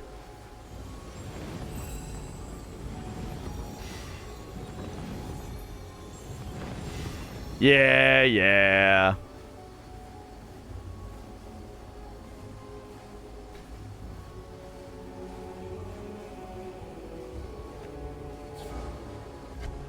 Okay, there's also this.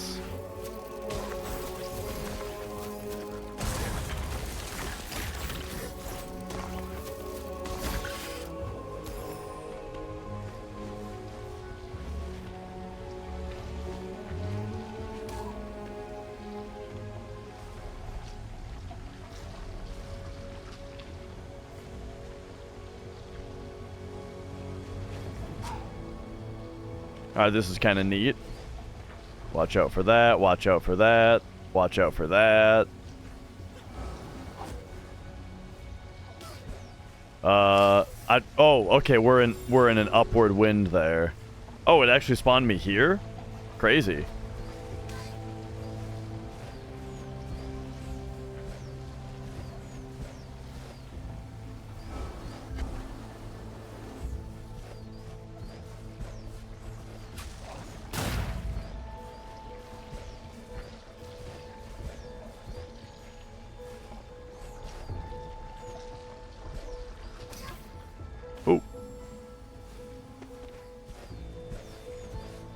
Okay, so we can either go up right or up left here.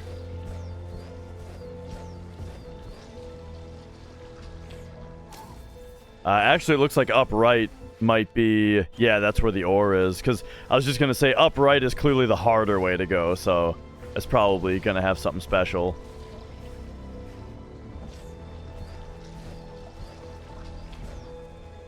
There we go. All right. So the last ore that we need is like right in the village.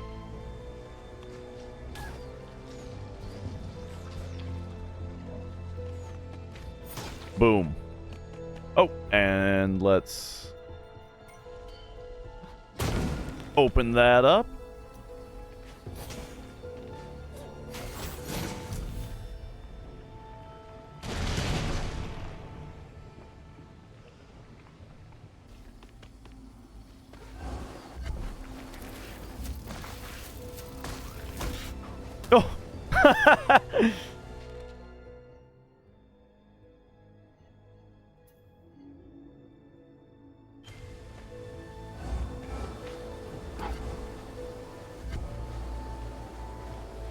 Okay, so now we've also got something in there.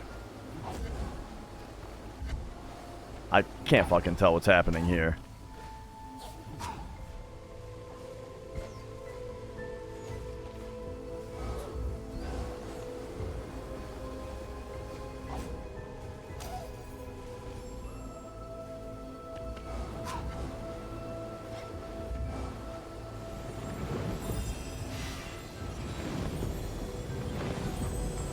Oh, you can just... Okay, that's the first time I've tried just holding down that button and seeing if it does repeat heals.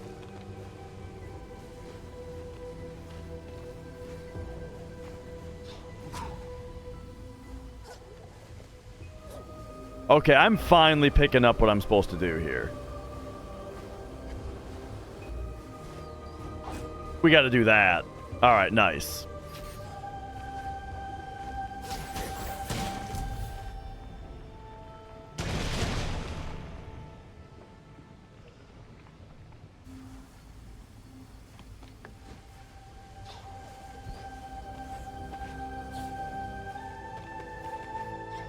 Alrighty.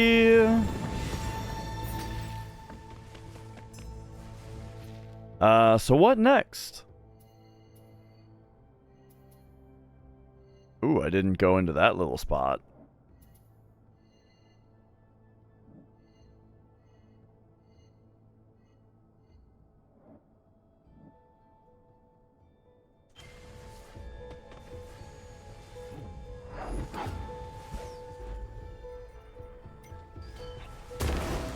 We got to get into the next next spot here.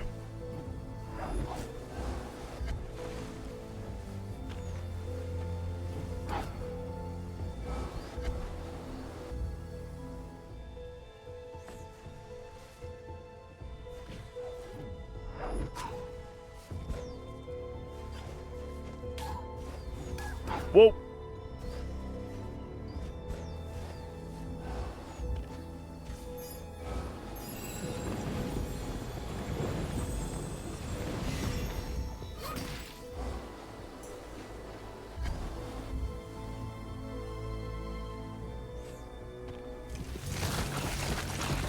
Oh ho ho. Well, alright. Let's see what this is all about. Where does this take me? That goes that way, that goes that way. Alright. So we gotta do that.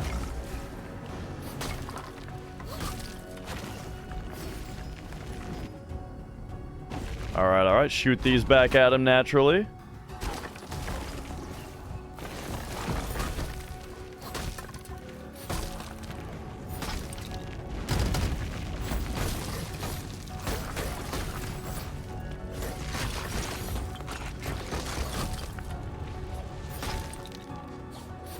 I focused a lot on taking out rocks there instead of maybe what I should have focused on of actually hitting the core. Here, if I launch up...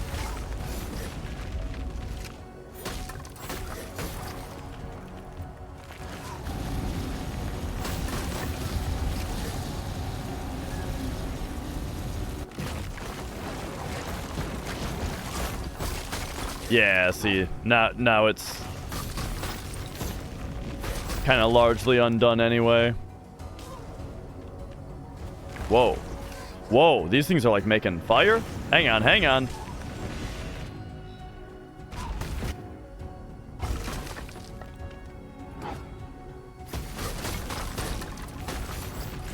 Holy shit, hang on, I'm probably dead. I cannot figure this fucking move out, dude. Alright, there we go. Almost died.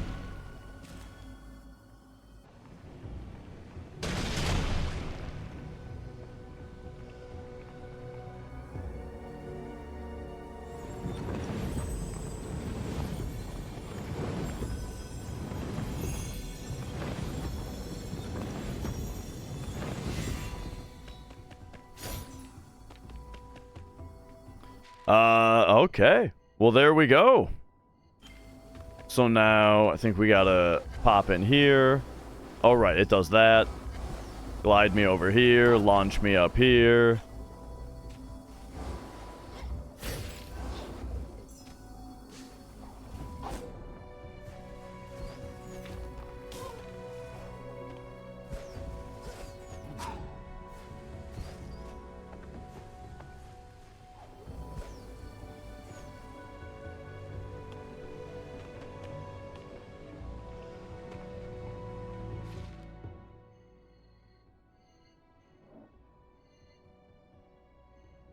Okie doke.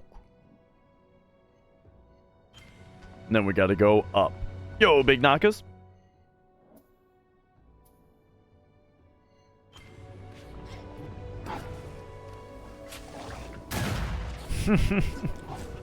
Those fucking mines, dude.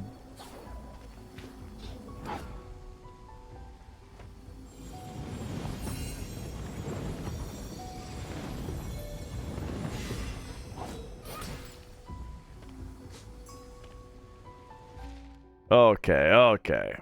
So there's a couple little spirit light pickups here. Otherwise, here we go.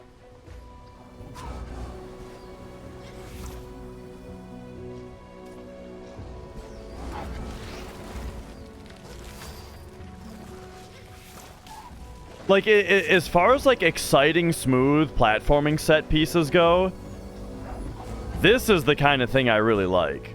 It is, like, it is an area like this.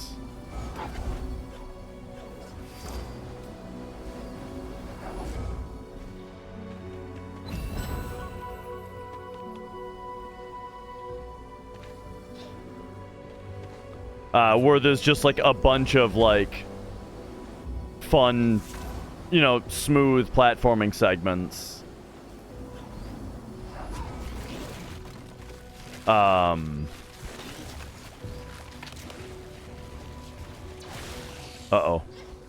Is this landable? No?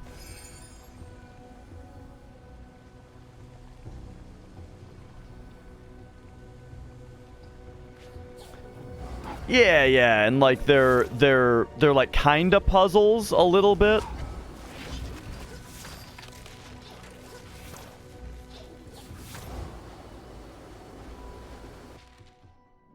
Okay, it did not take away that other thing.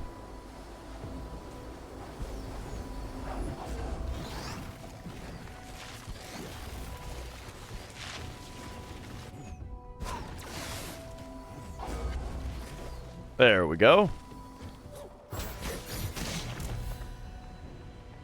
And I'm saying this as opposed to like parts where it's just like one particular set piece that like when you die it just like restarts it and then you're going and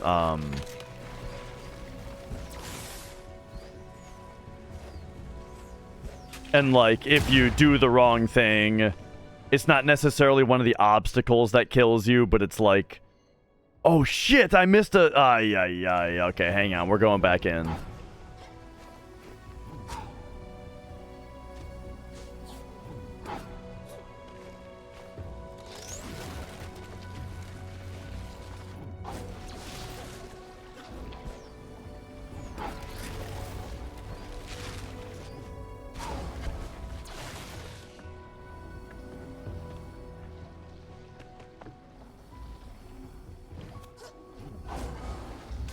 Ah! There we go. Got it!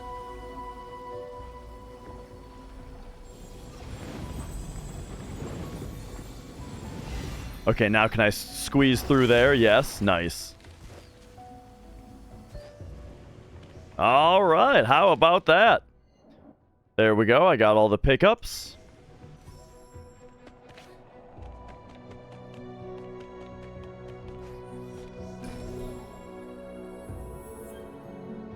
We got a wellspring. And then, so since that's a warp point and then we're about to hit something really significant, I'm going to say real quick, take me back to the village. I'm gonna go get that other piece of ore and turn in the last ore building thing. Yeah, I think the game's almost over.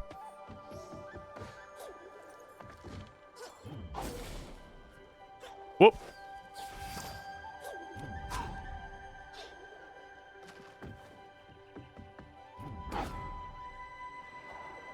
Oh, I thought you could land on that.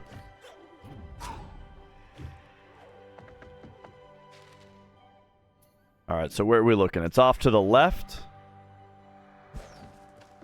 Oh, okay. This is one of the things I was meant to be able to get since I got the climbies all over the place. That's like the reward for that.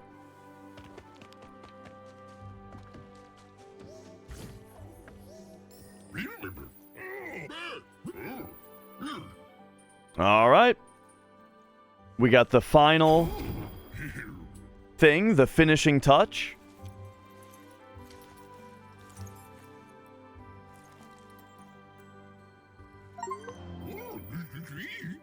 All right, a bit of decoration here and there makes everything feel better.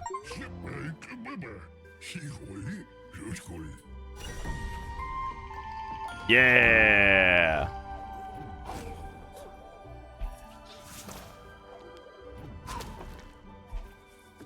All right, we did it.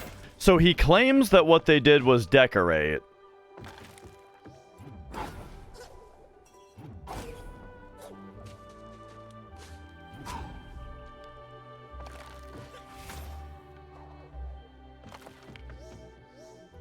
I don't really see what the decorations are. I think that was one of the points where, like,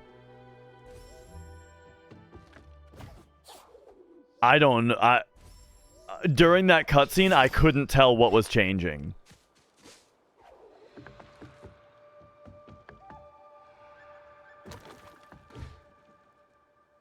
I think in general, like, besides a couple times where it was super, super obvious, I think that those cutscenes of, like, the village upgrades forming, they've all been difficult to tell what's actually happening.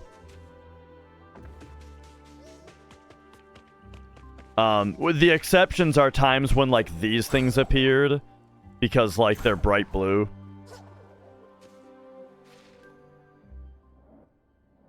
But okay, there we go. So there's every side quest is done.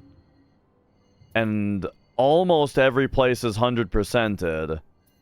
It's just Qualux Hollow and Windswept Wastes. Those are the only ones where I'm 97% because there's a little spot on the map I didn't touch.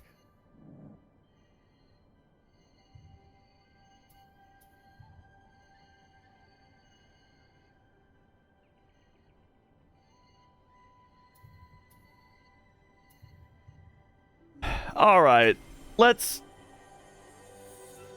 just skim the walls a little bit, because when numbers go up, your brain releases dopamine, all right? Especially when a percentage hits 100.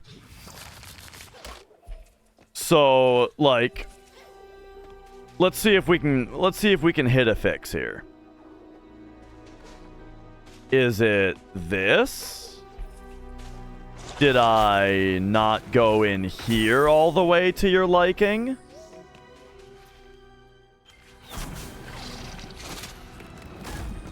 Maybe I didn't go down there enough? Or down here enough?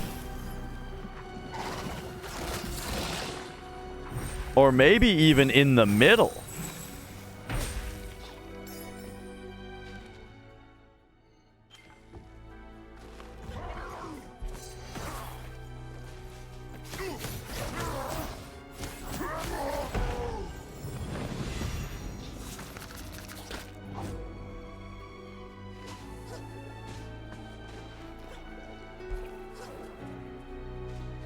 This is like watching Symphony of the Night speedrunners do 100% map completion, where they're having to, like, jump up into pixel perfect corners and stuff just to to hit parts of the map.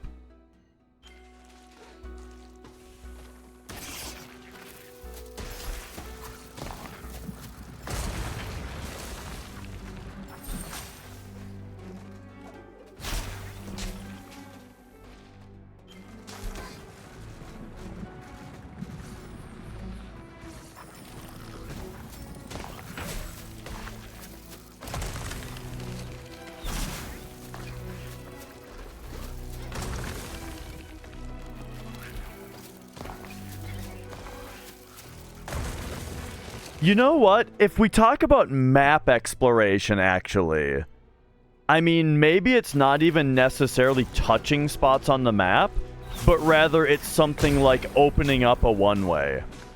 Like, is there a one-way that I didn't crack open or something? That would make sense.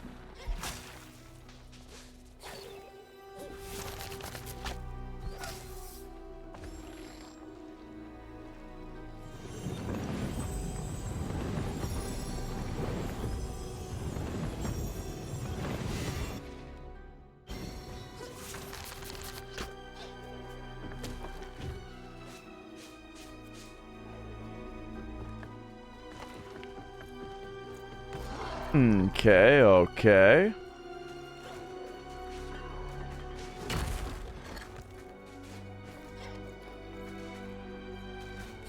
Whoa.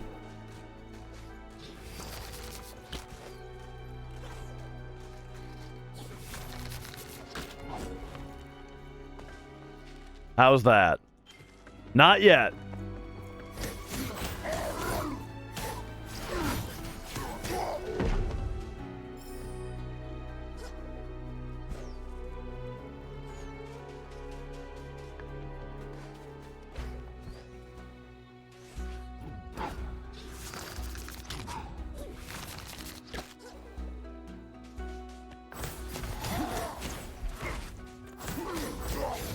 And then here's this old part.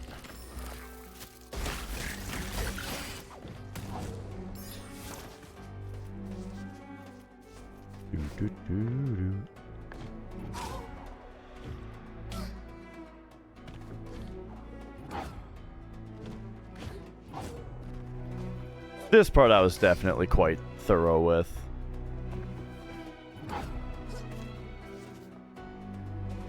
Since I thought that there might be a secret here.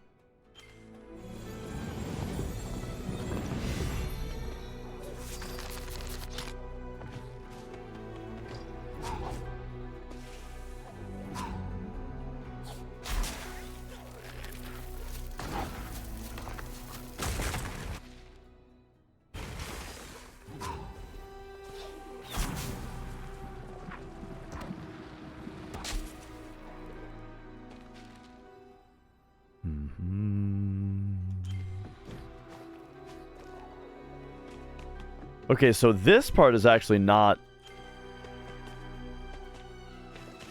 mapped.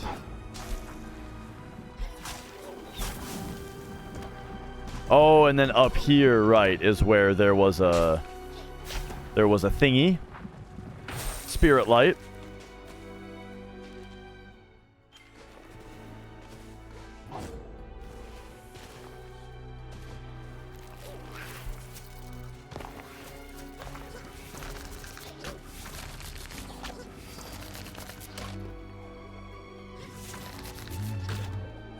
Oh, oh, oh.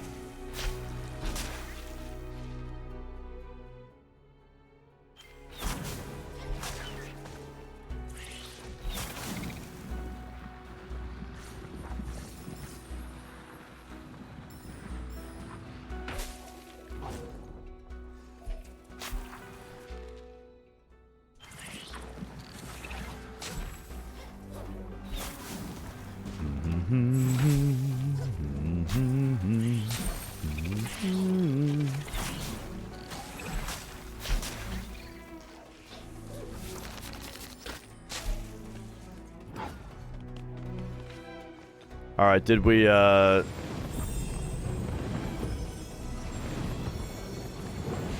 go through this room thoroughly enough?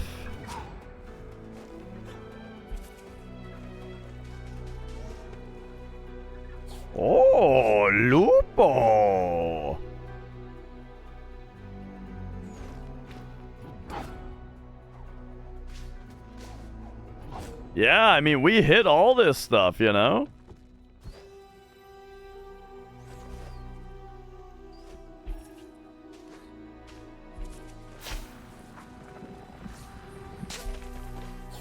So, like, I can only imagine it's got to be something that's unmapped. Right? Like something that's invisible on the map. Like where Lupo is. But also, like, either A, not significant enough to be marked on the secrets map. Or B,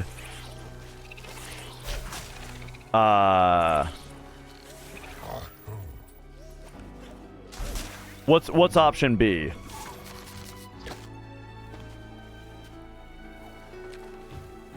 Just something where it did have a secret, which I already got, but for some reason the map completion didn't mark.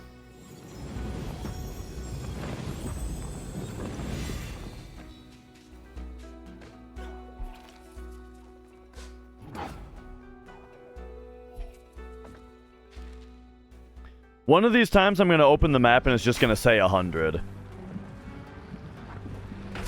Is what I expect.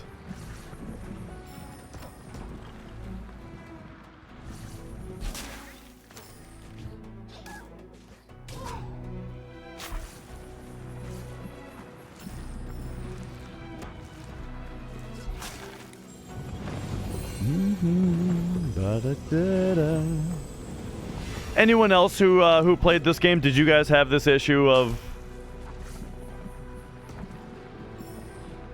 the map not reporting that it's fully filled out?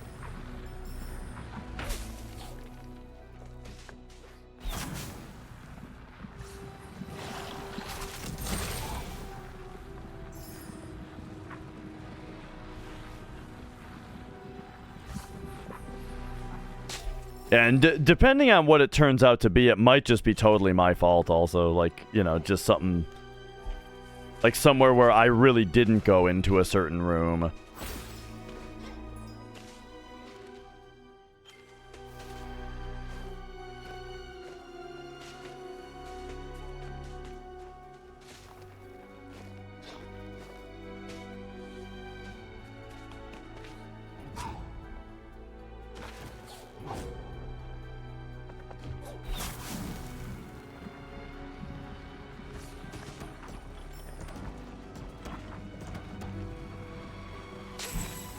Whoop.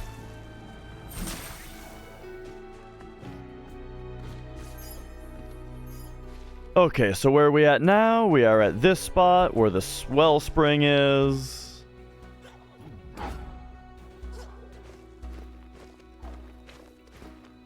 And now we can climb up here.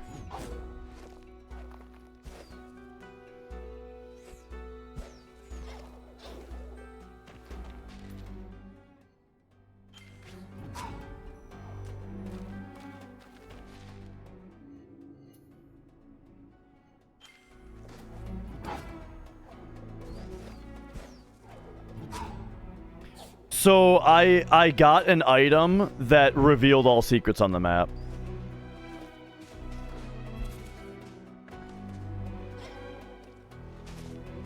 But that does mean that there might be one that I just, like, maybe it's on the map and I'm missing it, right? Which would be like if it was behind another icon or something weird like that.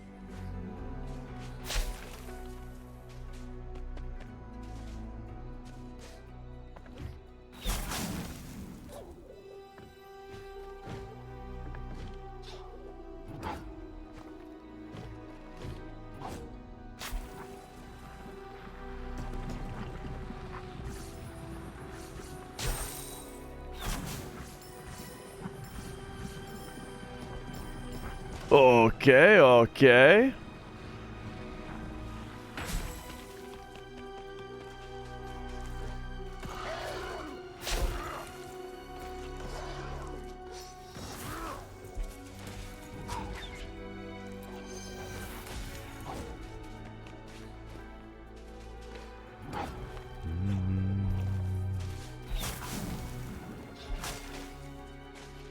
Okay, where are we now? Oh, we're going the big way? Hang on a second.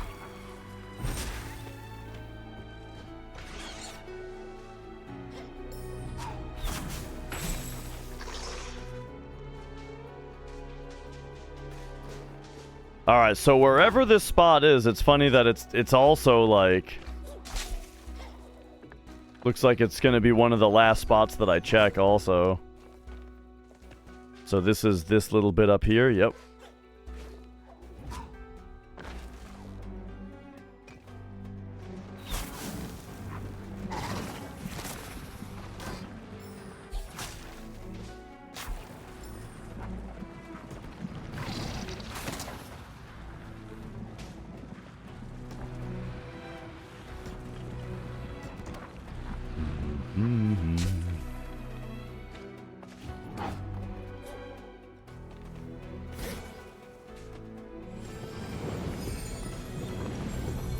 Okie dokie.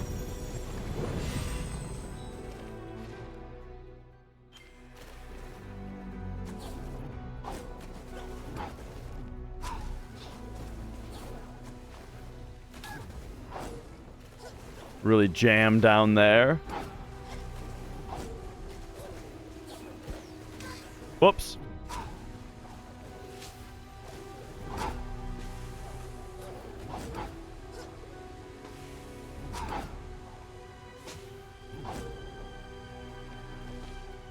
First try the escapes? Yeah. I don't remember which one.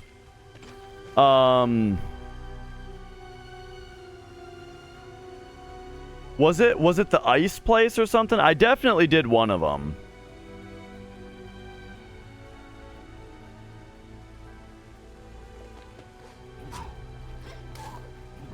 Okay, okay. Hmm.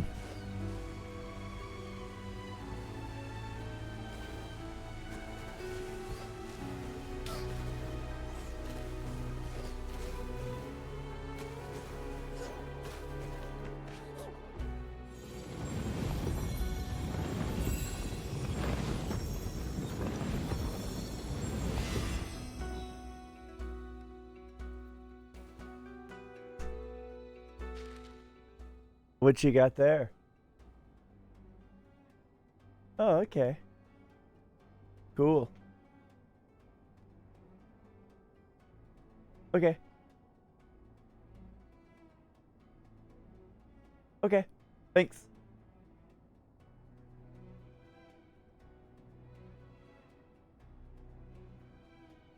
Oh, all right, all right.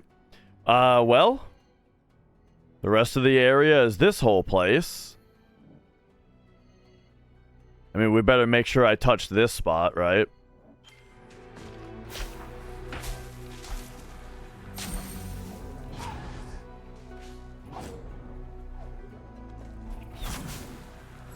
I said, you're drinking Colombian caffeinated coffee crystals.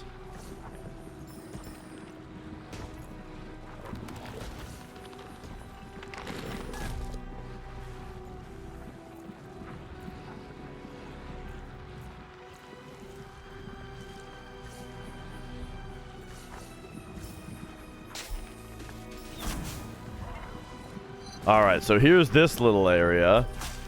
Is this the little circle on the map? It is.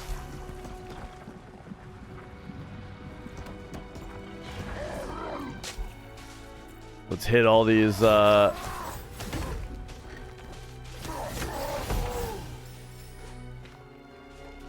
hit all these edges, hit all these edges. And what's this spot? This is where we came from? Oh, but I didn't go up here.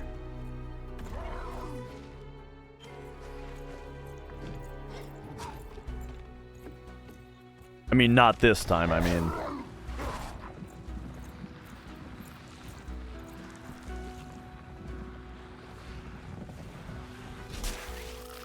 Okay, so now, yep. Make sure to really get in on each of these spots.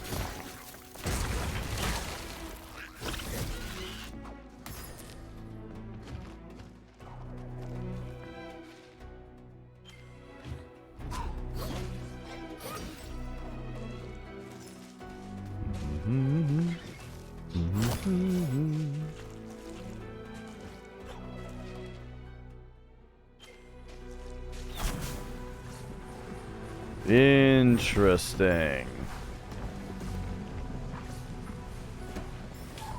Well, I can't tell whether I'm surprised or not. You know? Basically, if it is just a spot on the map that I haven't, that the game thinks I haven't touched yet, then I'm surprised we haven't found it yet. But I also wouldn't be that surprised if the nature of this issue is different.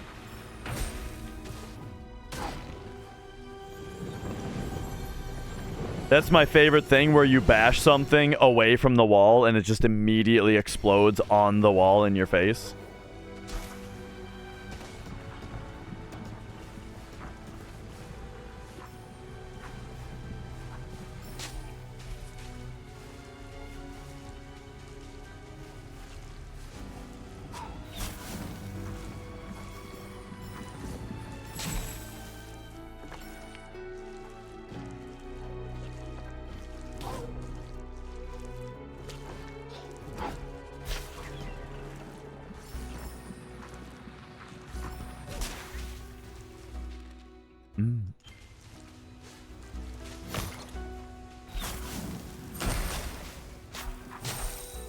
Oh.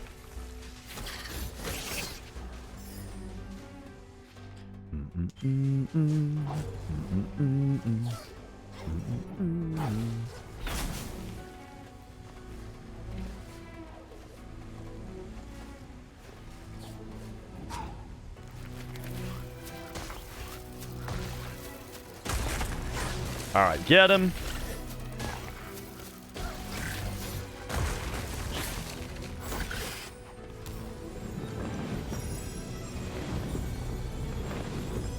Spending a lot of health running into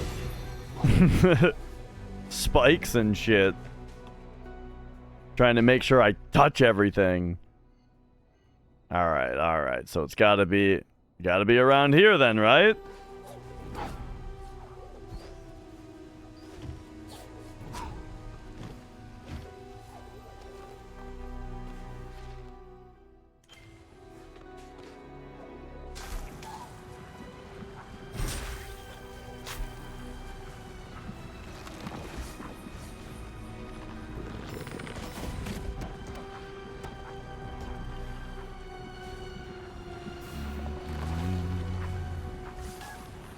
Whoa.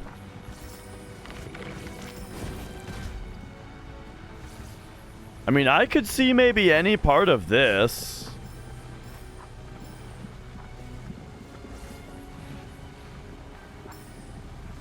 Like, we gotta be in here. Except now I don't know if that would have saved, because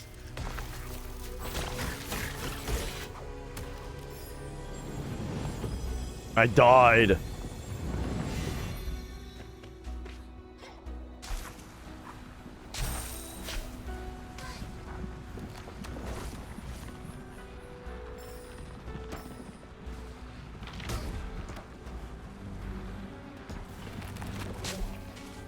Not necessarily, Taco.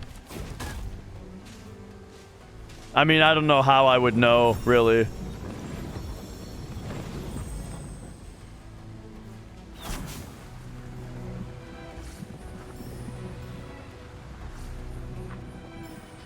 But I haven't found it to be anything else.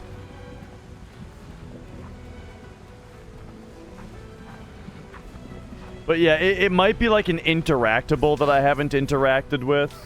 Like I was saying, I could see it being something like a, if there's like a one-way, if there's like a breakable, that all the breakable is like a one-way door. And I just haven't broken it open. Then, I could see it being something like that. Where that doesn't show up on the map because it's just a one-way door.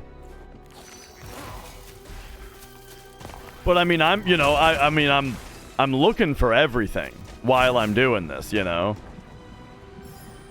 Like, if it's something like that, I'm gonna find it.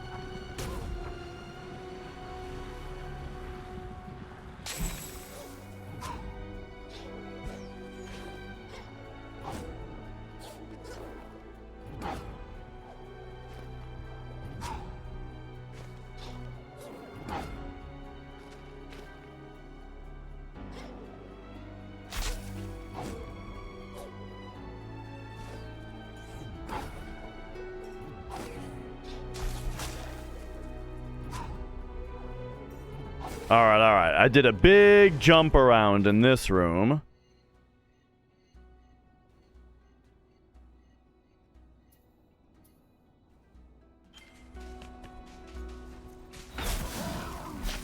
Yeah. I mean, that basically leaves me with, this little, like, room as my only area left.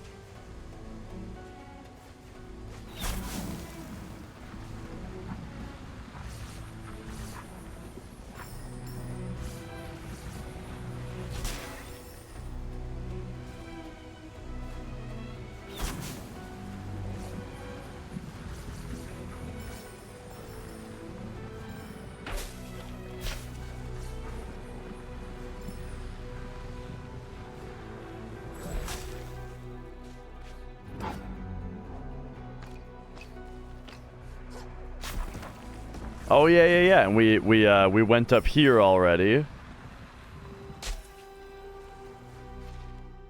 Well, I mean, I'm not sure. Second Timothy, I can't think of something like what you're saying. Well, I basically just skidded and bonked against every wall in this whole area. And we're still at 97.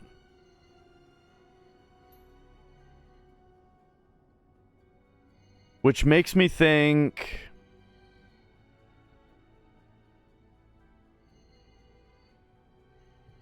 I don't know.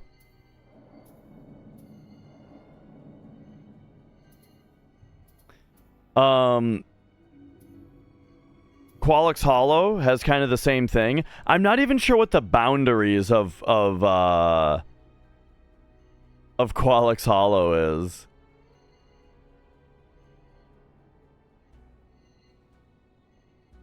As far as like if I was to blame it on map completion.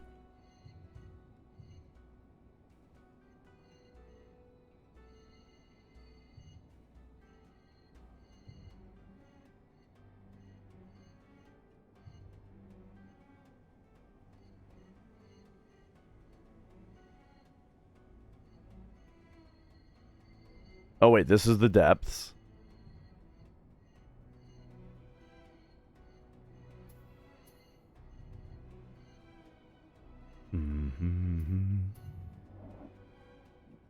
All right. Well,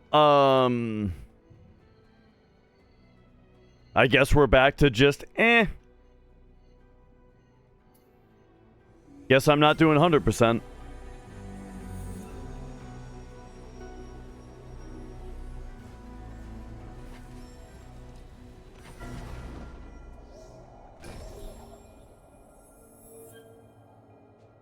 Okay.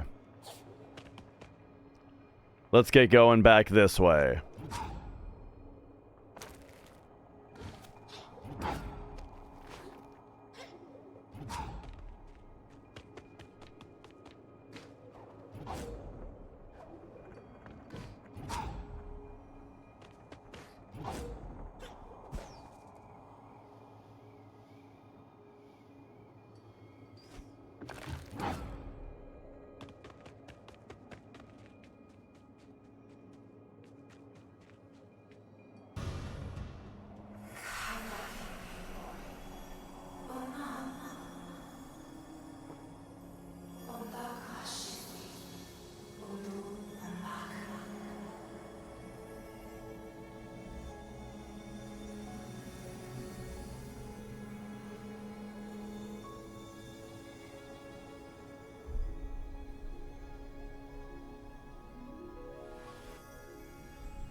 Whoa.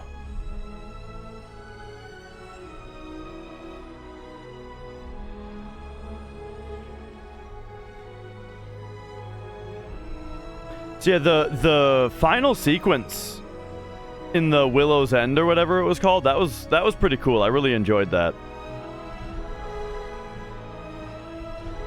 Twitch is trying to play ads right now. I'm snoozing them.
Oh.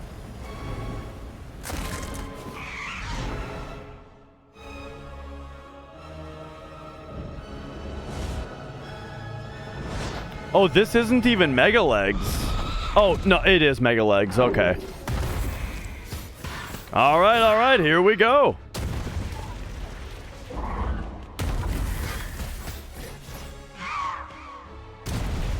Okay, yep. Jesus.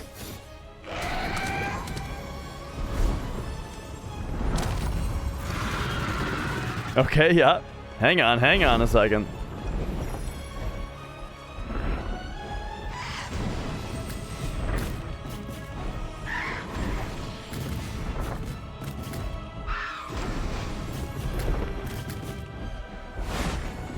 Alright, we're back. Yikes.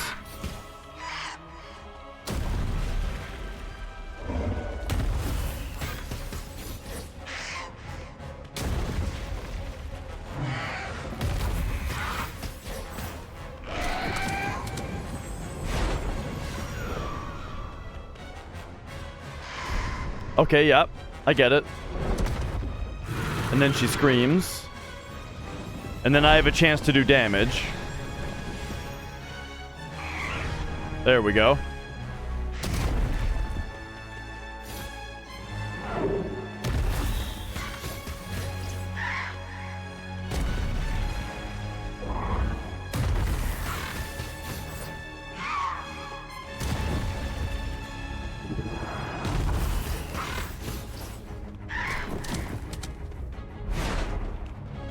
Whoop.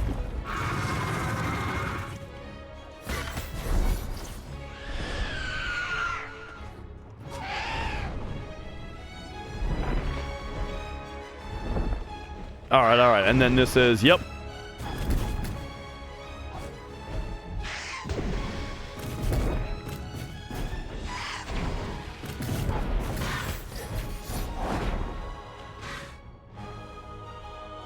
Oh, okay. Phase 2.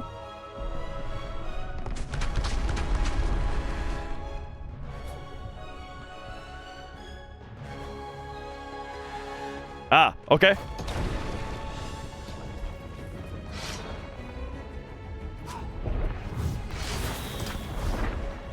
Hello?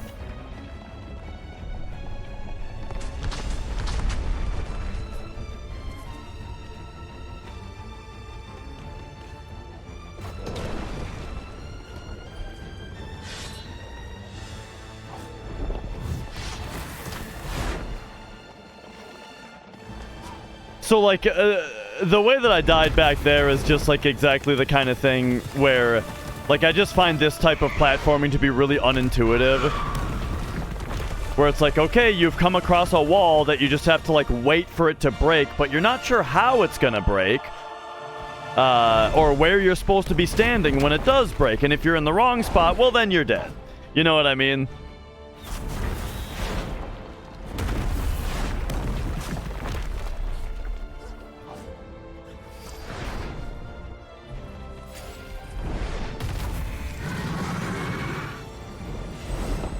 All right, here we go.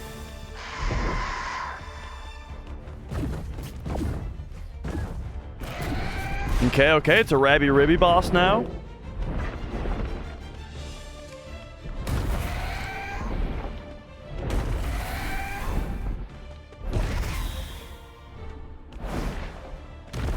Oh. Oh, okay.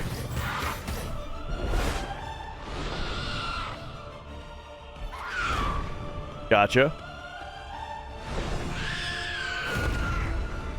I think I understand.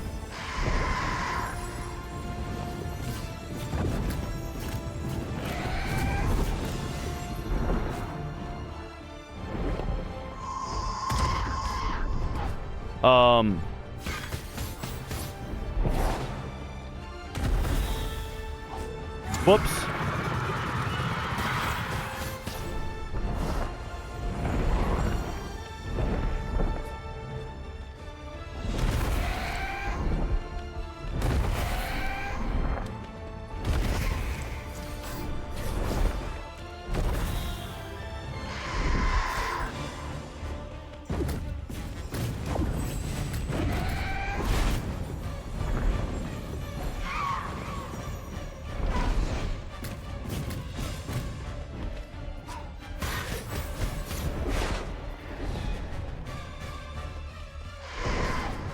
Oh.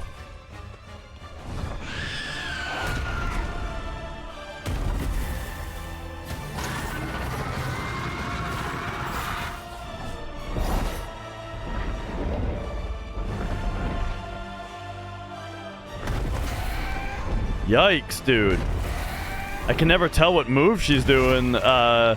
When she just flies up, I don't know which move it's gonna be, you know?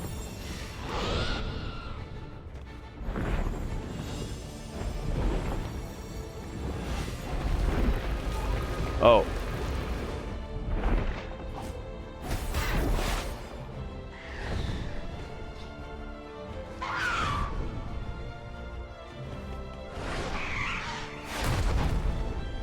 Okay, that hit me. That hit me? Like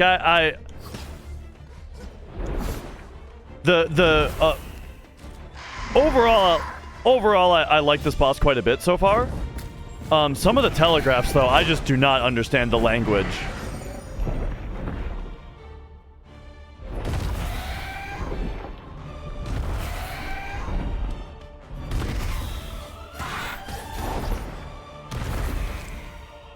And now this is going to be Scream, which I don't know how I'm supposed to be out of the range of that, so we'll just take it.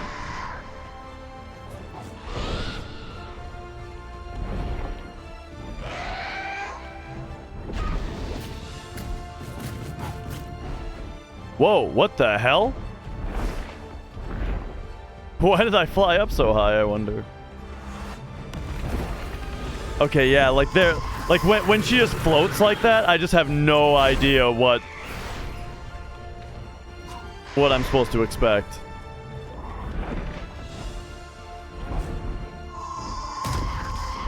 Like, okay, that one is that one, which I got hit by that, by the way.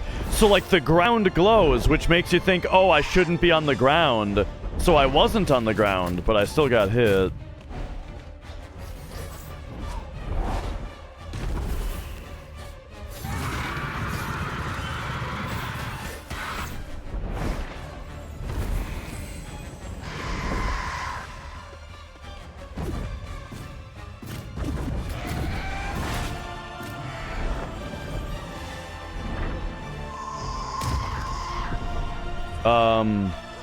Okay, that time I didn't get hit, maybe just because I was further away?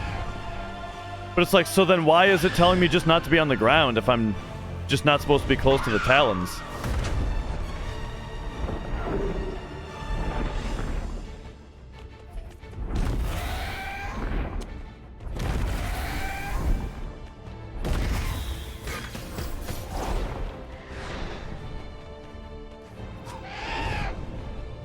Okay.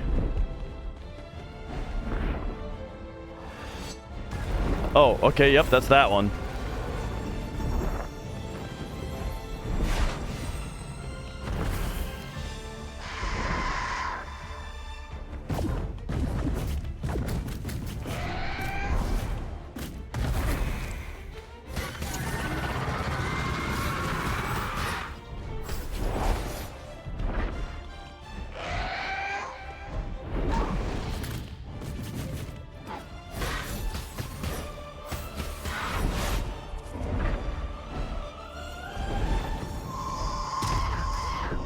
Nah, that did hit me, okay.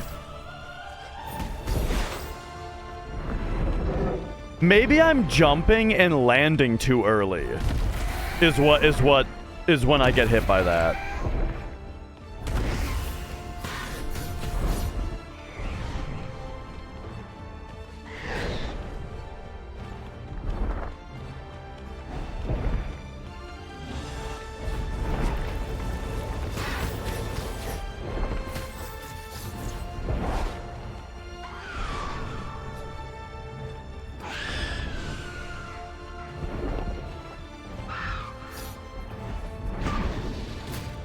Whoops.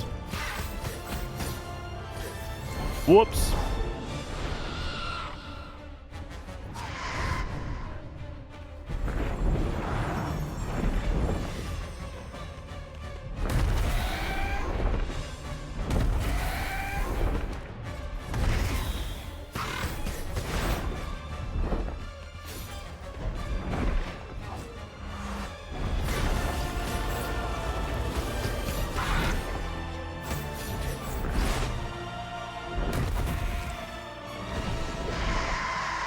Okay, okay, so I think it's really just the pink ones I gotta look out for here.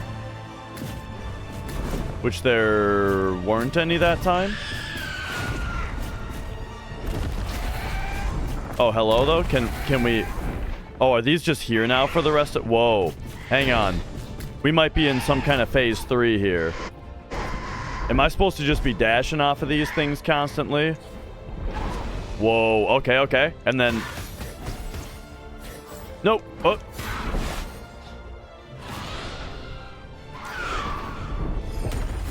Oh, I did. Okay.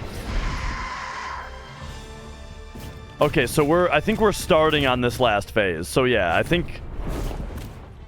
Okay, so yeah, this is the final phase. That's pretty crazy.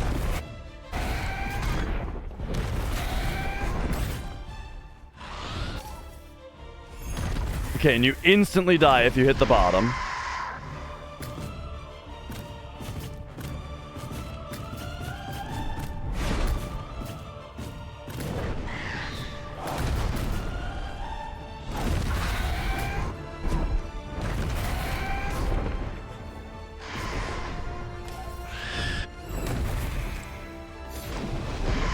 This is like the most awkward phase transition I've ever seen.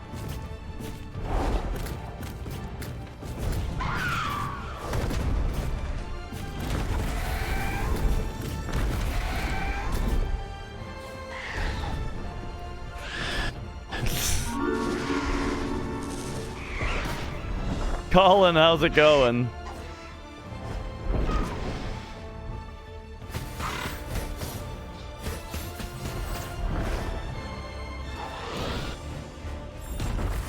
Extremely tired? Oh, I hope you get some nice rest then.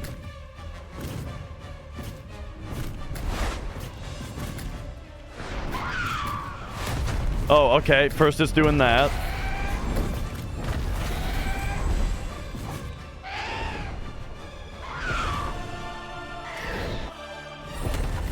Oh man, this is so awkward. It's funny that I was fine the first time. When I was like first trying to figure it out.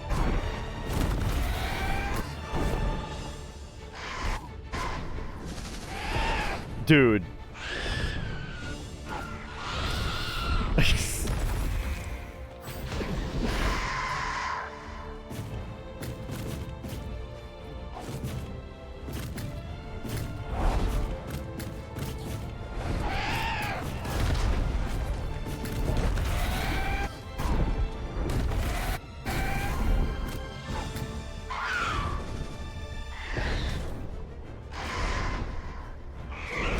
Is it just me, or is there way too much purple and black wind blowing everywhere for, like, the visual cue of that to be,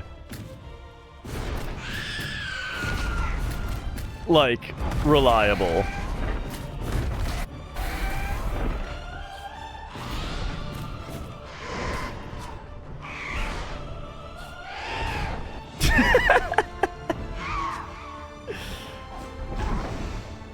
Oh man. I also like don't know what the rule I'm struggling to like figure out the rules here. Like after I do a hit combo, I can then jump again?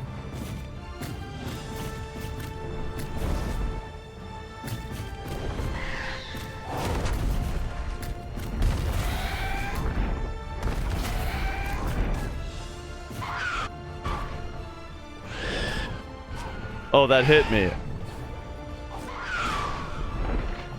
Bro.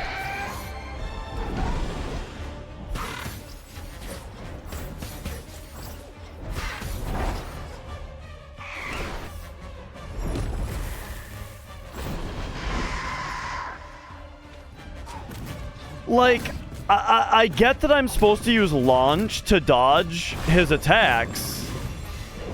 Her attacks, you know, whichever. But, like, we're also in an arena where if I touch any of the sides, I die.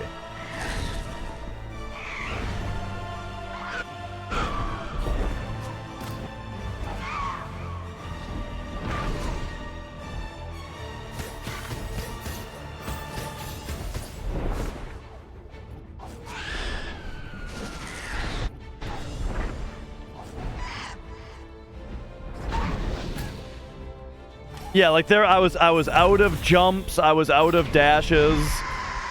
But like I don't really know, I can't really tell what the rules are for when I get those back.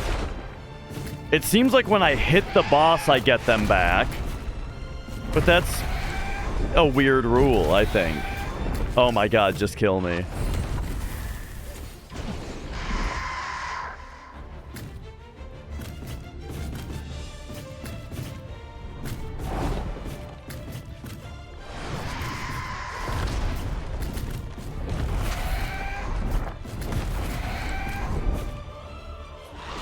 It's funny because when the sequence started, I figured it out right away. Where it's like, oh, now we need to be in the air. And I feel like I did okay at it.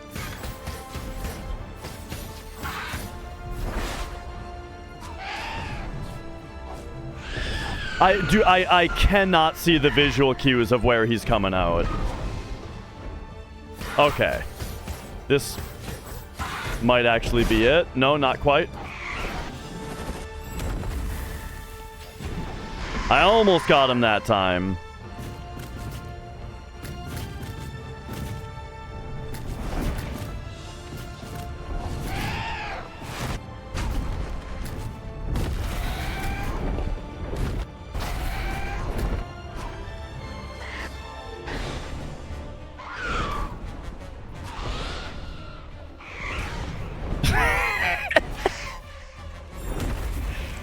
Oh man, like it's funny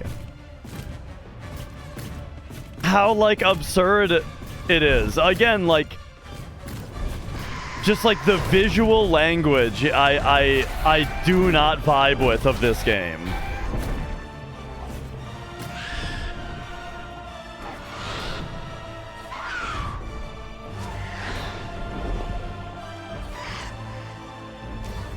Yeah, I was out of jumps there, and I could not hit a projectile to bash off of for the life of me.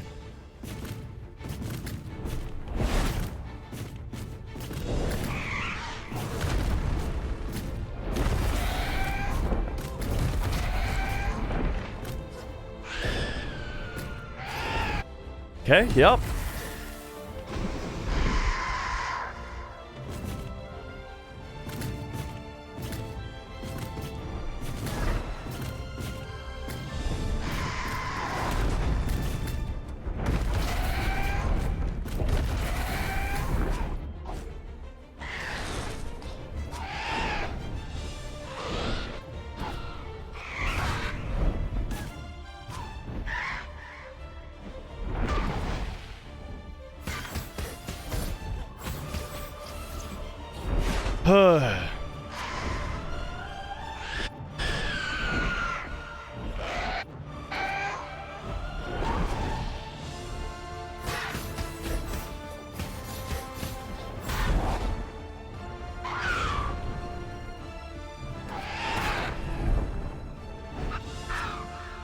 Okay, this has to be it.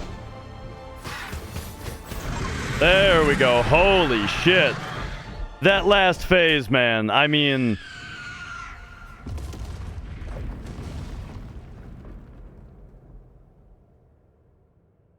I think my big issue with it really was all of the sides were like already vignetted with like dark, busy animation.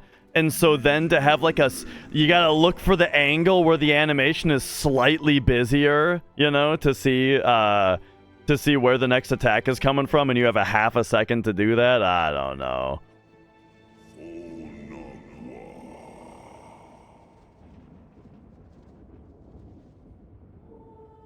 It was cool though.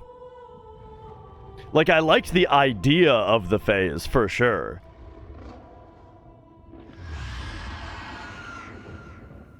Yeah, I mean, so when you bash, it slows time down. So, like, I could see that being a thing.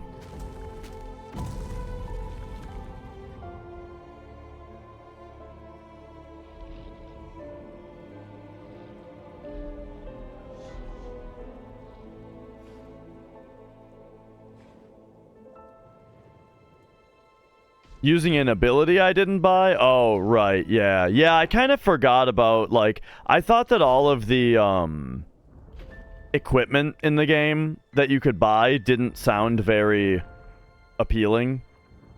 And so at some point I just kind of quit shopping at all. Because, yeah, I didn't really care about the other charms.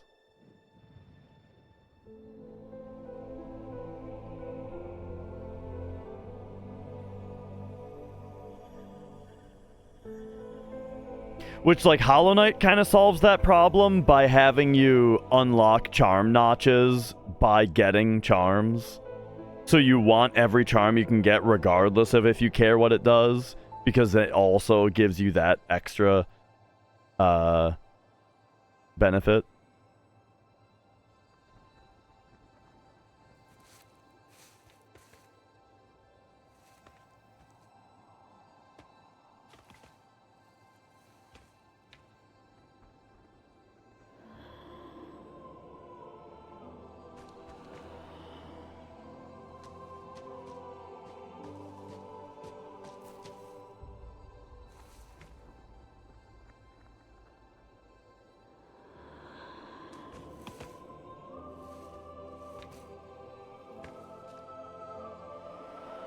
I am holding right on the analog stick.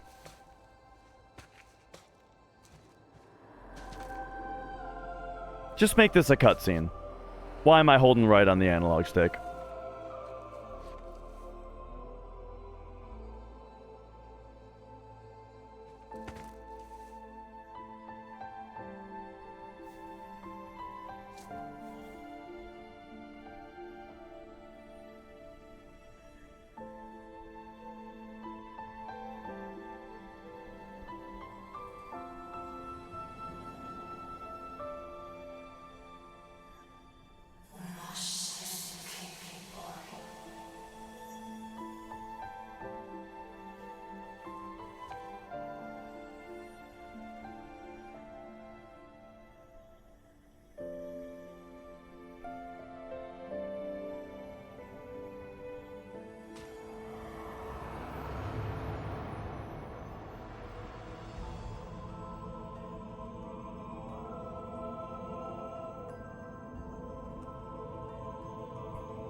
What about Stompy?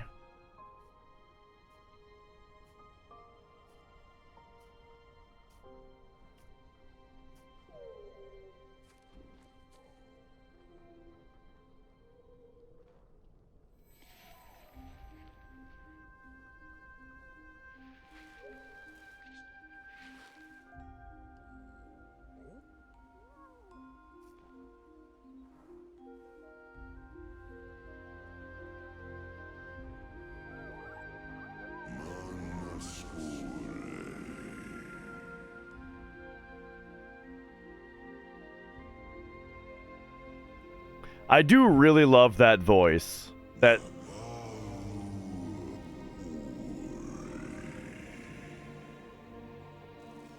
they got a very nice voice for the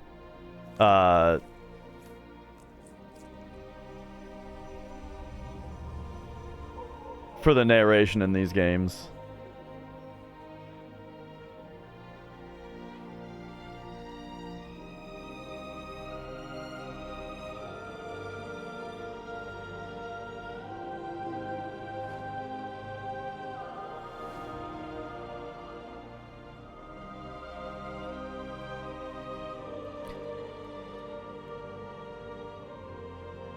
So there seems to be a lot of time. Whoa! Hi, Mia. There seems to be a lot of time passing here, and I'm just sitting here wondering, like, what about Mega Legs? Did they just never get redeemed?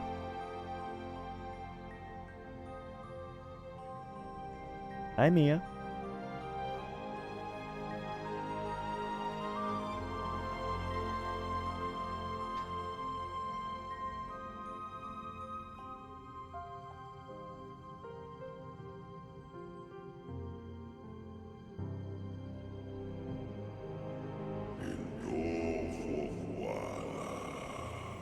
They said it.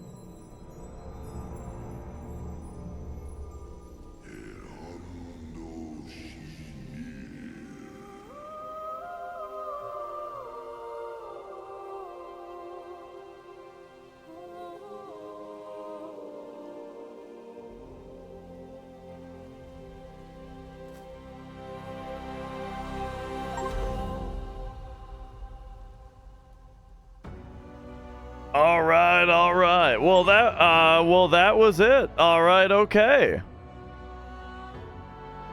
There it is, 1946. Yeah, I think I said my my piece multiple times throughout the playthrough already, but I kind of feel like what I think of this game is what a lot of people think of Hollow Knight.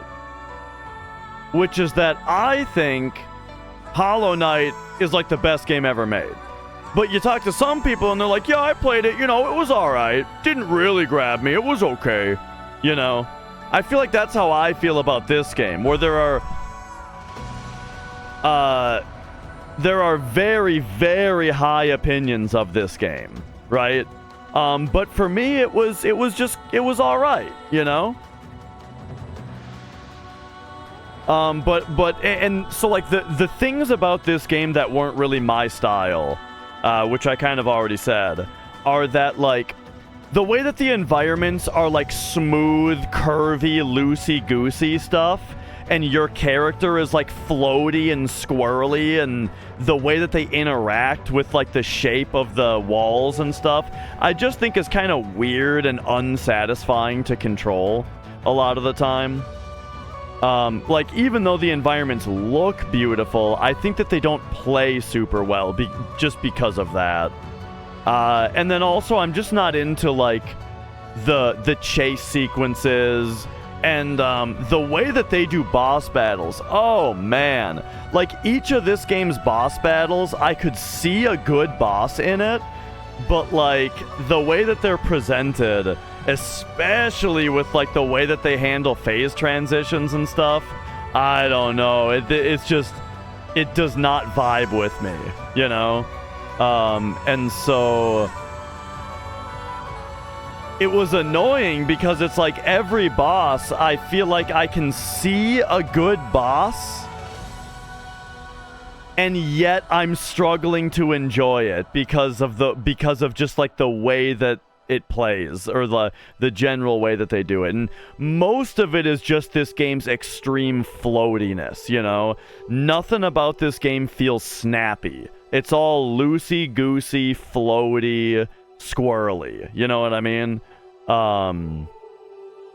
And so, yeah, I find it really tough to ever feel like I'm really vibing with the way that it controls, you know?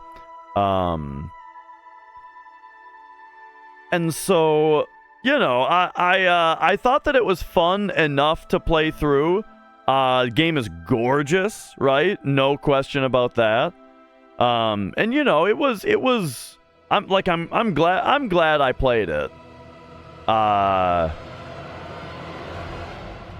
But yeah, and the way that I can best explain it, which you know, I already said this as well, but I would just say, like, I'm not saying that the game is bad or needs to be different. I'm saying that it's not my style, you know? Like this, I believe that this game, like the chase sequences and stuff, and the way that things are presented with the big set pieces, these are things that I'm sure other people think are amazing, and like elevates this game above others, you know? You know what I'm saying? No. What I'm saying is that the things that I don't vibe with this game are not things that I think are bad. They're things that I think that other people particularly do like about the game. You know what I mean? And so yeah, for me it's just kind of like you know, the game was alright. It was decent. I had an okay time with it. Overall, I enjoyed it. But, you know, I'm glad it's over.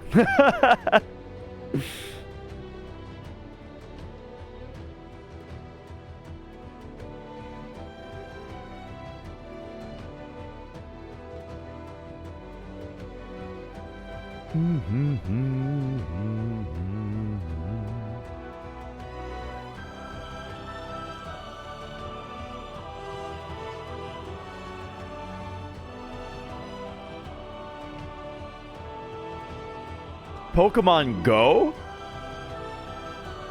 Oh, yeah, I know. I think I know what you mean. Saying the things you don't like about it are particularly the things that other people do like about it. Yeah. Like, have you ever been in a conversation with someone where it's like they complain about a certain aspect of a game, and you're like, what do you mean? That's like the thing that makes it good, you know? That's what I'm doing to other people when I complain about things about this game, I'm sure, you know? Like, I get it.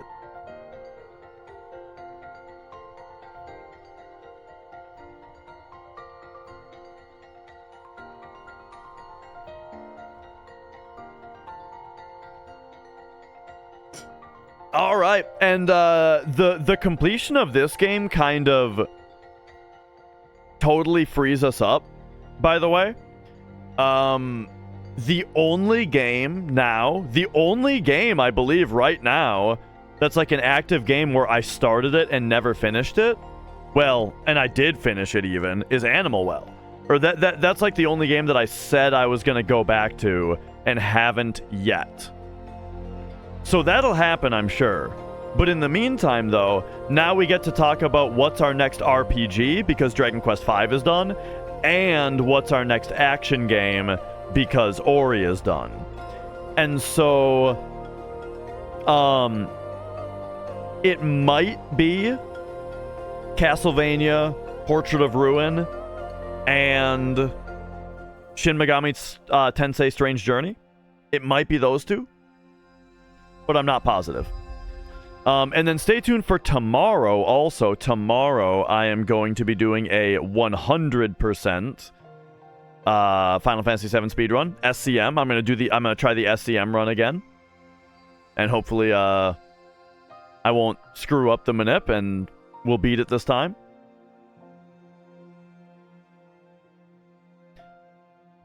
But yeah, surprisingly,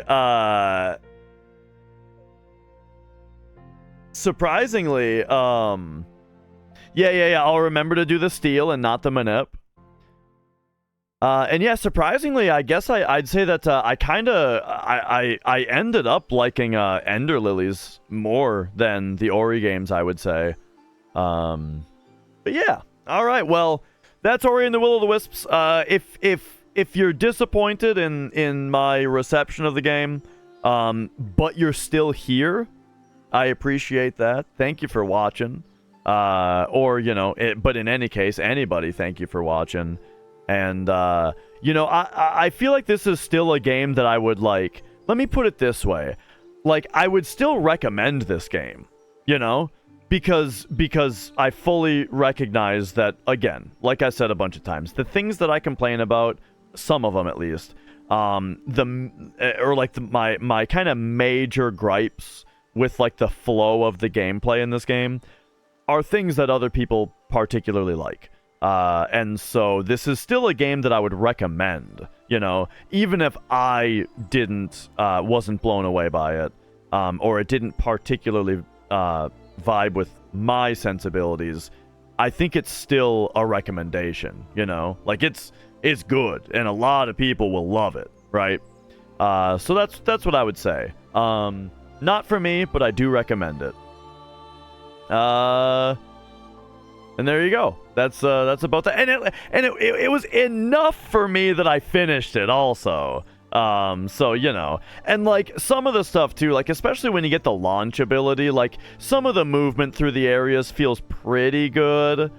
But I don't know. It's still a lot of stopping and starting and stopping and starting, it feels like, in area area that's shaped in a way that, my character feels like the wall climbing feels so like, or wall jumping, I mean. The first game and this one, I feel like the wall jumping is like the prime example of what I don't like about how the game controls, the way that you like scramble up a wall, or like, there's little notches on the wall that you'll kind of like bonk your head on, and then the next jump you'll kind of get around it a little bit and then barely catch the corner of it and get up. I don't like stuff like that, and that's like how so much of the wall climbing in this feels.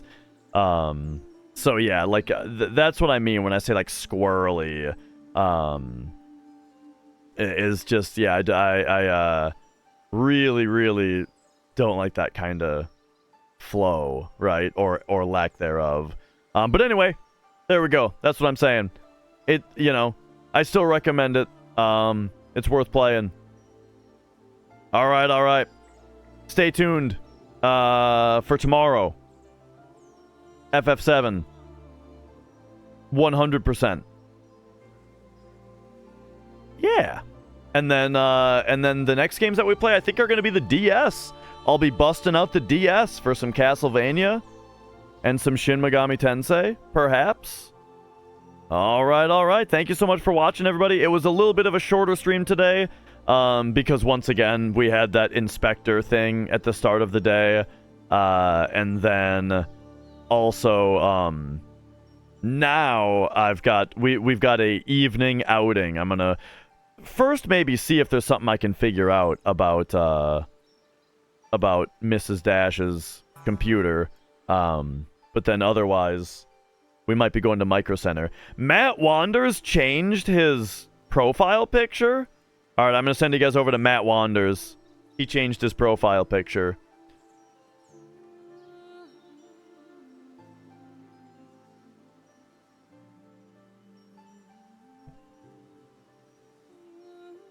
All right, see you later, everybody. Bye-bye.